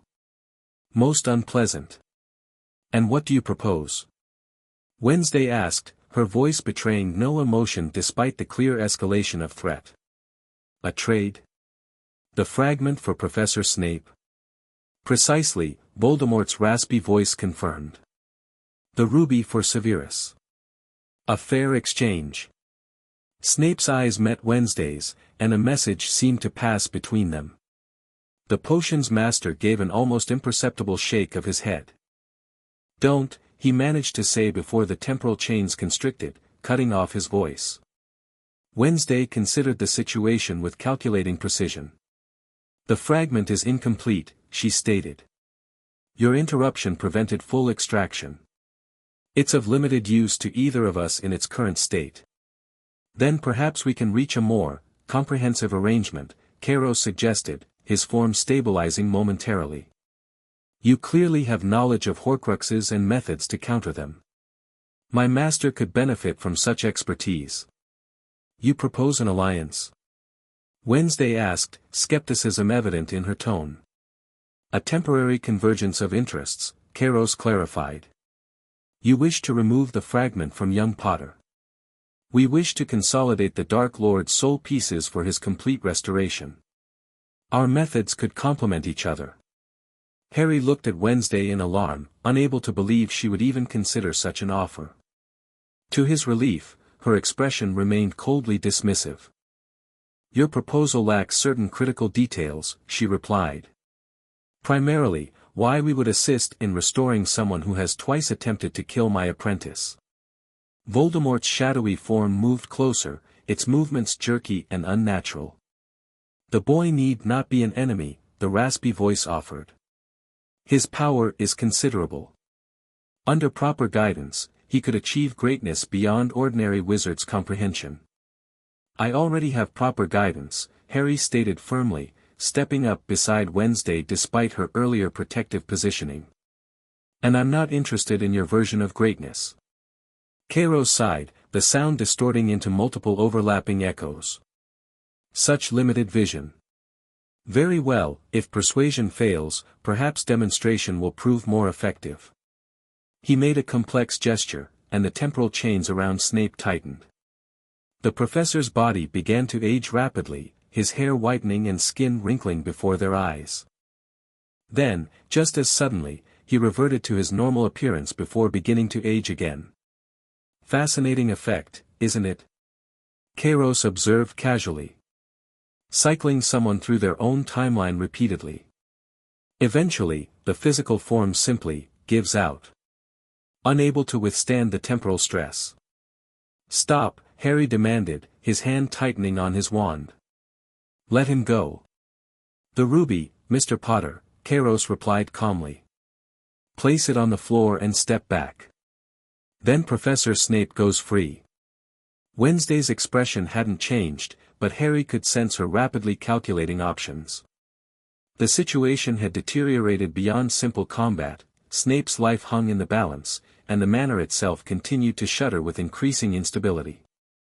Harry, she said quietly, prepare to shield yourself. Full coverage, as we practiced. He nodded almost imperceptibly, understanding her intent without further explanation. Months of training had created an intuitive connection between them, allowing for complex coordination with minimal communication. Very well, Wednesday announced to their adversaries. A partial fragment has limited value compared to a human life. I will place the ruby on the floor, but Professor Snape must be released simultaneously. Kairos smiled, the expression disturbing on his temporally unstable features. Agreed. On the count of 3. Wednesday slowly knelt, placing the ruby on the marble floor of the entrance hall. As she did so, she whispered something, words too quiet for Harry to catch but that caused the ruby to pulse briefly with a different rhythm. 1. Kairos began counting, loosening the temporal chains around Snape fractionally. 2. Wednesday continued, her hand still hovering near the ruby.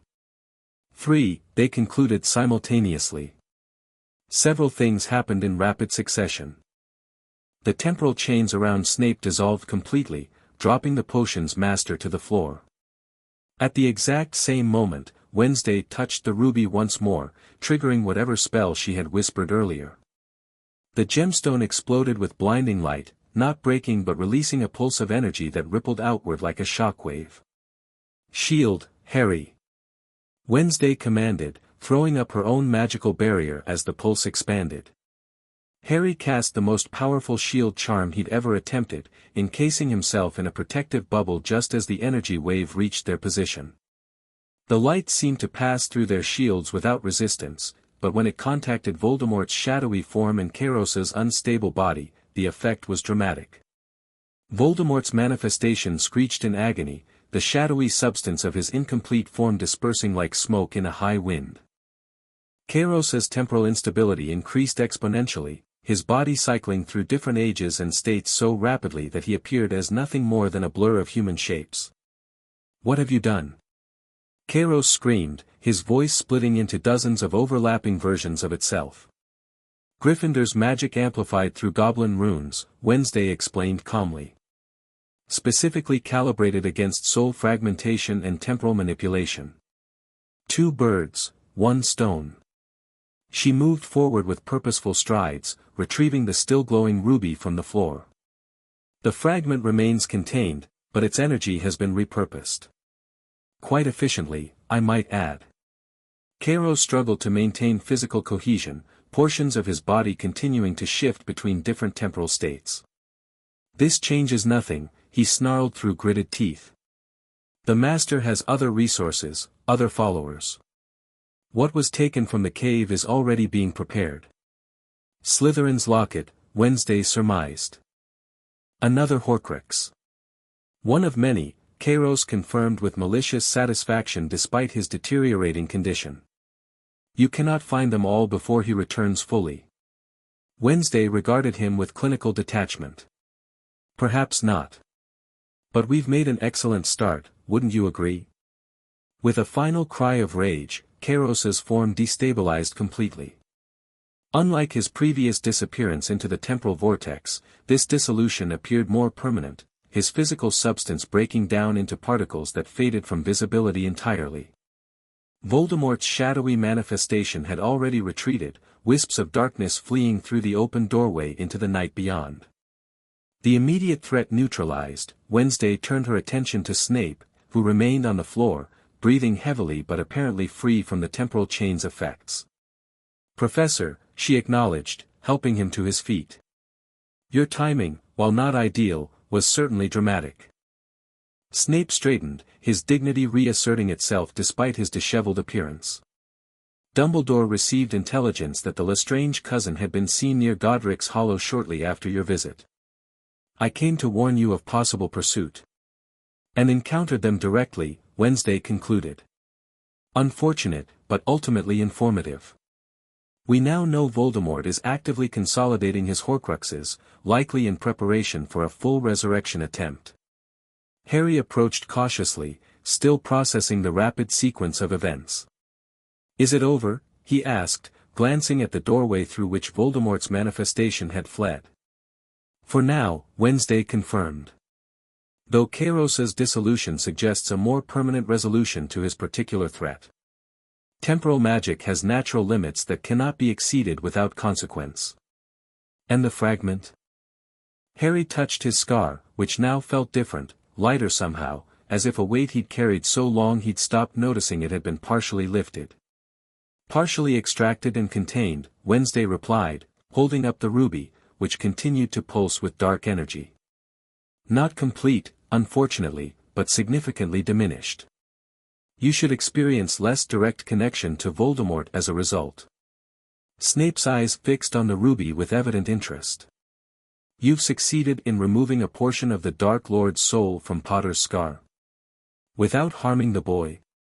Using a combination of Goblin methods and Founder's magic," Wednesday confirmed. "The interruption prevented complete extraction, but what we achieved should reduce the connection substantially." "Dumbledore will want to know of this development," Snape observed. "He has been researching similar methods." "Has he?" Wednesday's tone suggested she found this timing suspiciously convenient. "How interesting that he never mentioned such research during our discussions about Harry's scar." Snape's expression remained carefully neutral. "The headmaster has his reasons for discretion. Not all of which I pretend to understand or approve of." The manor gave another ominous shudder, reminding them that the immediate crisis might be over, but structural damage remained a concern. "We should continue this discussion elsewhere," Wednesday suggested, glancing at the cracking ceiling. "The temporal disruption has compromised the manor's structural integrity. It will repair itself given time. Addams' architecture has certain self-healing properties, but I suggest we relocate to the East Wing greenhouse for now." As they made their way through the damaged manor, Harry found himself walking alongside Snape, who studied him with unreadable dark eyes. "You appear changed, Potter," the professor observed finally. "Not merely the scar, but your overall magical signature." Harry considered this assessment. I feel different, he admitted. Lighter. More, just me, I guess.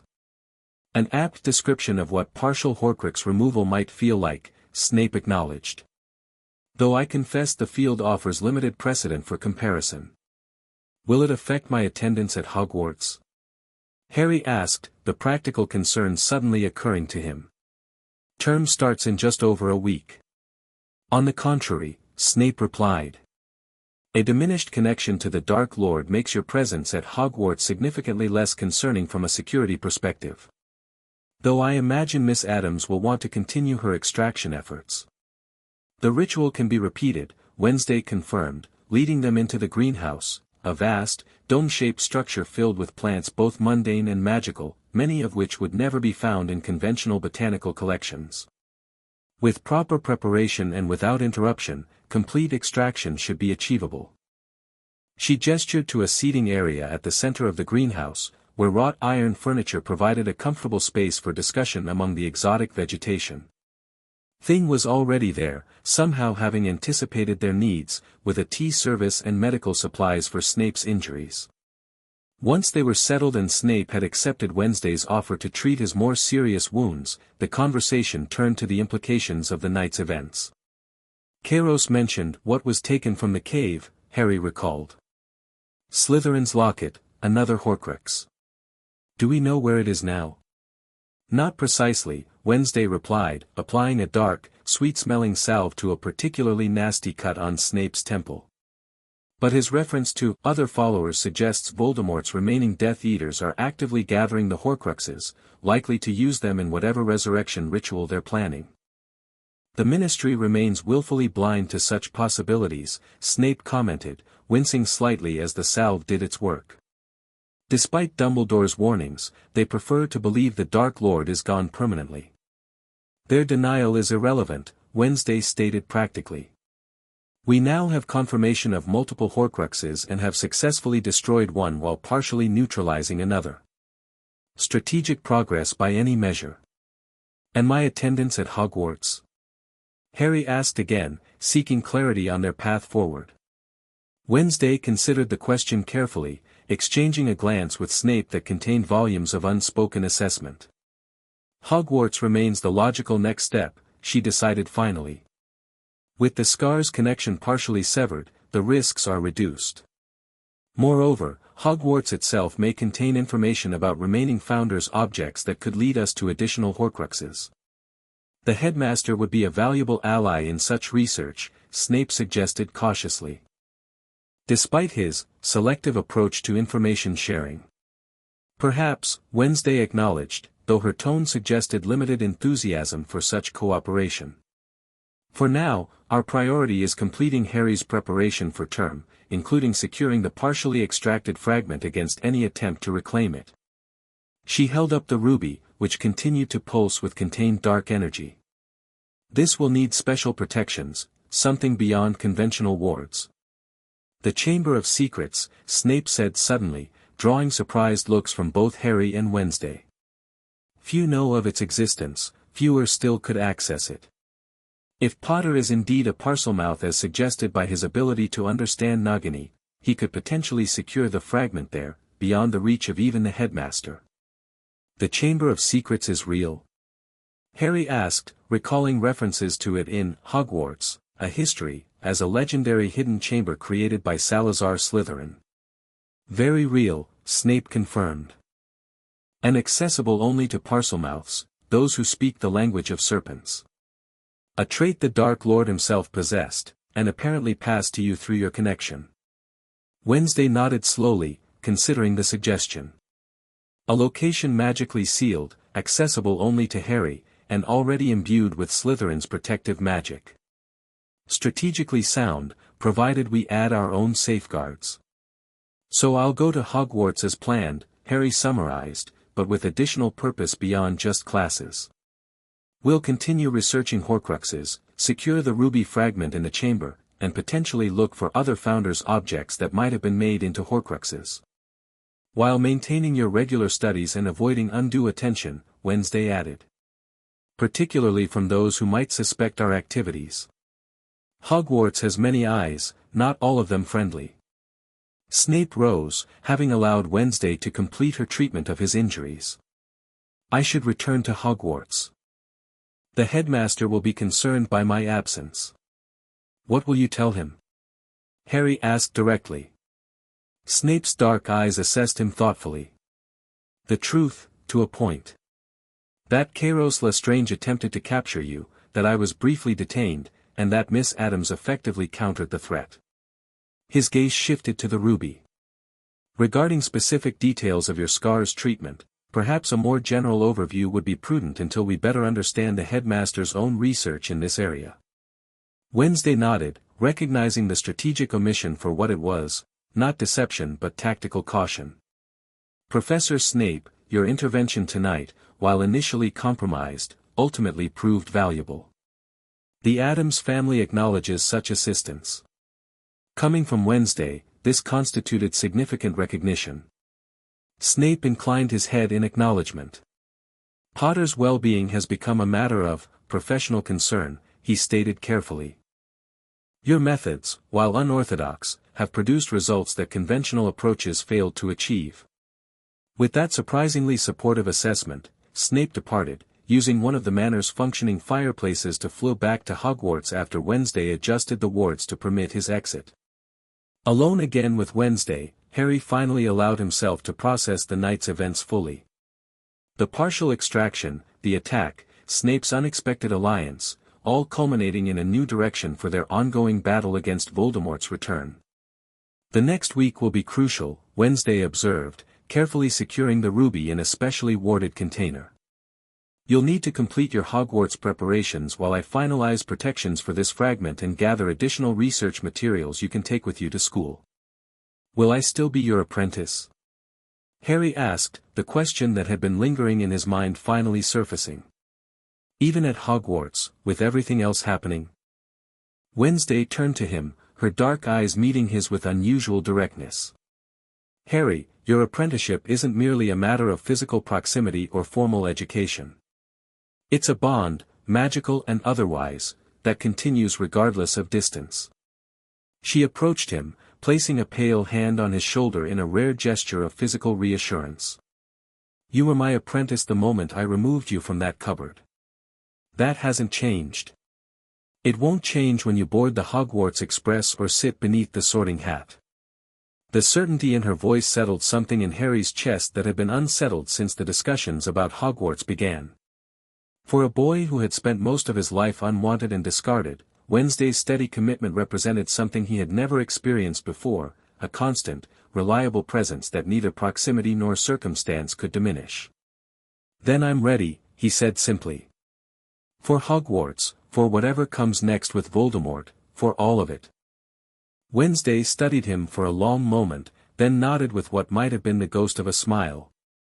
Yes, she agreed. I believe you are. As the first light of dawn filtered through the greenhouse dome, casting long shadows among the exotic plants, Harry Potter and Wednesday Addams began planning the next phase of their unusual partnership, one that would take them from the Gothic halls of Addams Manor to the ancient corridors of Hogwarts, where new challenges, allies, and enemies awaited. The fragment in Harry's scar had been diminished but not defeated. Voldemort's Horcruxes remained scattered but not forgotten. And the boy who lived, under the guidance of the most unlikely mentor imaginable, prepared to enter the wizarding world not as a frightened orphan but as a young wizard with purpose, training, and the unmistakable influence of the Addams family behind him. It was not the journey either of them had anticipated when Wednesday had first discovered Harry in that cupboard under the stairs. But as the Addams family had taught for generations, the darkest paths often led to the most illuminating destinations. The end. Thank you for watching this video. Please be sure to subscribe to our channel and like this video.